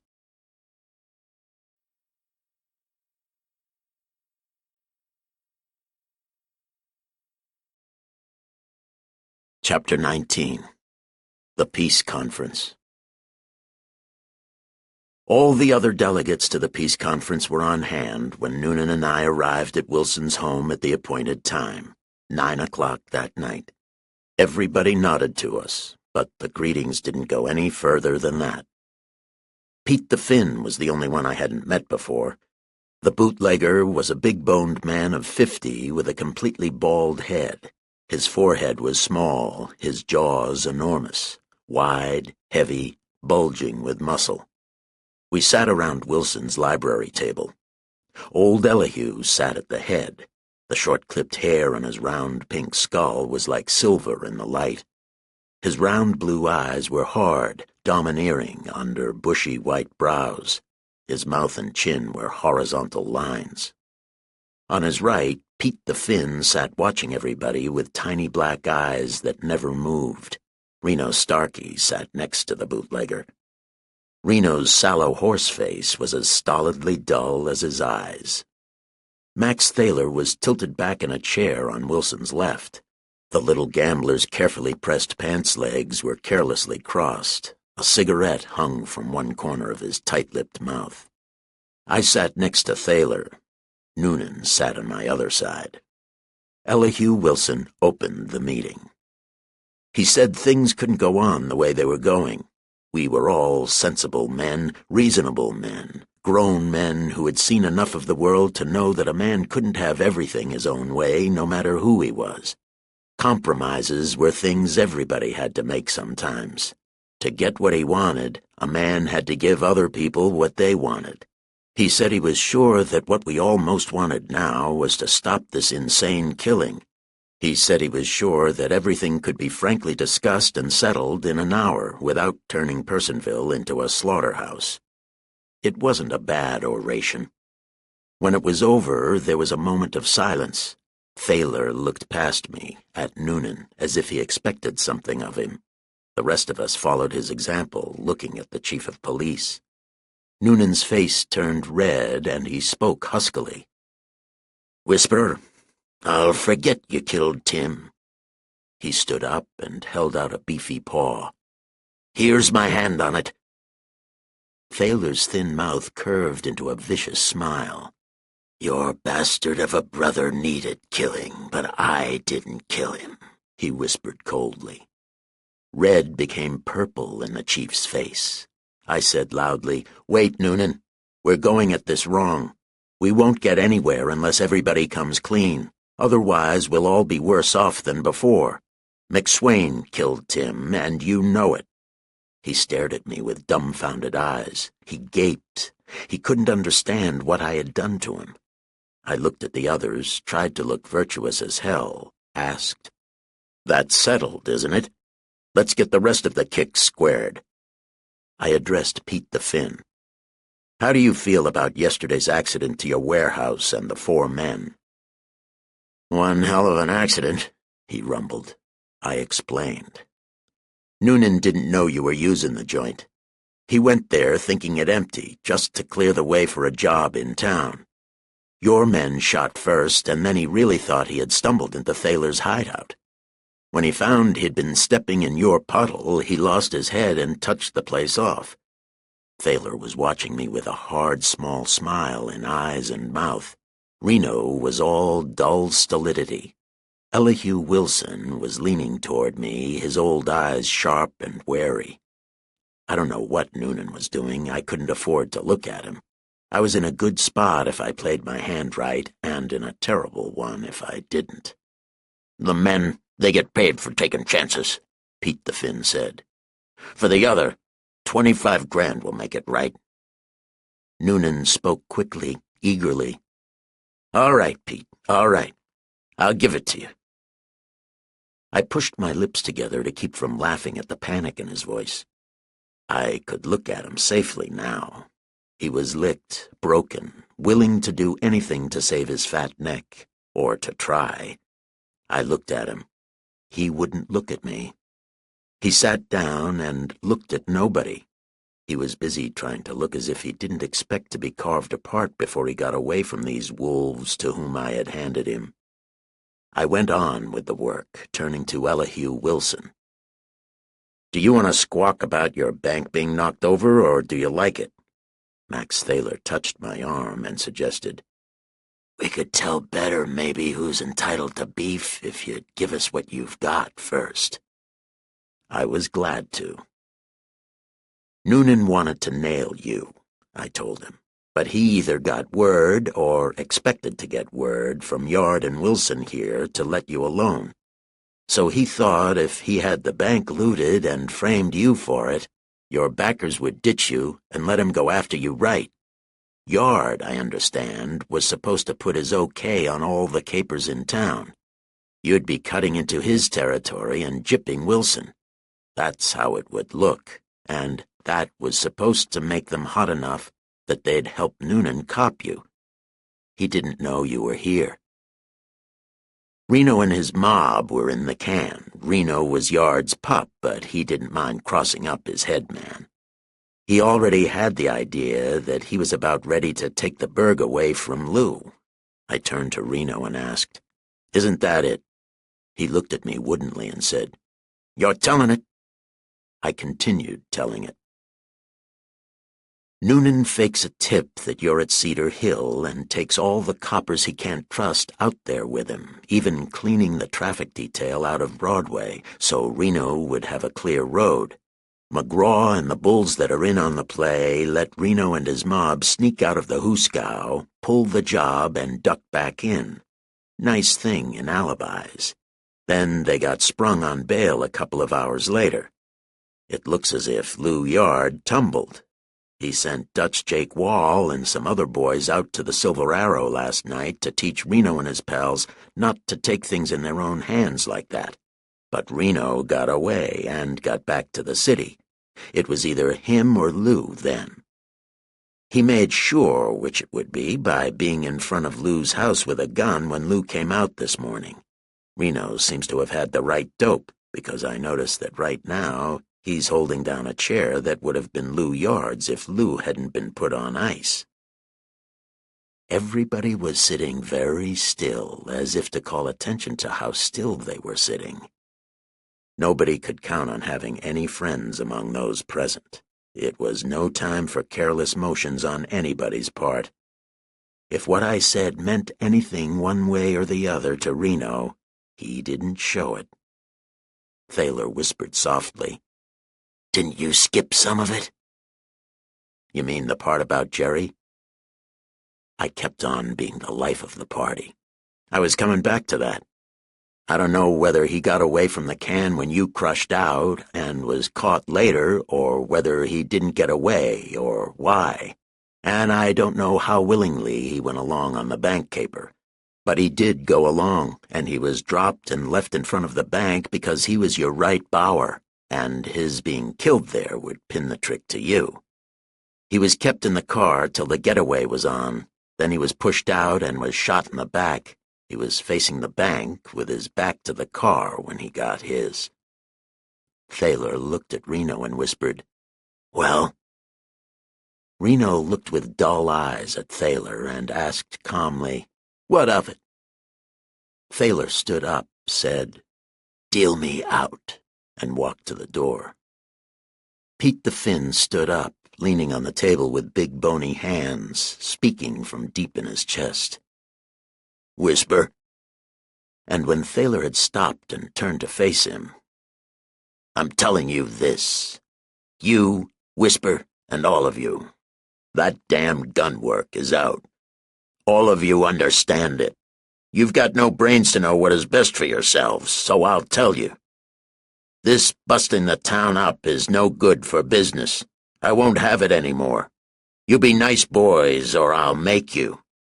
I got one army of young fellows that know what to do on any end of a gun. I gotta have them in my racket. If I got to use them on you, I'll use them on you. You want to play with gunpowder and dynamite? I'll show you what playing is. You gotta fight? I'll give you fighting. Mind what I tell you, that's all." Pete the Finn sat down. Thaler looked thoughtful for a moment and went away without saying or showing what he had thought. His going made the others impatient. None wanted to remain until anybody else had time to accumulate a few guns in the neighborhood. In a very few minutes, Elihu Wilson and I had the library to ourselves. We sat and looked at one another. Presently, he said, "How would you like to be chief of police?" "No, I'm a rotten errand boy." "I don't mean with this bunch. After we've got rid of them." "And got another just like them?" "Damn you," he said.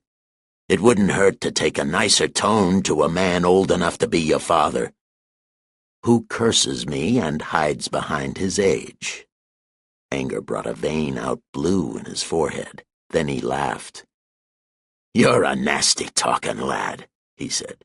"But I can't say you haven't done what I paid you to do.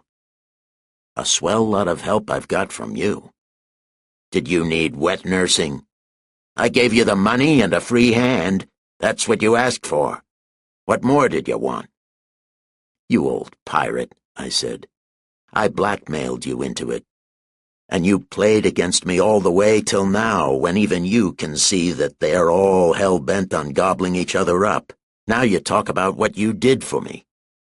"Old pirate," he repeated.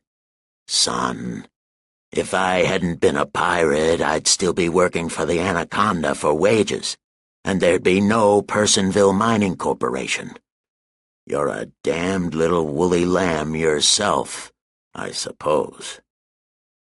"I was had, son, where the hair was short. There were things I didn't like, worse things that I didn't know about until tonight, but I was caught and had to bide my time.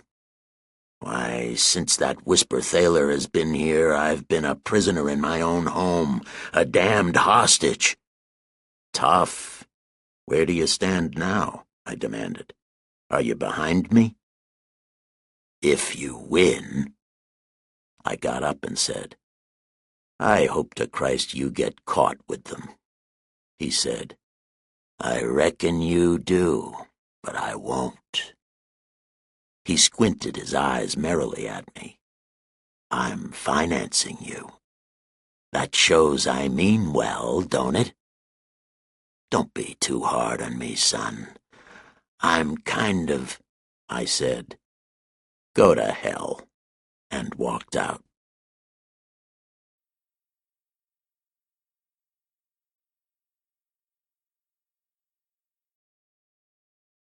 Chapter 20. Laudanum. Dick Foley in his hired car was at the next corner. I had him drive me over to within a block of Dinah Brand's house and walked the rest of the way. "You look tired," she said when I had followed her into the living room. "Been working?" "Attending a peace conference out of which at least a dozen killings ought to grow." The telephone rang. She answered it and called me. Reno Starkey's voice. I thought maybe you'd like to hear about Noonan being shot to hell and gone when he got out of his heap in front of his house. You never saw anybody that was deader. Must have had 30 pills pumped in him." "Thanks." Dinah's big blue eyes asked questions.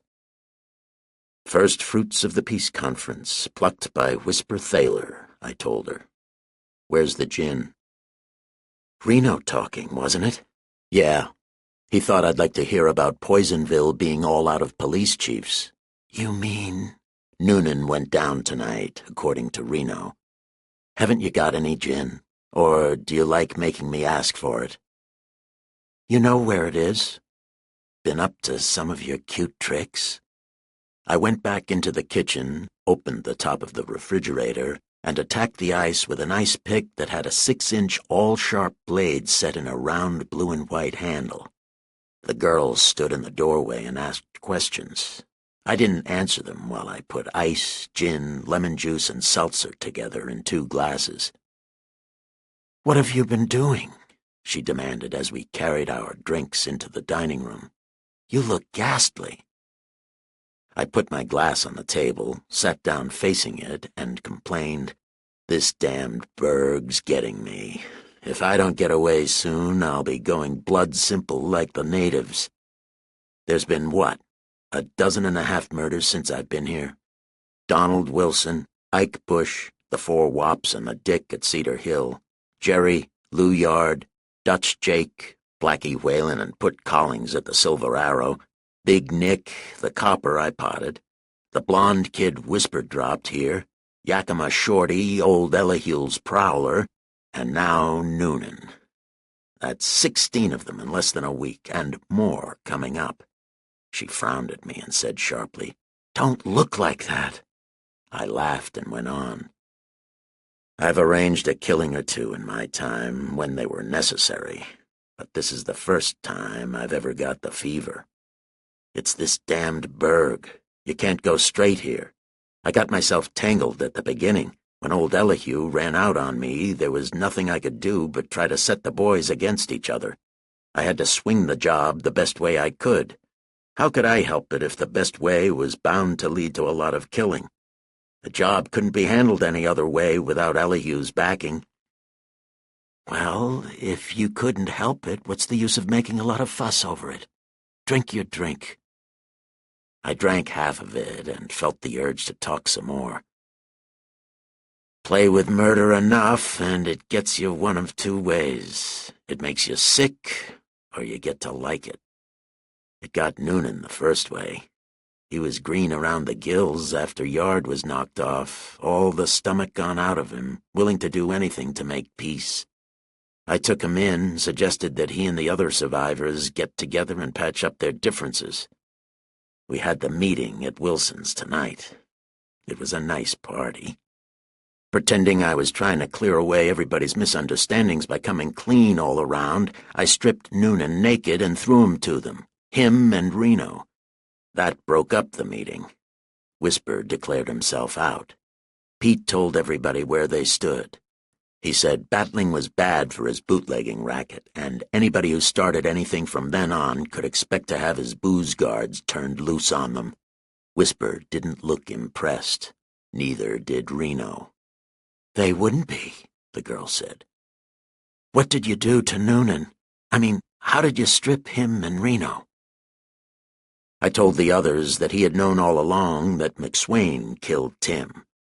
That was the only lie I told them. Then I told them about the bank stick-up being turned by Reno and the chief, with Jerry taken along and dropped on the premises to tie the job to Whisper. I knew that's the way it was if what you told me was right, about Jerry getting out of the car, starting toward the bank and being shot. The hole was in his back. Fitting in with that, McGraw said the last scene of the stick-up car was when it turned into King Street. The boys would be returning to the city hall, to their jail alibi. "But didn't the bank watchman say he shot Jerry? That's the way it was in the papers." "He said so, but he'd say anything and believe it. He probably emptied his gun with his eyes shut, and anything that fell was his. Didn't you see Jerry drop?" "Yes, I did, and he was facing the bank. but it was all too confused for me to see who shot him. There were a lot of men shooting, and, yeah, they'd see to that. I also advertised the fact, at least it looks like a fact to me, that Reno plugged Lou Yard. This Reno is a tough egg, isn't he? Noonan went watery, but all they got out of Reno was a what of it. It was all nice and gentlemanly. They were evenly divided, Pete and Whisper against Noonan and Reno, but none of them could count on his partner backing him up if he made a play, and by the time the meeting was over, the pairs had been split. Noonan was out of the count, and Reno and Whisper, against each other, had Pete against them.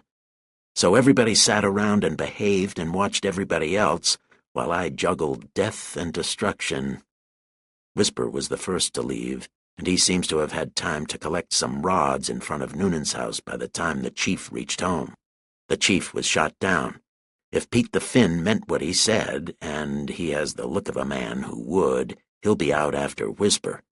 Reno was as much to blame for Jerry's death as Noonan, so Whisper ought to be gunning for him. Knowing it, Reno will be out to get Whisper first, and that will set Pete on his trail. Besides that, Reno will likely have his hands full standing off those of the late Lou Yard's underlings who don't fancy Reno as boss. All in all, it's one swell dish. Dinah Brand reached across the table and patted my hand. Her eyes were uneasy. She said, "It's not your fault, darling. You said yourself that there was nothing else you could do. Finish your drink and we'll have another." There was plenty else I could do, I contradicted her. Old Elihu ran out on me at first simply because these birds had too much on him for him to risk a break unless he was sure they could be wiped out. He couldn't see how I could do it, so he played with them. He's not exactly their brand of cutthroat, and, besides, he thinks the city is his personal property, and he doesn't like the way they've taken it away from him. I could have gone to him this afternoon and showed him that I had them ruined. He'd have listened to reason. He'd have come over to my side, have given me the support I needed to swing the play legally. I could have done that, but it's easier to have them killed off. Easier and surer, and, now that I'm feeling this way, more satisfying. I don't know how I'm going to come out with the agency. The old man will boil me in oil if he ever finds out what I've been doing. It's this damn town. Poisonville is right. It's poisoned me. Look, I sat at Wilson's table tonight and played them like you'd play trout, and got just as much fun out of it. I looked at Noonan and knew he hadn't a chance in 1,000 of living another day because of what I had done to him, and I laughed and felt warm and happy inside. That's not me. I've got hard skin all over what's left of my soul, and after 20 years of messing around with crime, I can look at any sort of a murder without seeing anything in it but my bread and butter, the day's work. But this getting a rear out of planning deaths is not natural to me. It's what this place has done to me." She smiled too softly and spoke too indulgently. "You exaggerate so, honey. They deserve all they get. I wish you wouldn't look like that. You make me feel creepy." I grinned, picked up the glasses, and went out to the kitchen for more gin. When I came back, she frowned at me over anxious dark eyes and asked, "Now, what did you bring the ice pick in for?" "To show you how my mind's running. A couple of days ago, if I thought about it at all, it was as a good tool to pry off chunks of ice." I ran a finger down its half-foot of round steel blade to the needle point. "Not a bad thing to pin a man to his clothes with. That's the way I'm begging, on the level. I can't even see a mechanical cigar lighter without thinking of filling one with nitroglycerin for somebody you don't like. There's a piece of copper wire lying in the gutter in front of your house. Thin, soft, and just long enough to go around a neck with two ends to hold on. I had one hell of a time to keep from picking it up and stuffing it in my pocket, just in case." "You're crazy." "I know it. That's what I've been telling you. I'm going blood simple. Well, I don't like it. Put that thing back in the kitchen and sit down and be sensible. I obeyed 2/3 of the order. The trouble with you is, she scolded me, your nerves are shot. You've been through too much excitement in the last few days. Keep it up and you're going to have the heebie-jeebies for fair, a nervous breakdown. I held up a hand with spread fingers. It was steady enough. She looked at it and said, That doesn't mean anything. It's inside you. Why don't you sneak off for a couple of days' rest? You've got things here so they'll run themselves. Let's go down to Salt Lake. It'll do you good. Can't, sister. Somebody's got to stay here to count the dead. Besides, the whole program is based on the present combination of people and events. Our going out of town would change that, and the chances are the whole thing would have to be gone over again. Nobody would have to know you were gone, and I've got nothing to do with it. Since when? She leaned forward, made her eyes small, and asked, Now what are you getting at? Nothing. Just wondering how you got to be a disinterested bystander all of a sudden. Forgotten that Donald Wilson was killed because of you starting the whole thing? Forgotten that it was the dope you gave me on Whisper that kept the job from petering out in the middle? You know just as well as I do that none of that was my fault, she said indignantly. And it's all past anyway. You're just bringing it up because you're in a rotten humor and want to argue. It wasn't past last night when you were scared stiff Whisper was going to kill you. Will you stop talking about killing? Young Albury once told me Bill Quint had threatened to kill you, I said. Stop it! You seem to have a gift for stirring up murderous notions in your boyfriends. There's Albury waiting trial for killing Wilson. There's Whisper who's got you shivering in corners. Even I haven't escaped your influence. Look at the way I've turned. And I've always had a private notion that Dan Rolfe's gonna have a try at you someday. Dan, you're crazy. Why, Yeah. He was a lunger and down and out, and you took him in. You gave him a home and all the laudanum he wants. You use him for errand boy. You slap his face in front of me and slap him around in front of others. He's in love with you. One of these mornings you're going to wake up and find he's whittled your neck away. She shivered, got up and laughed. I'm glad one of us knows what you're talking about, if you do, she said as she carried our empty glasses through the kitchen door. I lit a cigarette and wondered why I felt the way I did, wondered if I were getting psychic, wondered whether there was anything in this presentiment business or whether my nerves were just ragged. The next best thing for you to do, if you won't go away, the girl advised me when she returned with full glasses, is to get plastered and forget everything for a few hours. I put a double slug of gin in yours. You need it. It's not me, I said, wondering why I was saying it, but somehow enjoying it. It's you. Every time I mention killing, you jump on me. You're a woman. You think if nothing's said about it, maybe none of the God only knows how many people in town who might want to will kill you. That's silly. Nothing we say or don't say is going to make Whisper. For instance, please stop. I am silly. I am afraid of the words. I'm afraid of him. Oh, why didn't you put him out of the way when I asked you? Sorry, I said, meaning it. Do you think he— I don't know, I told her, and I reckon you're right. There's no use talking about it. The thing to do is drink, though there doesn't seem to be much body to this gin. That's you, not the gin. Do you want an honest-to-God rear? I'd drink nitroglycerin tonight. That's just about what you're going to get, she promised me. She rattled bottles in the kitchen and brought me in a glass of what looked like the stuff we had been drinking. I sniffed at it and said, Some of Dan's laudanum, huh?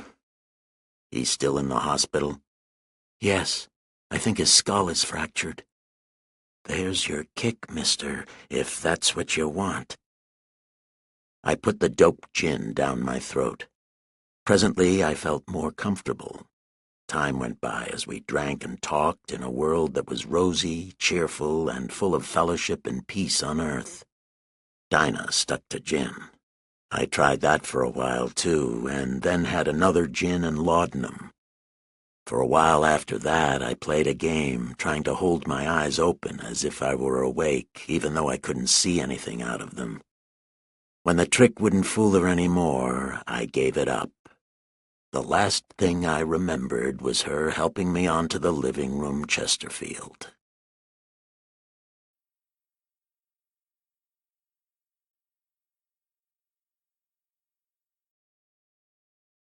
Chapter 21. The 17th Murder. I dreamed I was sitting on a bench in Baltimore, facing the tumbling fountain in Harlem Park, beside a woman who wore a veil. I had come there with her. She was somebody I knew well, but I had suddenly forgotten who she was. I couldn't see her face because of the long black veil. I thought that if I said something to her, I would recognize her voice when she answered, but I was very embarrassed and was a long time finding anything to say. Finally, I asked her if she knew a man named Carroll T. Harris. She answered me, but the roar and swish of the tumbling fountain smothered her voice, and I could hear nothing. Fire engines went out Edmondson Avenue. She left me to run after them.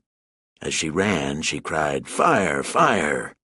I recognized her voice then and knew who she was, and knew she was someone important to me. I ran after her, but it was too late. She and the fire engines were gone. I walked streets hunting for her, half the streets in the United States. Gay Street and Mount Royal Avenue in Baltimore, Colfax Avenue in Denver, Etna Road and St. Clair Avenue in Cleveland, McKinney Avenue in Dallas, Lamartine and Cornell and Amory Streets in Boston, Berry Boulevard in Louisville, Lexington Avenue in New York, until I came to Victoria Street in Jacksonville, where I heard her voice again, though I still couldn't see her. I walked more streets listening to her voice. She was calling a name, not mine, one strange to me. But no matter how fast I walked or in what direction, I could get no nearer her voice. It was the same distance from me in the street that runs past the Federal Building in El Paso as in Detroit's Grand Circus Park. Then the voice stopped. Tired and discouraged, I went into the lobby of the hotel that faces the railroad station in Rocky Mount, North Carolina, to rest. While I sat there, a train came in. She got off it and came into the lobby, over to me, and began kissing me. I was very uncomfortable because everybody stood around looking at us and laughing. That dream ended there.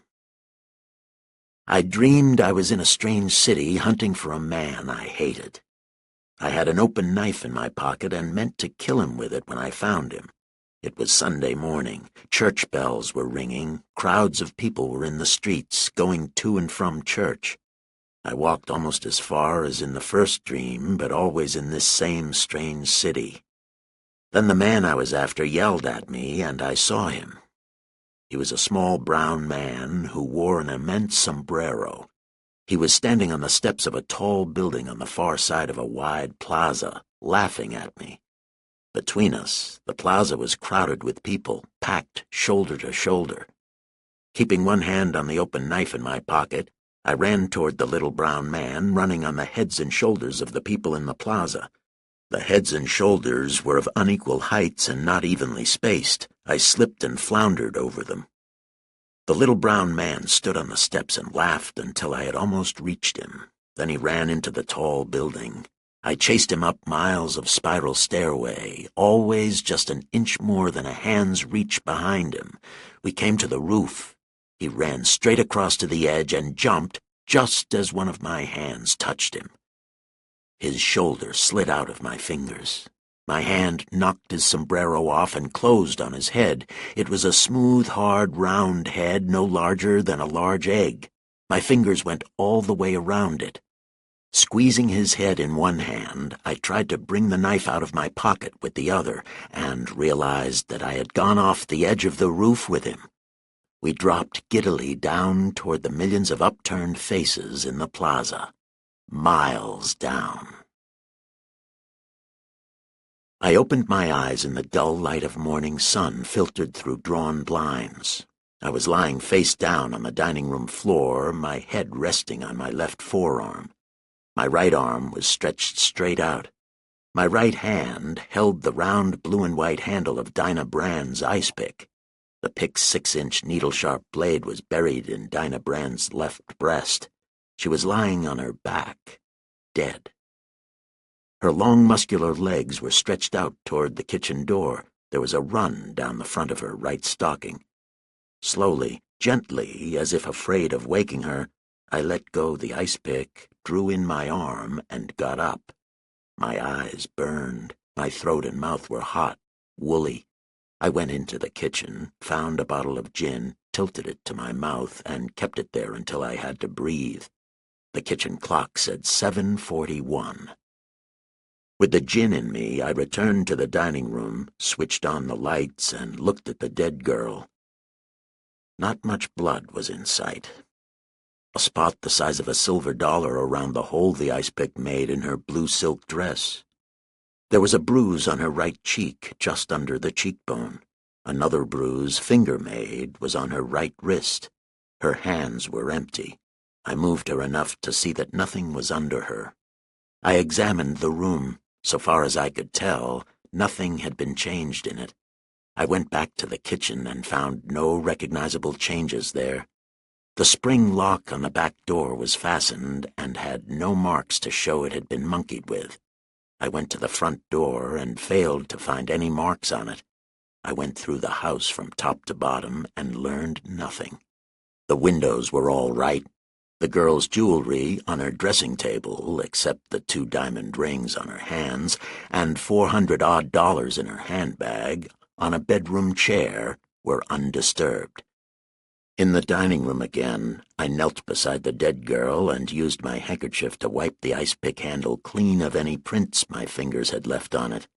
I did the same to glasses, bottles, doors, light buttons, and the pieces of furniture I had touched, or was likely to have touched. Then I washed my hands, examined my clothes for blood, made sure I was leaving none of my property behind, and went to the front door. I opened it, wiped the inner knob, closed it behind me, wiped the outer knob, and went away. From a drugstore in Upper Broadway, I telephoned Dick Foley and asked him to come over to my hotel. He arrived a few minutes after I got there.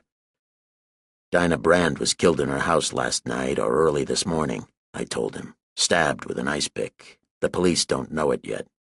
I've told you enough about her for you to know that there are any number of people who might have had reason for killing her. There are 3 I want looked up first: Whisper, Dan Rolfe, and Bill Quint, the radical fellow. You've got their descriptions. Rolfe is in the hospital with a dented skull. I don't know which hospital. Try the city first. Get hold of Mickey Linehan. He's still camped on Pete the Finn's trail. And have him let Pete rest while he gives you a hand on this. Find out where those 3 birds were last night. And time means something. The little Canadian op had been watching me curiously while I talked.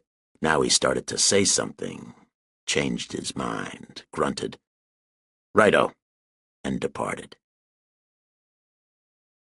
I went out to look for Reno Starkey. After an hour of searching, I located him by telephone in a Ronnie Street rooming house.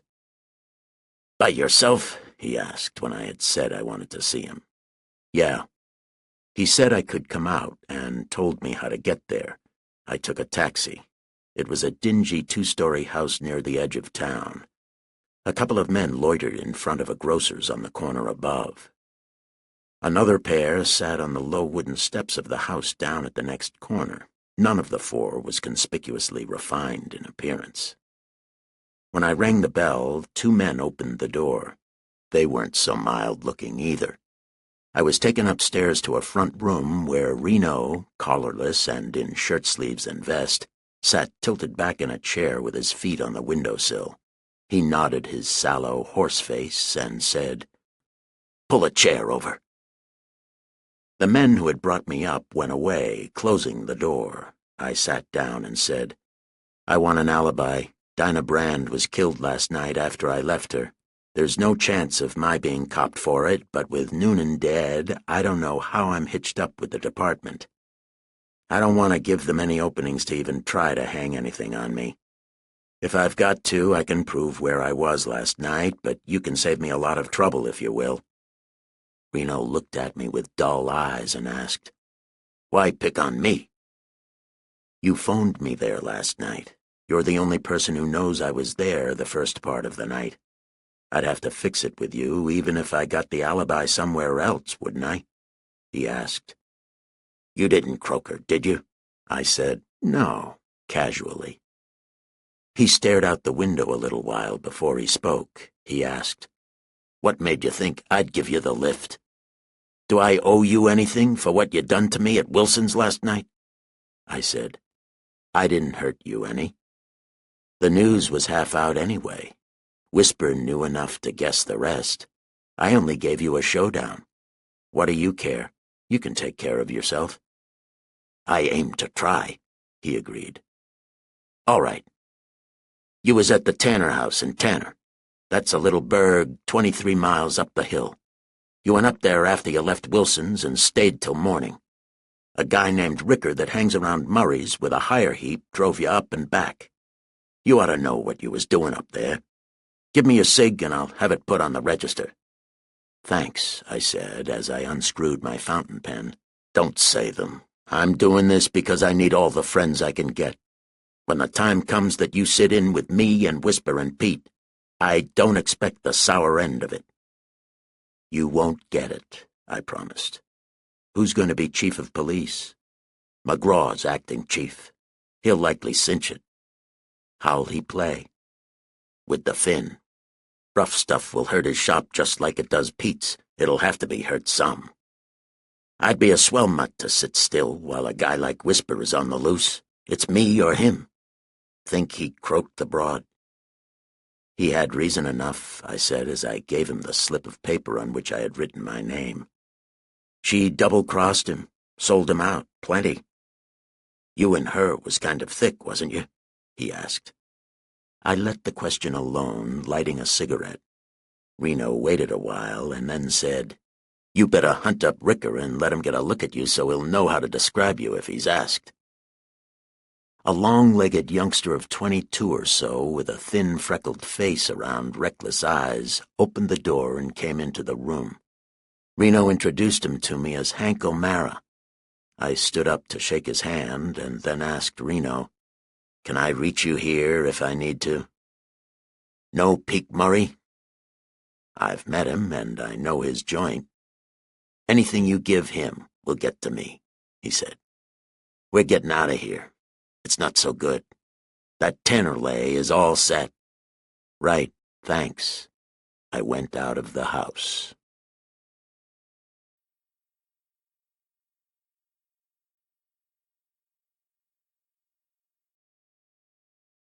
Chapter 22. The Ice Pick. Downtown, I went first to police headquarters. McGraw was holding down the chief's desk. His blonde-lashed eyes looked suspiciously at me, and the lines in his leathery face were even deeper and sourer than usual. "When d'you see Dinah Brand last?" he asked without any preliminaries, not even a nod. His voice rasped disagreeably through his bony nose. 10:40 last night, or thereabout," I said. "Why?" "Where?" "Her house." "How long you been there?" 10 minutes, maybe 15. "Why?" "Why what?"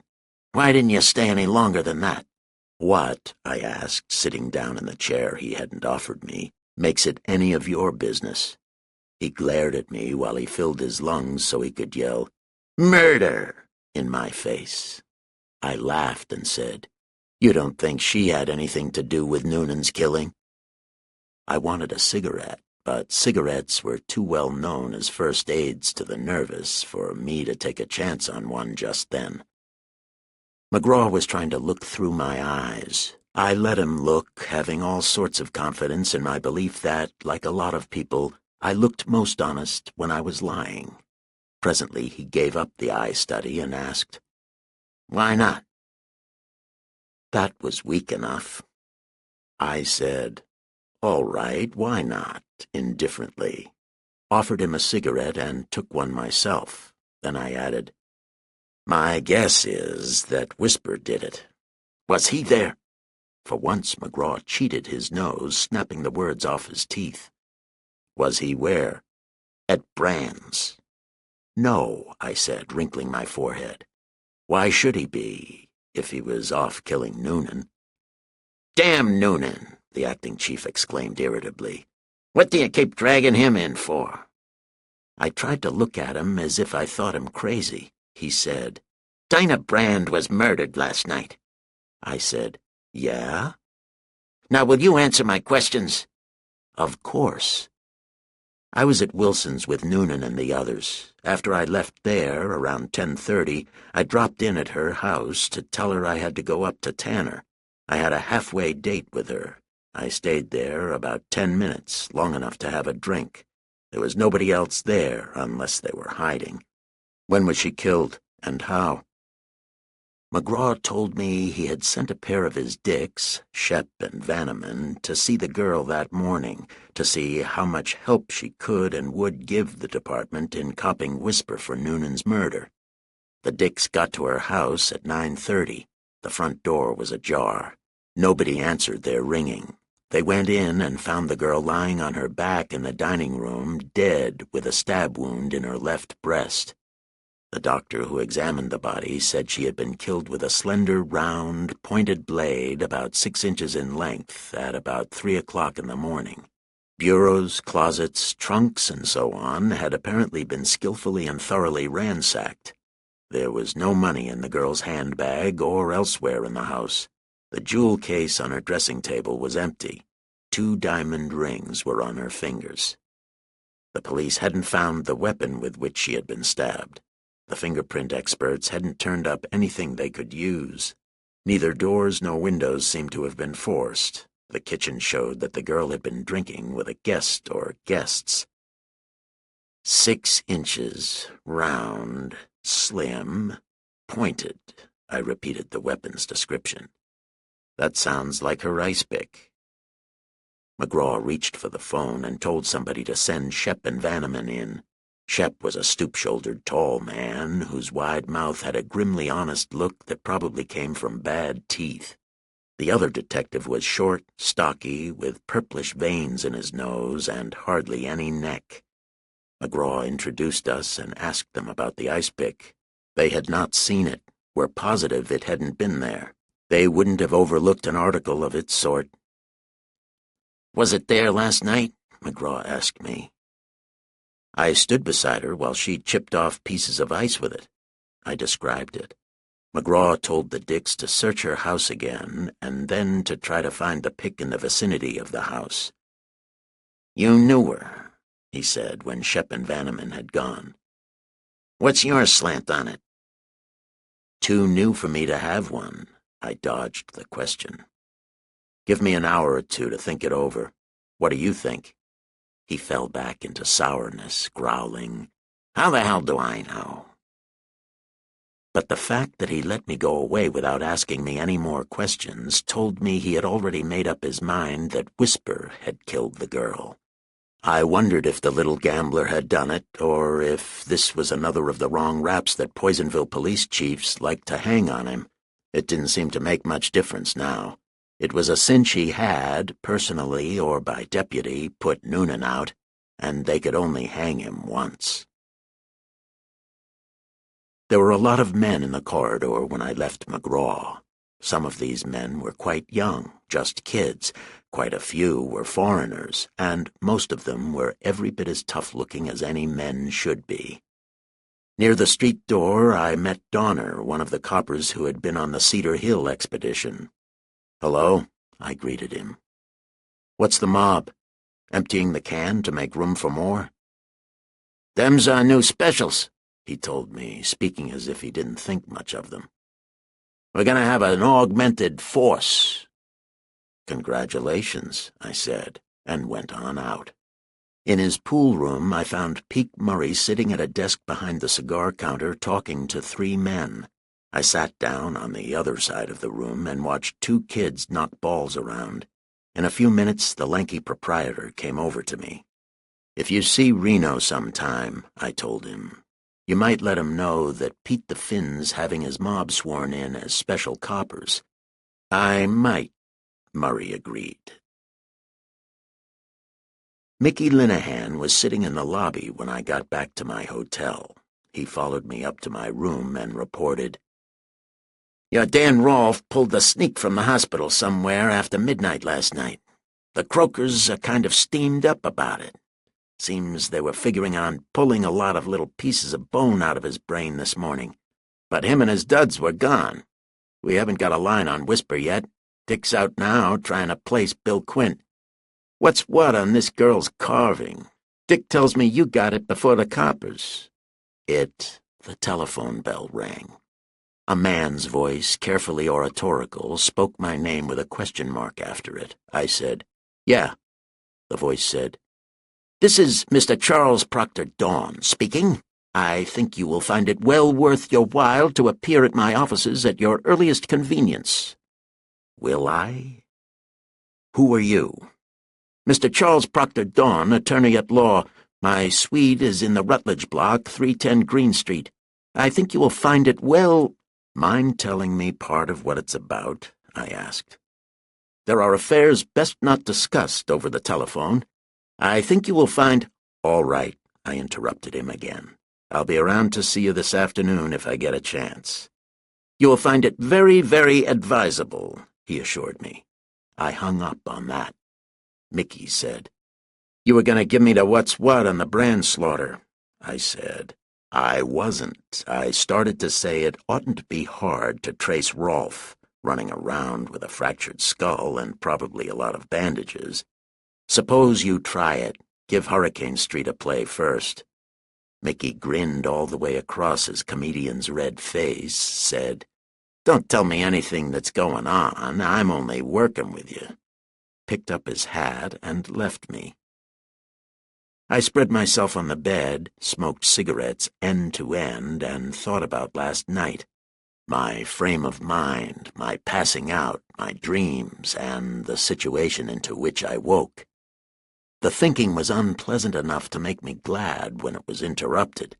Fingernails scratched the outside of my door. I opened the door. The man who stood there was a stranger to me. He was young, thin, and gaudily dressed. He had heavy eyebrows and a small mustache that were coal-black against a very pale, nervous, but not timid face. "I'm Ted Wright," he said, holding out a hand as if I were glad to meet him. "I guess you've heard Whisper talk about me." I gave him my hand, let him in, closed the door, and asked, "You're a friend of Whisper's?" "You bet."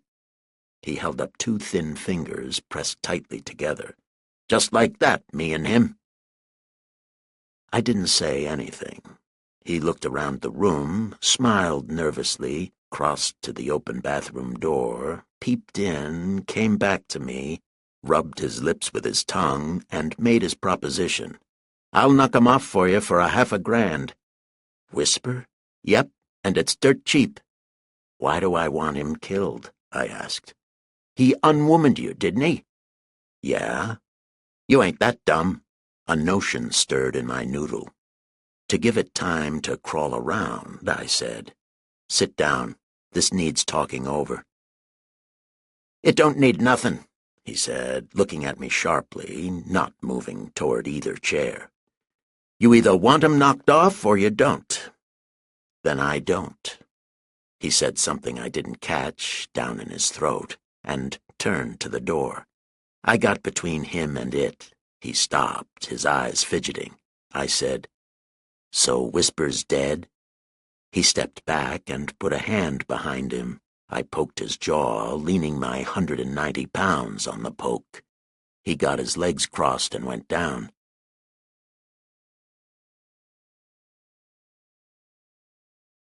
I pulled him up by the wrists, yanked his face close to mine, and growled, "Come through. What's the racket?" "I ain't done nothing to you." "Let me catch you. Who got Whisper?" "I don't know nothing, I let go of one of his wrists, slapped his face with my open hand, caught his wrist again, and tried my luck at crunching both of them while I repeated, "Who got Whisper?" "Dan Rolfe," he whined. "He walked up to him and stuck him with the same skewer Whisper had used on the twist. That's right." "How do you know it was the one Whisper killed the girl with?" "Dan said so." "What did Whisper say?" "Nothing. He looked funny as hell standing there with the butt of the sticker sticking out his side. Then he flashes the rod and puts 2 pills in Dan just like one, and the both of them go down together, cracking heads. Dan's all bloody through the bandages." "And then what?" "Then nothing. I rolled them over, and they're a pair of stiffs. Every word I'm telling you is gospel." "Who else was there?" "Nobody else. Whisper was hiding out with only me to go between him and the mob. He killed Noonan himself, and he didn't want to have to trust nobody for a couple of days till he could see what was what, excepting me." "So you, being a smart boy, thought you could run around to his enemies and pick up a little dough for killing him after he was dead." "I was clean, and this won't be no place for Whisper's pals when the word gets out that he's croaked," Wright whined. "I had to raise a getaway stake." "How'd you make out so far?" "I got a century from Pete and a century and a half from Pete Murray for Reno, with more promised from both when I turned the trick." The whine changed into boasting as he talked. "I bet you I could get McGraw to come across too, and I thought you'd kick in with something." "They must be high in the air to toss dough at a woozy racket like that." "I don't know," he said superiorly. "It ain't such a lousy one at that." He became humble again. "Give me a chance, Chief. Don't gum it on me. I'll give you $50 now and a split of whatever I get from McGraw if you'll keep your clam shut till I can put it over and grab a rattler." "Nobody but you knows where Whisper is?" "Nobody else except Dan. That's as dead as he is." "Where are they?" "The old Redmond warehouse down on Porter Street. In the back upstairs. Whisper had a room fixed up with a bed, stove, and some grub. Give me a chance. $50 now and a cut on the rest." I let go of his arm and said, "I don't want the dough, but go ahead. I'll lay off for a couple of hours. That ought to be long enough." "Thanks, Chief. Thanks. And he hurried away from me. I put on my coat and hat, went out, found Green Street and the Rutledge block. It was a wooden building, a long while past any prime it might ever have had. Mr. Charles Proctor Dawn's establishment was on the 2nd floor. There was no elevator. I climbed a worn and rickety flight of wooden steps. The lawyer had 2 rooms, both dingy, smelly, and poorly lighted. I waited in the outer one while a clerk who went well with the rooms carried my name in to the lawyer. Half a minute later, the clerk opened the door and beckoned me in. Mr. Charles Proctor Dawn was a little fat man of 50-something.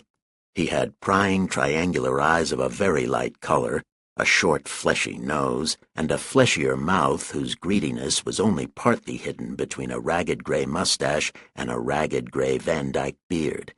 His clothes were dark and unclean-looking without actually being dirty. He didn't get up from his desk, and throughout my visit he kept his right hand on the edge of a desk drawer that was some 6 inches open. He said, "Ah, my dear sir, I am extremely gratified to find that you had the good judgment to recognize the value of my counsel."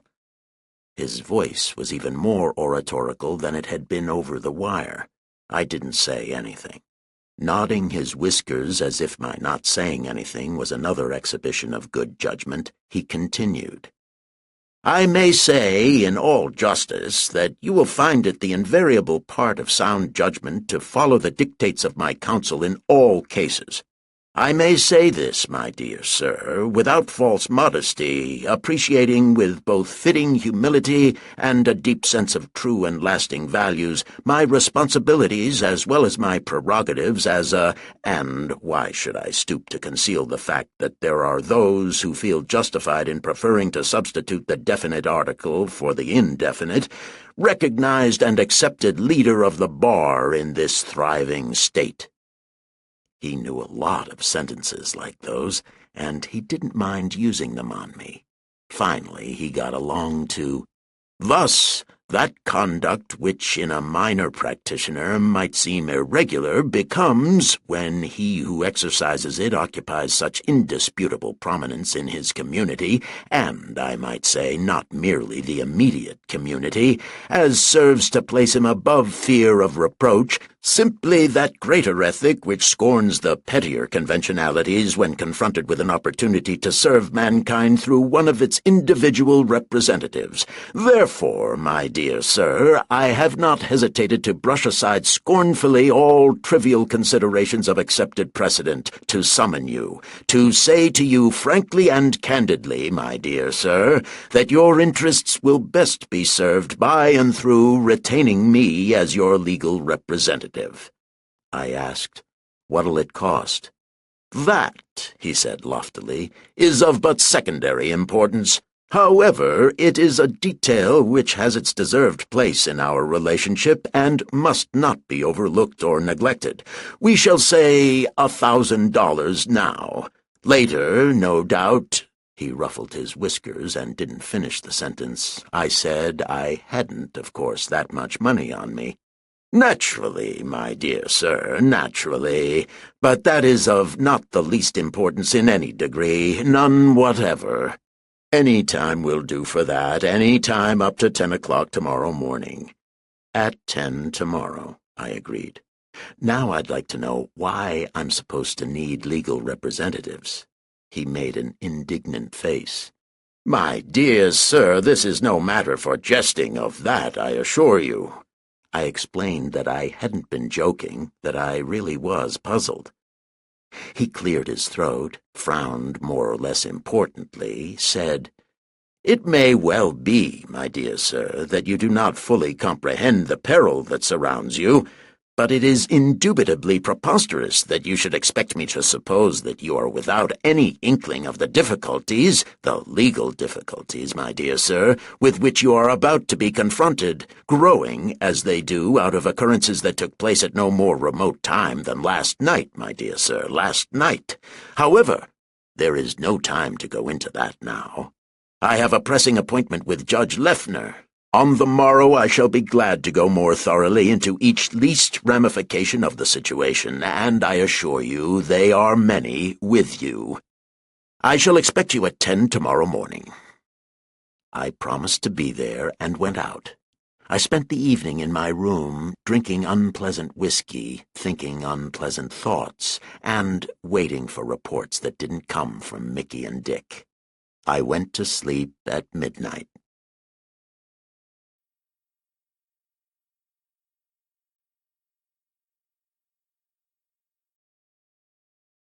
Chapter 23.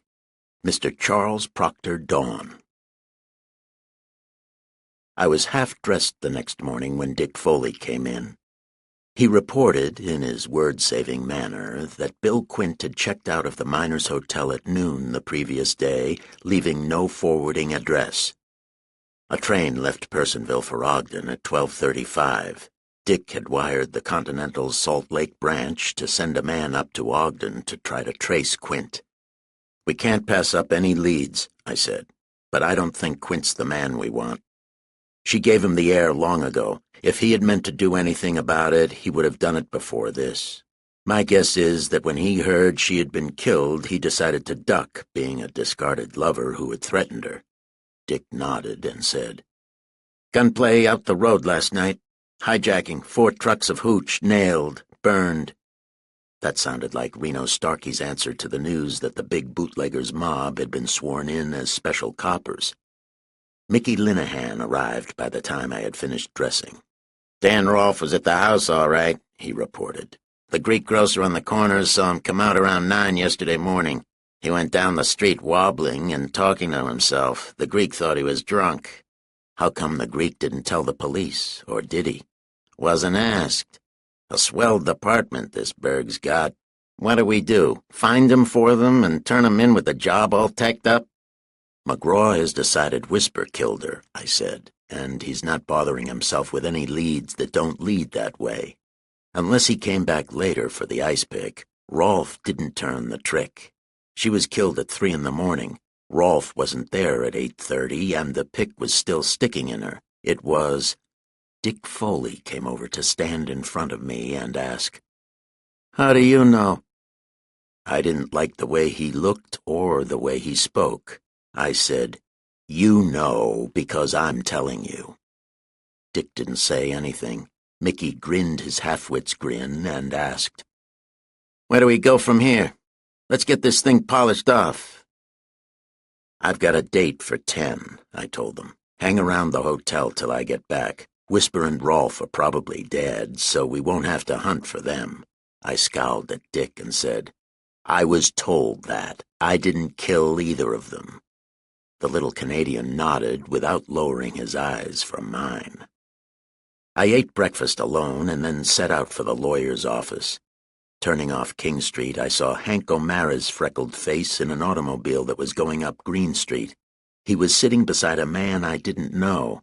The long-legged youngster waved an arm at me and stopped the car. I went over to him. He said, "Reno wants to see you." "Where will I find him?" "Jump in." "I can't go now," I said. "Probably not till afternoon." "See Peak when you're ready." I said I would. O'Mara and his companion drove on up Green Street. I walked half a block south to the Rutledge block. With a foot on the first of the rickety steps that led up to the lawyer's floor, I stopped to look at something. It was barely visible back in a dim corner of the first floor. It was a shoe. It was lying in a position that empty shoes don't lie in. I took my foot off the step and went toward the shoe. Now I could see an ankle and the cuff of a black pants leg above the shoe top. That prepared me for what I found. I found Mr. Charles Proctor Dawn huddled among 2 brooms, a mop, and a bucket, in a little alcove formed by the back of the stairs and a corner of the wall. His Van Dyke beard was red with blood from a cut that ran diagonally across his forehead. His head was twisted sideways and backward at an angle that could only be managed with a broken neck. I quoted Noonan's "What's got to be done has got to be done" to myself, and, gingerly, pulling one side of the dead man's coat out of the way, emptied his inside coat pocket, transferring a black book and a sheaf of papers to my own pocket. In 2 of his other pockets, I found nothing I wanted. The rest of his pockets couldn't be got at without moving him, and I didn't care to do that. 5 minutes later, I was back in the hotel, going in through a side door to avoid Dick and Mickey in the lobby, and walking up to the mezzanine to take an elevator. In my room, I sat down and examined my loot. I took the book first, a small imitation leather memoranda book of the sort that sells for not much money in any stationery store.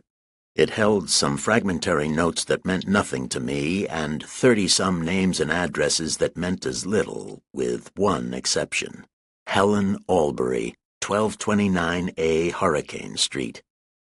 That was interesting because, first, a young man named Robert Albury was in prison, having confessed that he shot and killed Donald Wilson in a fit of jealousy aroused by Wilson's supposed success with Dinah Brand. And, second, Dinah Brand had lived and had been murdered at 1232 Hurricane Street, across the street from 1229A. I did not find my name in the book. I put the book aside and began unfolding and reading the papers I had taken with it. Here, too, I had to wade through a lot that didn't mean anything to find something that did. This find was a group of 4 letters held together by a rubber band. The letters were in slitted envelopes that had postmarks dated a week apart on the average. The latest was a little more than 6 months old. The letters were addressed to Dinah Brand. The first, that is, the earliest, wasn't so bad for a love letter. The second was a bit goofier. The third and fourth were swell examples of how silly an ardent and unsuccessful wooer can be, especially if he's getting on in years. The 4 letters were signed by Elihu Wilson. I had not found anything to tell me definitely why Mr. Charles Proctor Dawn had thought he could blackmail me out of $1,000, but I had found plenty to think about. I encouraged my brain with 2 Fatimas and then went downstairs. "Go out and see what you can raise on a lawyer named Charles Proctor Dawn," I told Mickey. "He's got offices in Green Street. Stay away from them. Don't put in a lot of time on him. I just want a rough line quick." I told Dick to give me a 5-minute start and then follow me out to the neighborhood of 1229A Hurricane Street. 1229A was the upper flat in a 2-story building almost directly opposite Dinah's house. 1229 was divided into 2 flats with a private entrance for each. I rang the bell at the one I wanted. The door was opened by a thin girl of 18 or 19 with dark eyes set close together and a shiny yellowish face under short-cut brown hair that looked damp. She opened the door, made a choked, frightened sound in her throat, and backed away from me, holding both hands to her mouth. "Miss Helen Albury?" I asked. She shook her head violently from side to side. There was no truthfulness in it. Her eyes were crazy. I said, "I'd like to come in and talk to you a few minutes," going in as I spoke, closing the door behind me. She didn't say anything. She went up the steps in front of me, her head twisted around so she could watch me with her scary eyes. We went into a scantily furnished living room. Dinah's house could be seen from its windows. The girl stood in the center of the room, her hands still to her mouth. I wasted time and words trying to convince her that I was harmless. It was no good. Everything I said seemed to increase her panic. It was a damned nuisance.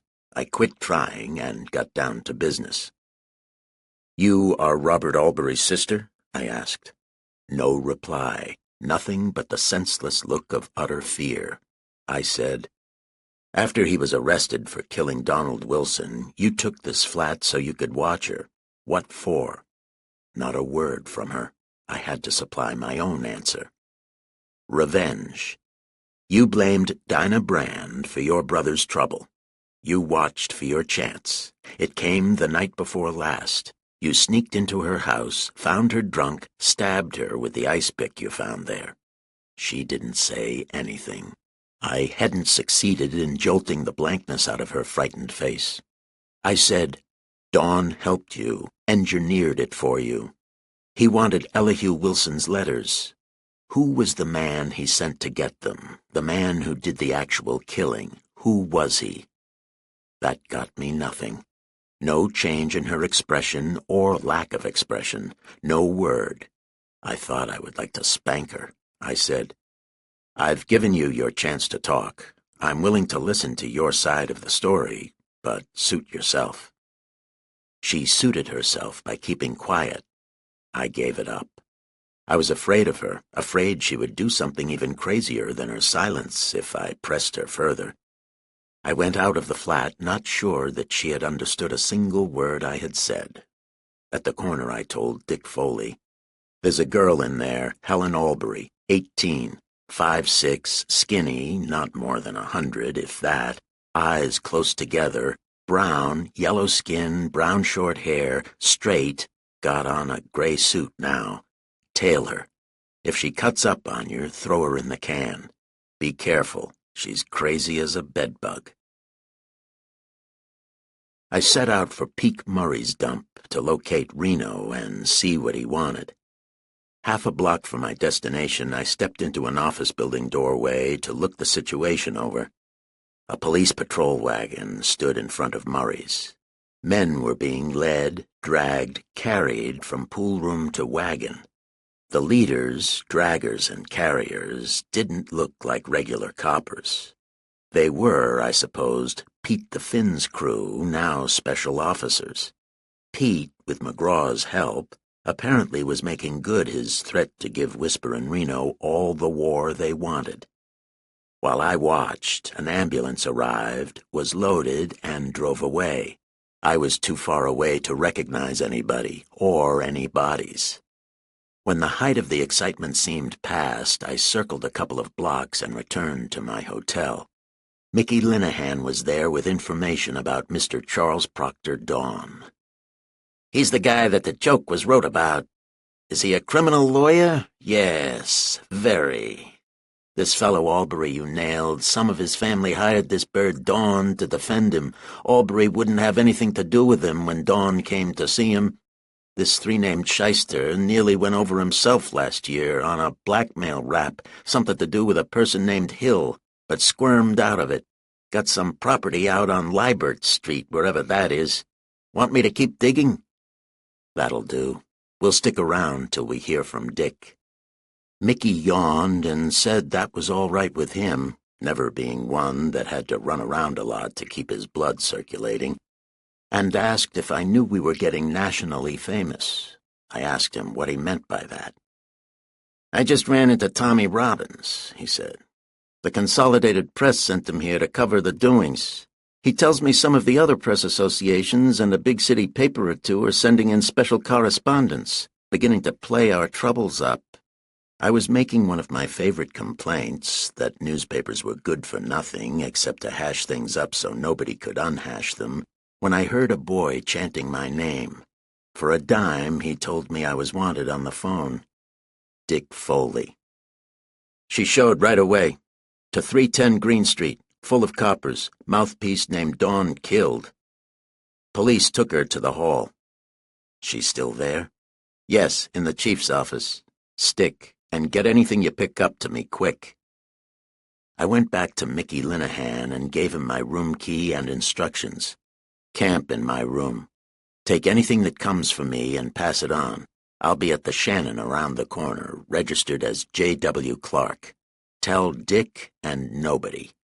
Mickey asked, "What the hell?" Got no answer, and moved his loose-jointed bulk toward the elevators.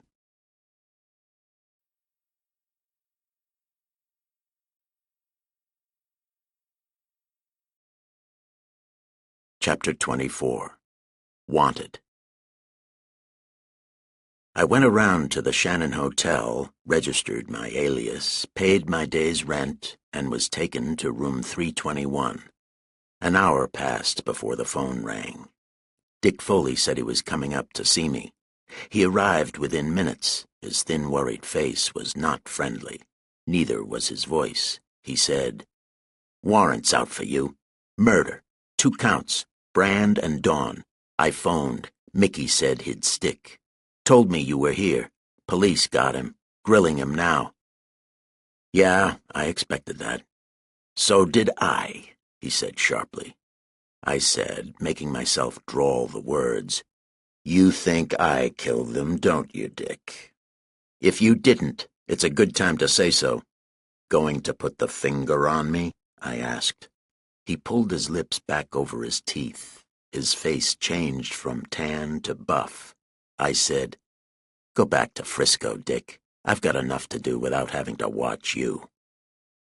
He put his hat on very carefully and very carefully closed the door behind him when he went out. At 4 o'clock I had some lunch, cigarettes, and an Evening Herald sent up to me. Dinah Brand's murder and the newer murder of Charles Proctor Dawn divided the front page of the Herald, with Helen Albury connecting them.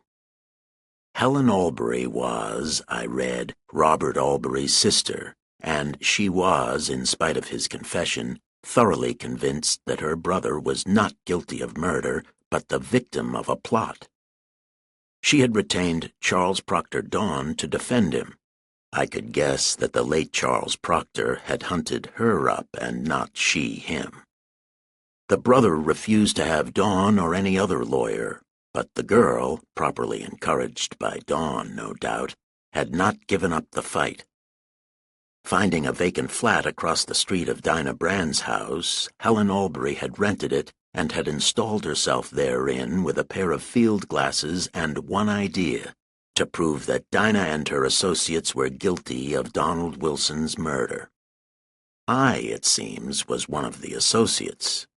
The Herald called me a man supposed to be a private detective from San Francisco who has been in the city for several days, apparently on intimate terms with Max Whisper Thaler, Daniel Rolfe, Oliver Reno Starkey, and Dinah Brand. We were the plotters who had framed Robert Albury. The night that Dinah had been killed, Helen Albury, peeping through her window, had seen things that were, according to the Herald, extremely significant when considered in connection with the subsequent finding of Dinah's dead body. As soon as the girl heard of the murder, she took her important knowledge to Charles Proctor Dawn. He, the police learned from his clerks, immediately sent for me and had been closeted with me that afternoon. He had later told his clerks that I was to return this morning at 10. This morning I had not appeared to keep my appointment. At 25 minutes past 10, the janitor of the Rutledge block had found Charles Proctor Dawn's body in a corner behind the staircase, murdered. It was believed that valuable papers had been taken from the dead man's pockets. At the very moment that the janitor was finding the dead lawyer, I, it seems, was in Helen Albury's flat, having forced an entrance and was threatening her. After she succeeded in throwing me out, she hurried to Dawn's offices, arriving while the police were there, telling them her story. Police sent to my hotel had not found me there, but in my room they had found one Michael Linehan, who also represented himself to be a San Francisco private detective. Michael Linehan was still being questioned by the police. Whisper, Reno, Rolfe, and I were being hunted by the police, charged with murder. Important developments were expected. Page 2 held an interesting half-column. Detectives Shep and Vanneman, the discoverers of Dinah Brand's body, had mysteriously vanished. Foul play on the part of us associates was feared. There was nothing in the paper about last night's hijacking, nothing about the raid on Peake Murray's joint. I went out after dark. I wanted to get in touch with Reno. From a drugstore, I phoned Peake Murray's pool room. "Is Peake there?" I asked. "This is Peake," said a voice that didn't sound anything at all like his. "Who's talking?" I said disgustedly, "This is Lillian Gish," hung up the receiver, and removed myself from the neighborhood. I gave up the idea of finding Reno and decided to go calling on my client, old Elihu, and try to blackjack him into good behavior with the love letters he had written Dinah Brand, and which I had stolen from Dawn's remains. I walked, keeping to the darker side of the darkest streets. It was a fairly long walk for a man who sneers at exercise. By the time I reached Wilson's block, I was in bad enough humor to be in good shape for the sort of interviews he and I usually had. But I wasn't to see him for a little while yet. I was 2 pavements from my destination when somebody "ssed" at me. I probably didn't jump 20 feet. "It's all right," a voice whispered. It was dark there. Peeping out under my bush, I was on my hands and knees in somebody's front yard. I could make out the form of a man crouching close to a hedge on my side of it. My gun was in my hand now. There was no special reason why I shouldn't take his word for it that it was all right. I got up off my knees and went to him. When I got close enough, I recognized him as one of the men who had let me into the Ronnie Street house the day before. I sat on my heels beside him and asked, "Where'll I find Reno? Hank O'Mara said he wanted to see me." "He does that. Know where Kid McLeod's place is at?" "No." "It's on Martin Street, above King, corner of the alley. Ask for the kid. Go back that-a-way 3 blocks and then down. You can't miss it." I said I'd try not to, and left him crouching behind his hedge, watching my client's place, waiting. I guessed, for a shot at Pete the Finn, Whisper, or any of Reno's other unfriends who might happen to call on old Elihu. Following directions, I came to a soft drink and rummy establishment with red and yellow paint all over it. Inside, I asked for Kid McLeod. I was taken into a back room where a fat man with a dirty collar, a lot of gold teeth, and only one ear admitted he was McLeod. "Reno sent for me," I said. "Where'll I find him?" "And who does that make you?" he asked. I told him who I was. He went out without saying anything. I waited 10 minutes. He brought a boy back with him, a kid of 15 or so with a vacant expression on a pimply red face. "Go with Sonny," Kid McLeod told me. I followed the boy out a side door, down 2 blocks of back street, across a sandy lot, through a ragged gate, and up to the back door of a frame house. The boy knocked on the door and was asked who he was. "Sonny, with a guy the kid sent," he replied. The door was opened by long-legged O'Mara. Sonny went away. I went into a kitchen where Reno Starkey and 4 other men sat around a table that had a lot of beer on it. I noticed the 2 automatic pistols hung on nails over the top of the door through which I had come. They would be handy if any of the house's occupants opened the door, found an enemy with a gun there, and were told to put up their hands. Reno poured me a glass of beer and led me through the dining room into a front room. A man lay on his belly there, with one eye to the crack between the drawn blind and the bottom of the window, watching the street. "Go back and get yourself some beer," Reno told him. He got up and went away. We made ourselves comfortable in adjoining chairs. "When I fixed up that Tanner alibi for you," Reno said, "I told you I was doing it because I needed all the friends I could get." "You got one." "Cracked the alibi yet?" he asked. "Not yet." "It'll hold," he assured me, "unless they got too damned much on you. Think they have?" I did think so. I said, "No, McGraw's just feeling playful. That'll take care of itself. How's your end holding up?" He emptied his glass, wiped his mouth on the back of a hand, and said, "I'll make out. But that's what I wanted to see you about. Here's how she stacks up. Pete's throwed in with McGraw.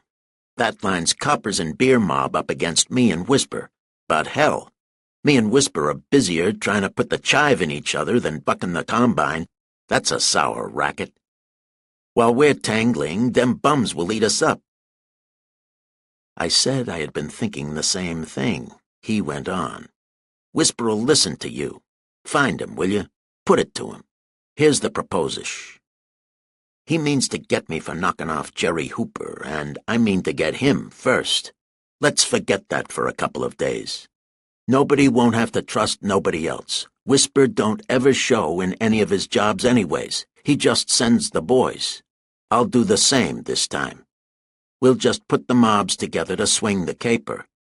We run them together, rub out the damned Finn, and then we'll have plenty of time to go gunning among ourselves. Put it to him cold. I don't want him to get any ideas that I'm dodging a rumpus with him or any other guy. Tell him I say if we put Pete out of the way, we'll have more room to do our own scrapping in. Pete's holed up in Whiskeytown. I ain't got enough men to go down there and pull him out. Neither has Whisper. The 2 of us together has. Put it to him." "Whisper," I said, "is dead." Reno said, "Is that so?" as if he thought it wasn't.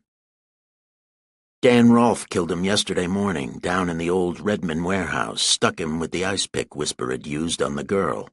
Reno asked, "You know this? You're not just running off at the head?" "I know it. Damned funny none of his mob act like he was gone," he said, but he was beginning to believe me. "They don't know it. He was hiding out with Ted Wright, the only one in on the ware. Ted knew it. He cashed in on it.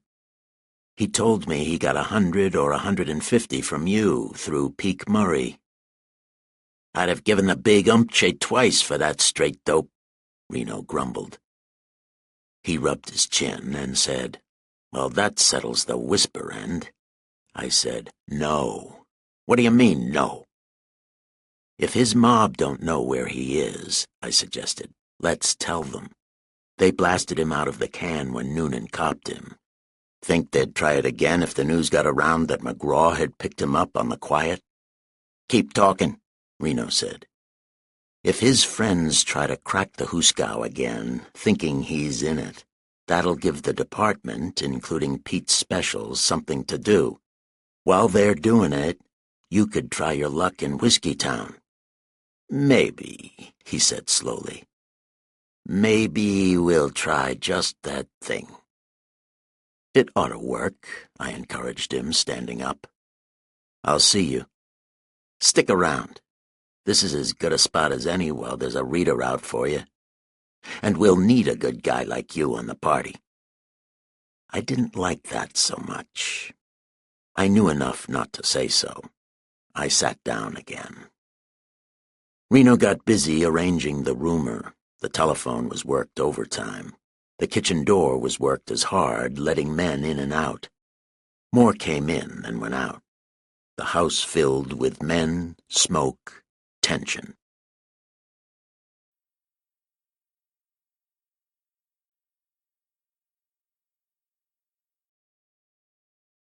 Chapter 25. Whiskeytown.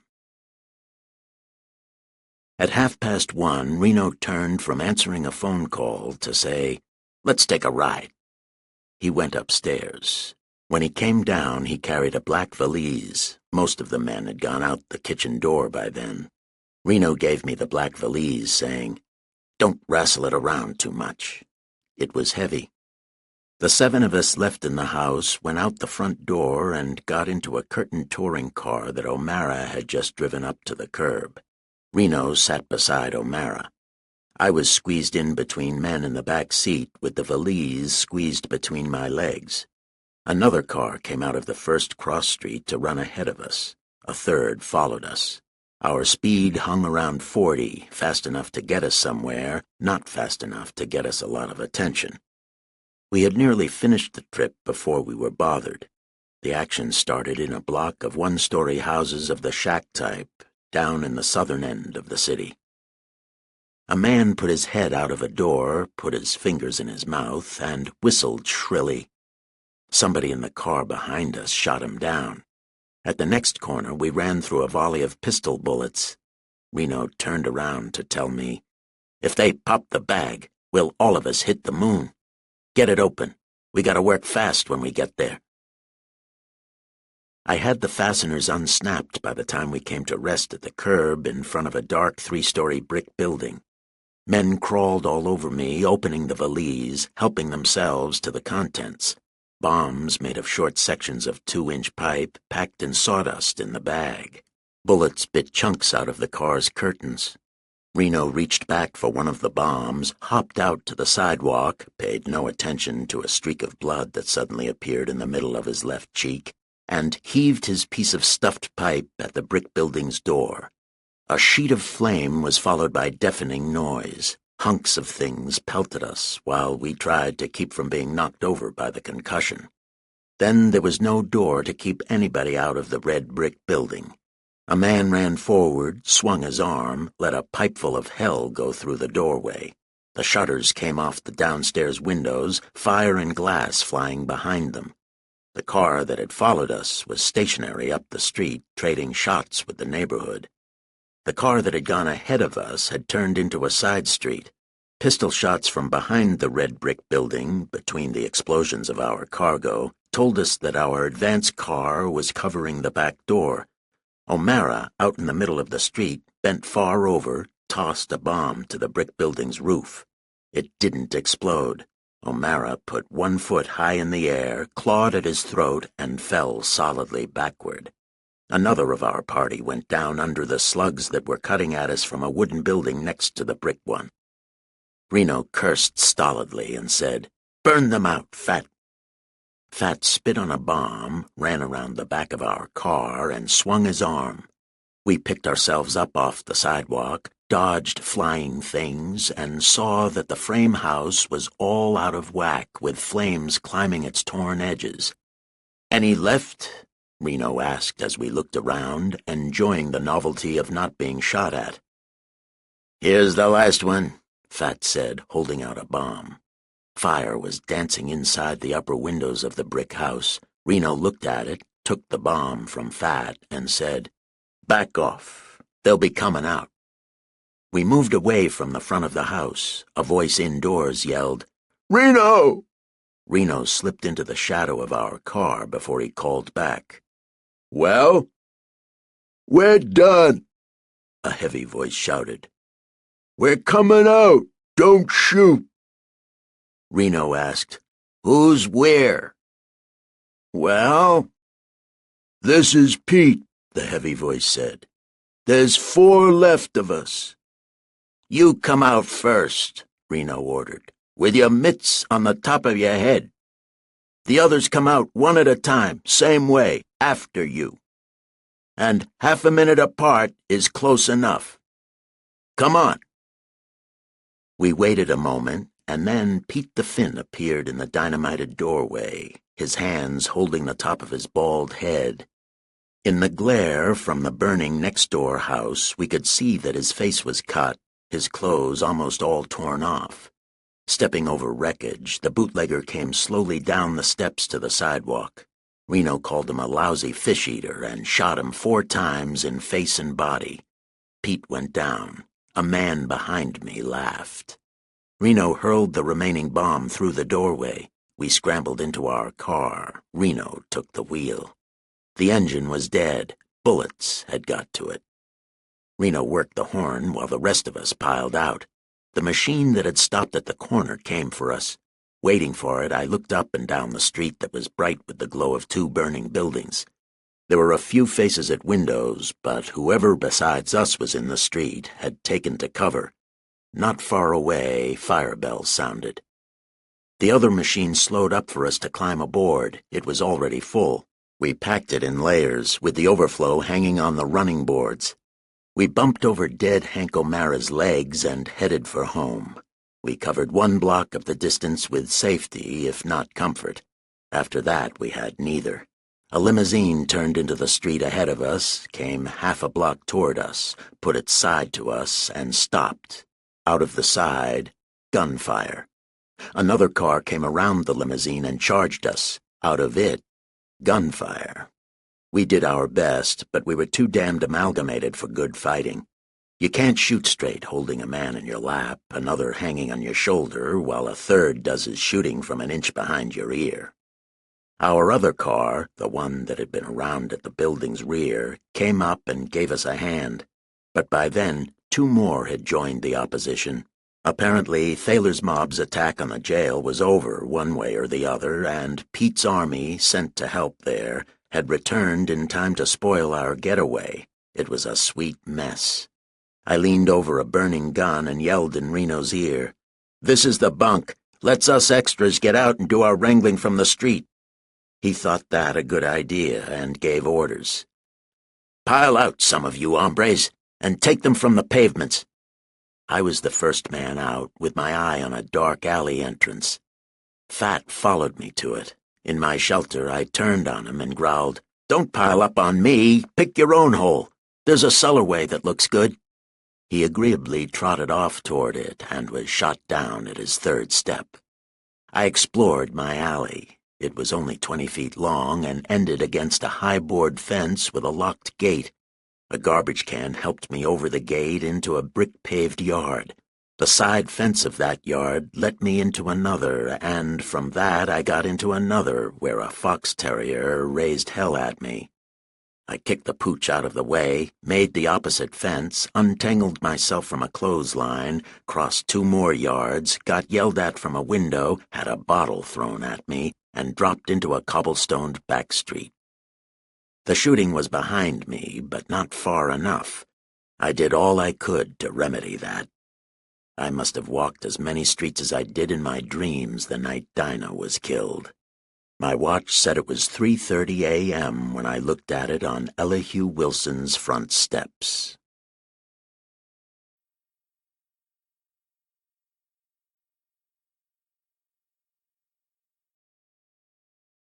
Chapter 26. Blackmail.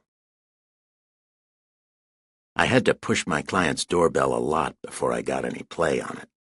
Finally, the door was opened by the tall, sunburned chauffeur. He was dressed in undershirt and pants and had a billiard cue in one fist. "What do you want?" he demanded, and then, when he got another look at me, "It's you, is it? Well, what do you want?" "I want to see Mr. Wilson." "At 4 in the morning? Go on with you." And he started to close the door. I put a foot against it. He looked from my foot to my face, hefted the billiard cue, and asked, "You have to get your kneecap cracked?"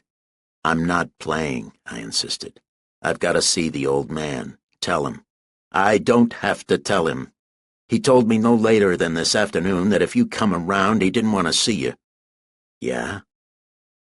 I took the 4 love letters out of my pocket, picked out the first and least idiotic of them, held it out to the chauffeur, and said, "Give him that and tell him I'm sitting on the steps with the rest of them. Tell him I'll sit here 5 minutes and then carry the rest of them to Tommy Robbins of the Consolidated Press." The chauffeur scowled at the letter, said, "To hell with Tommy Robbins and his blind aunt," took the letter, and closed the door. 4 minutes later, he opened the door again and said, "Inside, you." I followed him upstairs to old Elihu's bedroom. My client sat up in bed with his love letter crushed in one round pink fist, its envelope in the other. His short white hair bristled, his round eyes were as much red as blue. The parallel lines of his mouth and chin almost touched. He was in a lovely humor. As soon as he saw me, he shouted, "So after all your brave talking, you had to come back to the old pirate to have your neck saved, did you?" I said I didn't anything of the sort. I said if he was going to talk like a sap, he ought to lower his voice so that people in Los Angeles wouldn't learn what a sappy was. The old boy let his voice out another notch, bellowing, "Because you've stolen a letter or two that don't belong to you. You needn't think you—" I put fingers in my ears. They didn't shut out the noise, but they insulted him into cutting the bellowing short. I took the fingers out and said, "Send the flunky away so we can talk. You won't need him. I'm not going to hurt you." He said, "Get out," to the chauffeur. The chauffeur, looking at me without fondness, left us, closing the door. Old Elihu gave me the rush act, demanding that I surrender the rest of the letters immediately, wanting to know loudly and profanely where I had got them, what I was doing with them, threatening me with this, that, and the other, but mostly just cursing me. I didn't surrender the letters. I said, "I took them from the man you hired to recover them. A tough break for you that he had to kill the girl." Enough red went out of the old man's face to leave it normally pink. He worked his lips over his teeth, screwed up his eyes at me, and said, "Is that the way you're going to play it?" His voice came comparatively quiet from his chest. He had settled down to fight.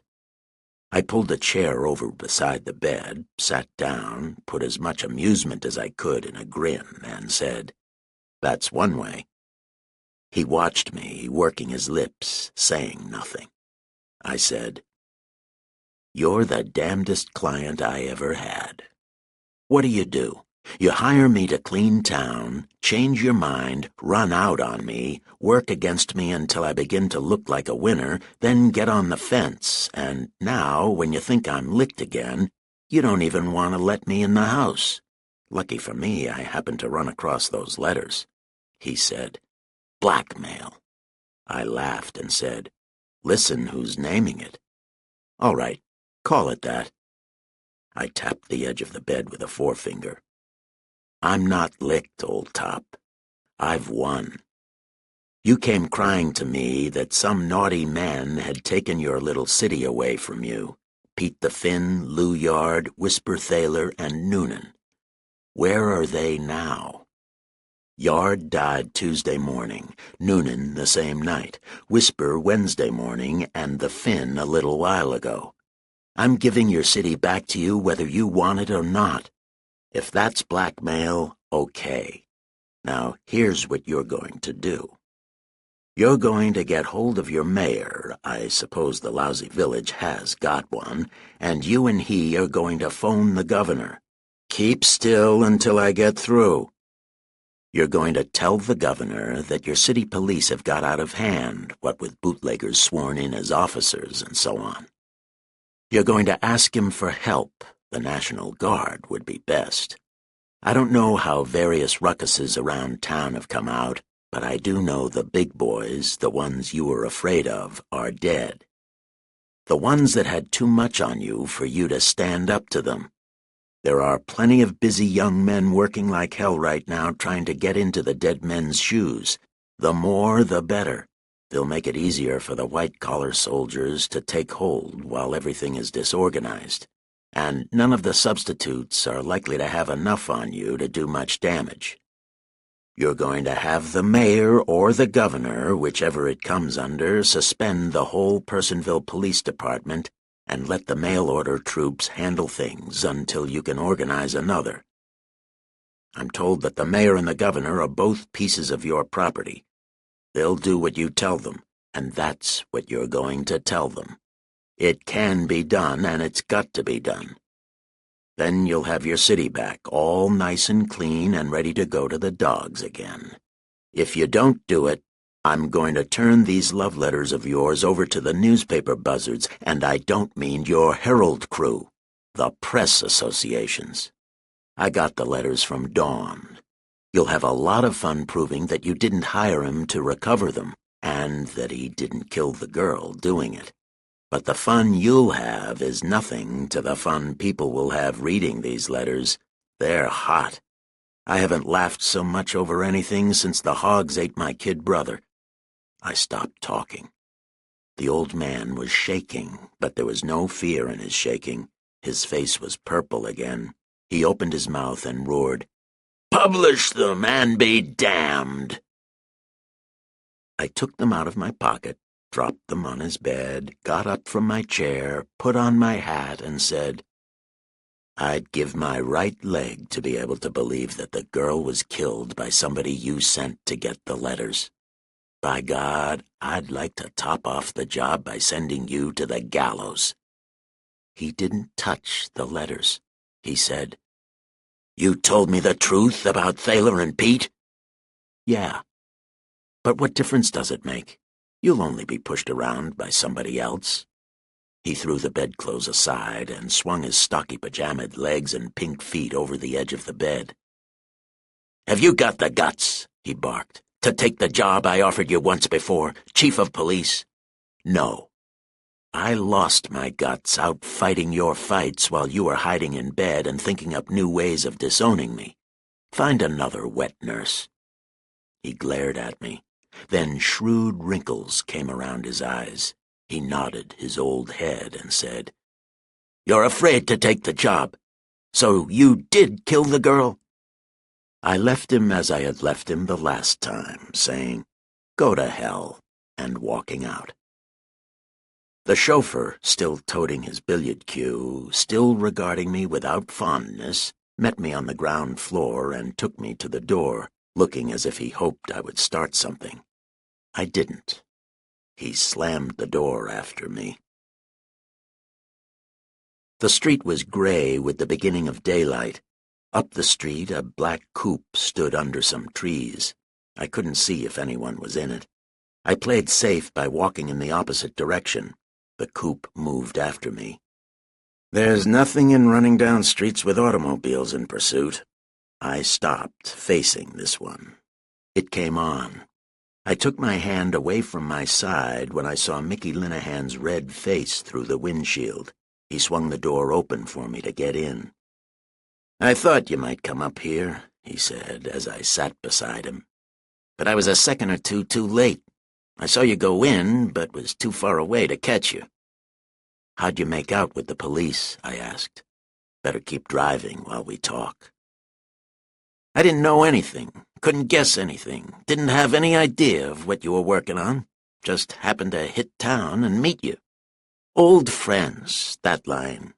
They were still trying when the riot broke. They had me in one of the little offices across from the assembly room. When the circus cut loose, I back-windowed them. "How'd the circus wind up?" I asked. "The coppers shot hell out of them. They got the tip-off half an hour ahead of time and had the whole neighborhood packed with specials. Seems it was a juicy row while it lasted. No duck soup for the coppers at that. Whisper's mob, I hear." "Yeah. Reno and Pete the Finn tangled tonight. Hear anything about it?" "Only that they'd had it. Reno killed Pete and ran into an ambush on the getaway. I don't know what happened after that. Seen Dick?" "I went up to his hotel and was told he'd checked out to catch the evening train." "I sent him back home," I explained. "He seemed to think I'd killed Dinah Brand. He was getting on my nerves with it." "Well, you mean, did I kill her?" "I don't know, Mickey. I'm trying to find out. Want to keep riding with me or want to follow Dick back to the coast?" Mickey said. "Don't get so cocky over one lousy murder that maybe didn't happen. But what the hell? You know you didn't lift her dough and pretties." "Neither did the killer. They were still there after 8 that morning when I left. Dan Rolfe was in and out between then and 9. He wouldn't have taken them. I've got it. The coppers that found the body, Shep and Vanneman, got there at 9:30. Besides the jewelry and money, some letters old Wilson had written the girl must have been taken. I found them later in Dawn's pocket. The 2 dicks disappeared just about then. See it? When Shep and Vanneman found the girl dead, they looted the joint before they turned in the alarm. Old Wilson, being a millionaire, his letters looked good to them, so they took them along with the other valuables and turned them, the letters, over to the shyster to peddle back to Elihu. But Dawn was killed before he could do anything on that end. I took the letters. Shep and Vanneman, whether they did or didn't know that the letters were not found in the dead man's possession, got cold feet. They were afraid the letters would be traced to them. They had the money and jewelry. They lit out." "Sounds fair enough," Mickey agreed, "but it don't seem to put any fingers on any murderers." "It clears the way some. We'll try to clear it some more. See if you can find Porter Street and an old warehouse called Redman. The way I got it, Rolfe killed Whisper there, walked up to him and stabbed him with the ice pick he had found in the girl. If he did it that way, then Whisper hadn't killed her. Or he would have been expecting something of the sort and wouldn't have let the lunger get that close to him. I'd like to look at their remains and check up." "Porter's over beyond King," Mickey said. "We'll try the south end first. It's nearer and more likely to have warehouses. Where do you set this Rolfe guy?" "Out. If he killed Whisper for killing the girl, that marks him off. Besides, she had bruises on her wrist and cheek, and he wasn't strong enough to rough her. My notion is that he left the hospital, spent the night God knows where, showed up at the girl's house after I left that morning, let himself in with his key, found her, decided Whisper had done the trick, took the sticker out of her, and went hunting Whisper." "So?" Mickey said. "Now where do you get the idea that you might be the boy who put it over?" "Stop it," I said grouchily as we turned into Porter Street. "Let's find our warehouse."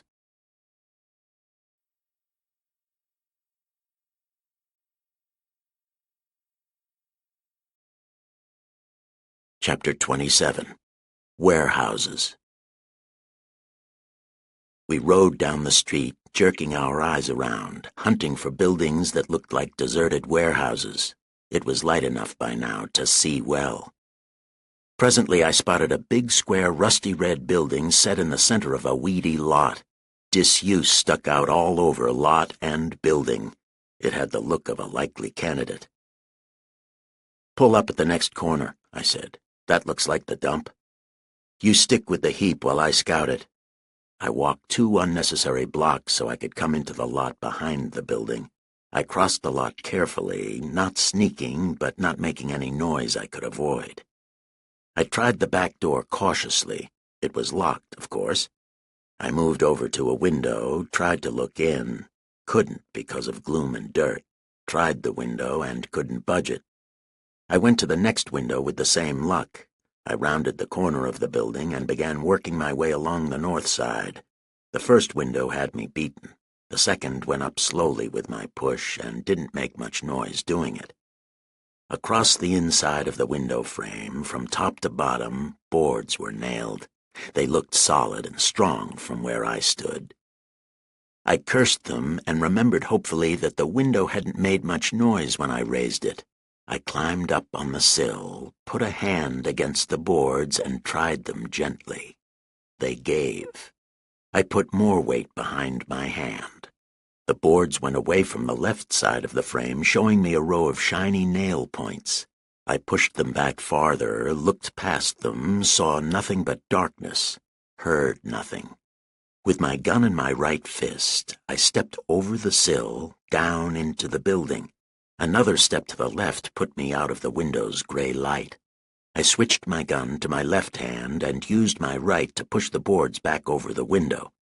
A full minute of breathless listening got me nothing. Holding my gun arm tight to my side, I began exploring the joint. Nothing but the floor came under my feet as I inch by inched them forward. My groping left hand felt nothing until it touched a rough wall. I seemed to have crossed a room that was empty. I moved along the wall hunting for a door. Half a dozen of my undersized steps brought me to one. I leaned an ear against it and heard no sound. I found the knob, turned it softly, eased the door back. Something swished. I did 4 things all together: let go the knob, jumped, pulled trigger, and had my left arm walloped with something hard and heavy as a tombstone. The flare of my gun showed me nothing. It never does, though it's easy to think you've seen things. Not knowing what else to do, I fired again and once more. An old man's voice pleaded, "Don't do that, partner. You don't have to do that." I said, "Make a light." A match spluttered on the floor, kindled, and put flickering yellow light on a battered face. It was an old face of the useless, characterless sort that goes well with park benches. He was sitting on the floor, his stringy legs sprawled far apart. He didn't seem hurt anywhere. A table leg lay beside him. "Get up and make a light," I ordered, "and keep matches burning until you've done it." He struck another match, sheltered it carefully with his hands as he got up, crossed the room, and lit a candle on a 3-legged table. I followed him, keeping close. My left arm was numb, or I would have taken hold of him for safety. "What are you doing here?" I asked when the candle was burning. I didn't need his answer. One end of the room was filled with wooden cases piled 6 high, branded Perfection Maple Syrup. While the old man explained that as God was his keeper, he didn't know nothing about it, that all he knew was that a man named Yates had 2 days ago hired him as night watchman, and if anything was wrong, he was as innocent, I pulled part of the top off one case. The bottles inside had Canadian Club labels that looked as if they had been printed with a rubber stamp. I left the cases and, driving the old man in front of me with the candle, searched the building. As I expected, I found nothing to indicate that this was the warehouse Whisper had occupied. By the time we got back to the room that held the liquor, my left arm was strong enough to lift a bottle. I put it in my pocket and gave the old man some advice. "Better clear out. You were hired to take the place of some of the men Pete the Finn turned into special coppers, but Pete's dead now and his racket has gone bluey." When I climbed out the window, the old man was standing in front of the cases, looking at them with greedy eyes while he counted on his fingers. "Well?" Mickey asked when I returned to him in his coupe.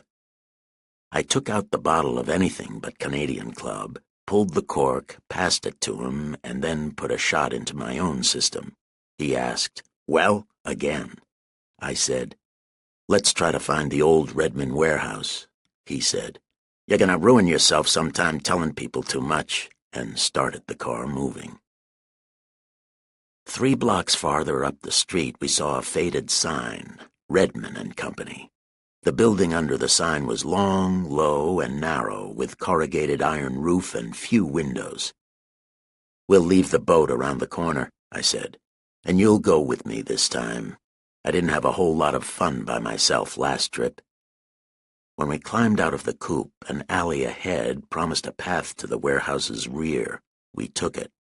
A few people were wandering through the streets, but it was still too early for the factories that filled most of this part of town to come to life. At the rear of our building, we found something interesting. The back door was closed. Its edge and the edge of the frame, close to the lock, were scarred. Somebody had worked there with a jimmy. Mickey tried the door. It was unlocked. 6 inches at a time, with pauses between, he pushed it far enough back to let us squeeze in. When we squeezed in, we could hear a voice. We couldn't make out what the voice was saying.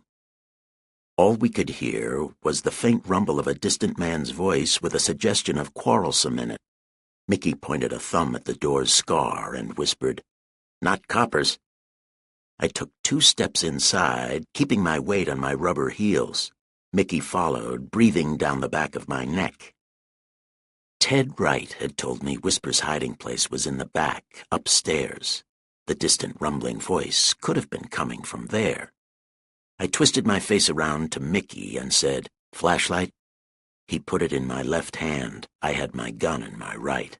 We crept forward. The door, still a foot open, let in enough light to show us the way across this room to a doorless doorway. The other side of the doorway was black.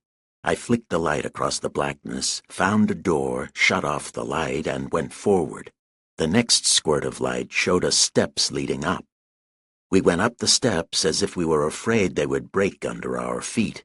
The rumbling voice had stopped. There was something else in the air. I didn't know what. Maybe a voice not quite loud enough to be heard, if that meant anything. I had counted 9 steps when a voice spoke clearly above us. It said, "Sure, I killed the bitch." A gun said something. The same thing 4 times, roaring like a 16-inch rifle under the iron roof. The first voice said, "All right." By that time, Mickey and I had put the rest of the steps behind us, had shoved a door out of the way, and were trying to pull Reno Starkey's hands away from Whisper's throat. It was a tough job and a useless one. Whisper was dead. Reno recognized me and let his hands go limp. His eyes were as dull, his horse face as wooden, as ever. Mickey carried the dead gambler to the cot that stood in one end of the room, spreading him on it. The room, apparently once an office, had 2 windows. In their light I could see a body stowed under the cot. Dan Rolfe. A Colt's service automatic lay in the middle of the floor. Reno bent his shoulders, swaying. "Hurt?" I asked. "He put all 4 in me," he said calmly, bending to press both forearms against his lower body. "Get a doc," I told Mickey. "No good," Reno said. "I got no more belly left than Peter Collins." I pulled the folding chair over and sat him down on it so he could lean forward and hold himself together. Mickey ran out and down the stairs. "Did you know he wasn't croaked?" Reno asked. "No, I gave it to you the way I got it from Ted Wright." "Ted left too soon," he said. "I was leery of something like that, and came to make sure. He trapped me pretty, playing dead till I was under the gun." He stared dully at Whisper's corpse. "Game at that, damn him. Dead but wouldn't lay down, bandaging hisself, laying here waiting by hisself." He smiled, the only smile I had ever seen him use. "But he's just meat, and not much of it now." His voice was thickening. A little red puddle formed under the edge of his chair. I was afraid to touch him. Only the pressure of his arms and his bent-forward position were keeping him from falling apart. He stared at the puddle and asked, "How the hell did you figure you didn't croak her?" "I had to take it out in hoping I hadn't till just now," I said. "I had you pegged for it, but couldn't be sure. I was all hopped up that night and had a lot of dreams with bells ringing and voices calling and a lot of stuff like that. I got an idea maybe it wasn't straight dreaming so much as hophead nightmares stirred up by things that were happening around me. When I woke up, the lights were out. I didn't think I killed her, turned off the light, and went back to take hold of the ice pick, but it could have happened other ways. You knew I was there that night. You gave me my alibi without stalling. That got me thinking. Don tried blackmailing me after he heard Helen Albury's story. The police, after hearing her story, tied you, Whisper, Rolfe, and me together. I found Don dead after seeing O'Mara half a block away. It looked like the shyster had tried blackmailing you. That and the police tying us together started me thinking the police had as much on the rest of you as on me. What they had on me was that Helen Albury had seen me go in or out or both that night. It was a good guess they had the same on the rest of you. There were reasons for counting Whisper and Rolfe out. That left you and me. But why you killed her's got me puzzled. I bet you, he said, watching the red puddle grow on the floor. It was her own damn fault. She calls me up, tells me Whisper's coming to see her, and says if I get there first, I can bushwhack him. I'd like that. I go over there, stick around, but he don't show. He stopped, pretending interest in the shape the red puddle was taking. I knew pain had stopped him, but I knew he would go on talking as soon as he got himself in hand. He meant to die as he had lived, inside the same tough shell. Talking could be torture, but he wouldn't stop on that account, not while anybody was there to see him. He was Reno Starkey, who could take anything the world had without batting an eye, and he would play it out that way to the end. I got tired of waiting, he went on after a moment. I hit her door and asked how come. She takes me in, telling me there's nobody there. I'm doubtful, but she swears she's alone, and we go back in the kitchen. Knowing her, I'm beginning to think maybe it's me and not Whisper that's being trapped. Mickey came in, telling us he had phoned for an ambulance. Reno used the interruption to rest his voice and then continued with his story. Later, I found that Whisper did phone her he was coming and got there before me. You were coked. She was afraid to let him in, so he beat it. She don't tell me that, scared I'll go and leave her. You're hopped, and she wants protection against Whisper coming back. I don't know none of that, then. I'm leery that I've walked into something, knowing her. I think I'll take hold of her and slap the truth out of her. I try it, and she grabs the pick and screams. When she squawks, I hear a man's feet hitting the floor. The trap sprung, I think. He spoke slower, taking more time and pains to turn each word out calmly and deliberately as talking became harder. His voice had become blurred, but if he knew it, he pretended he didn't. I don't mean to be the only one that's hurt. I twist the pick out of her hand and stick it in her. You gallop out, coked to the edges, charging at the whole world with both eyes shut. She tumbles into you. You go down, roll around till your hand hits the butt of the pick. Holding on to that, you go to sleep, peaceful as she is. I see it then, what I've done. But hell, she's croaked. There's nothing to do about it. I turn off the lights and go home. When you... A tired-looking ambulance crew, Poisonville gave them plenty of work, brought a litter into the room, ending Reno's tale. I was glad of it.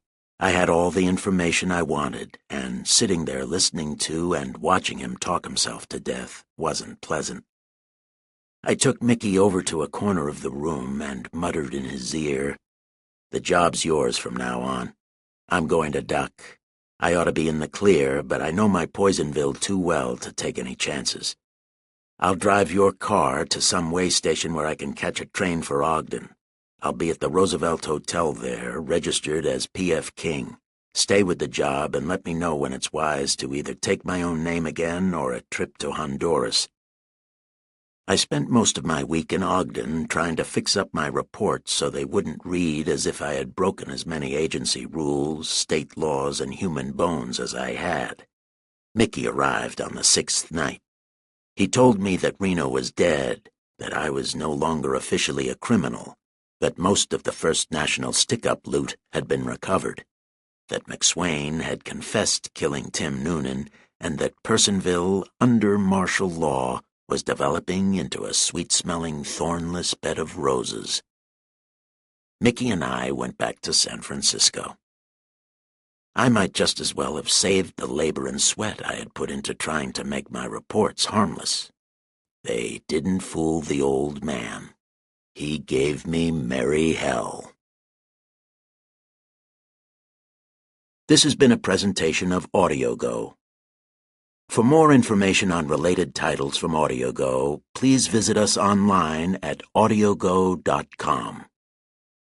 Red Harvest. Text copyright 1929 by Alfred A. Knopf, Inc. All rights reserved. Text copyright renewed 1956 by Dashiell Hammett. All rights reserved. Production copyright 2011 by AudioGo. All rights reserved.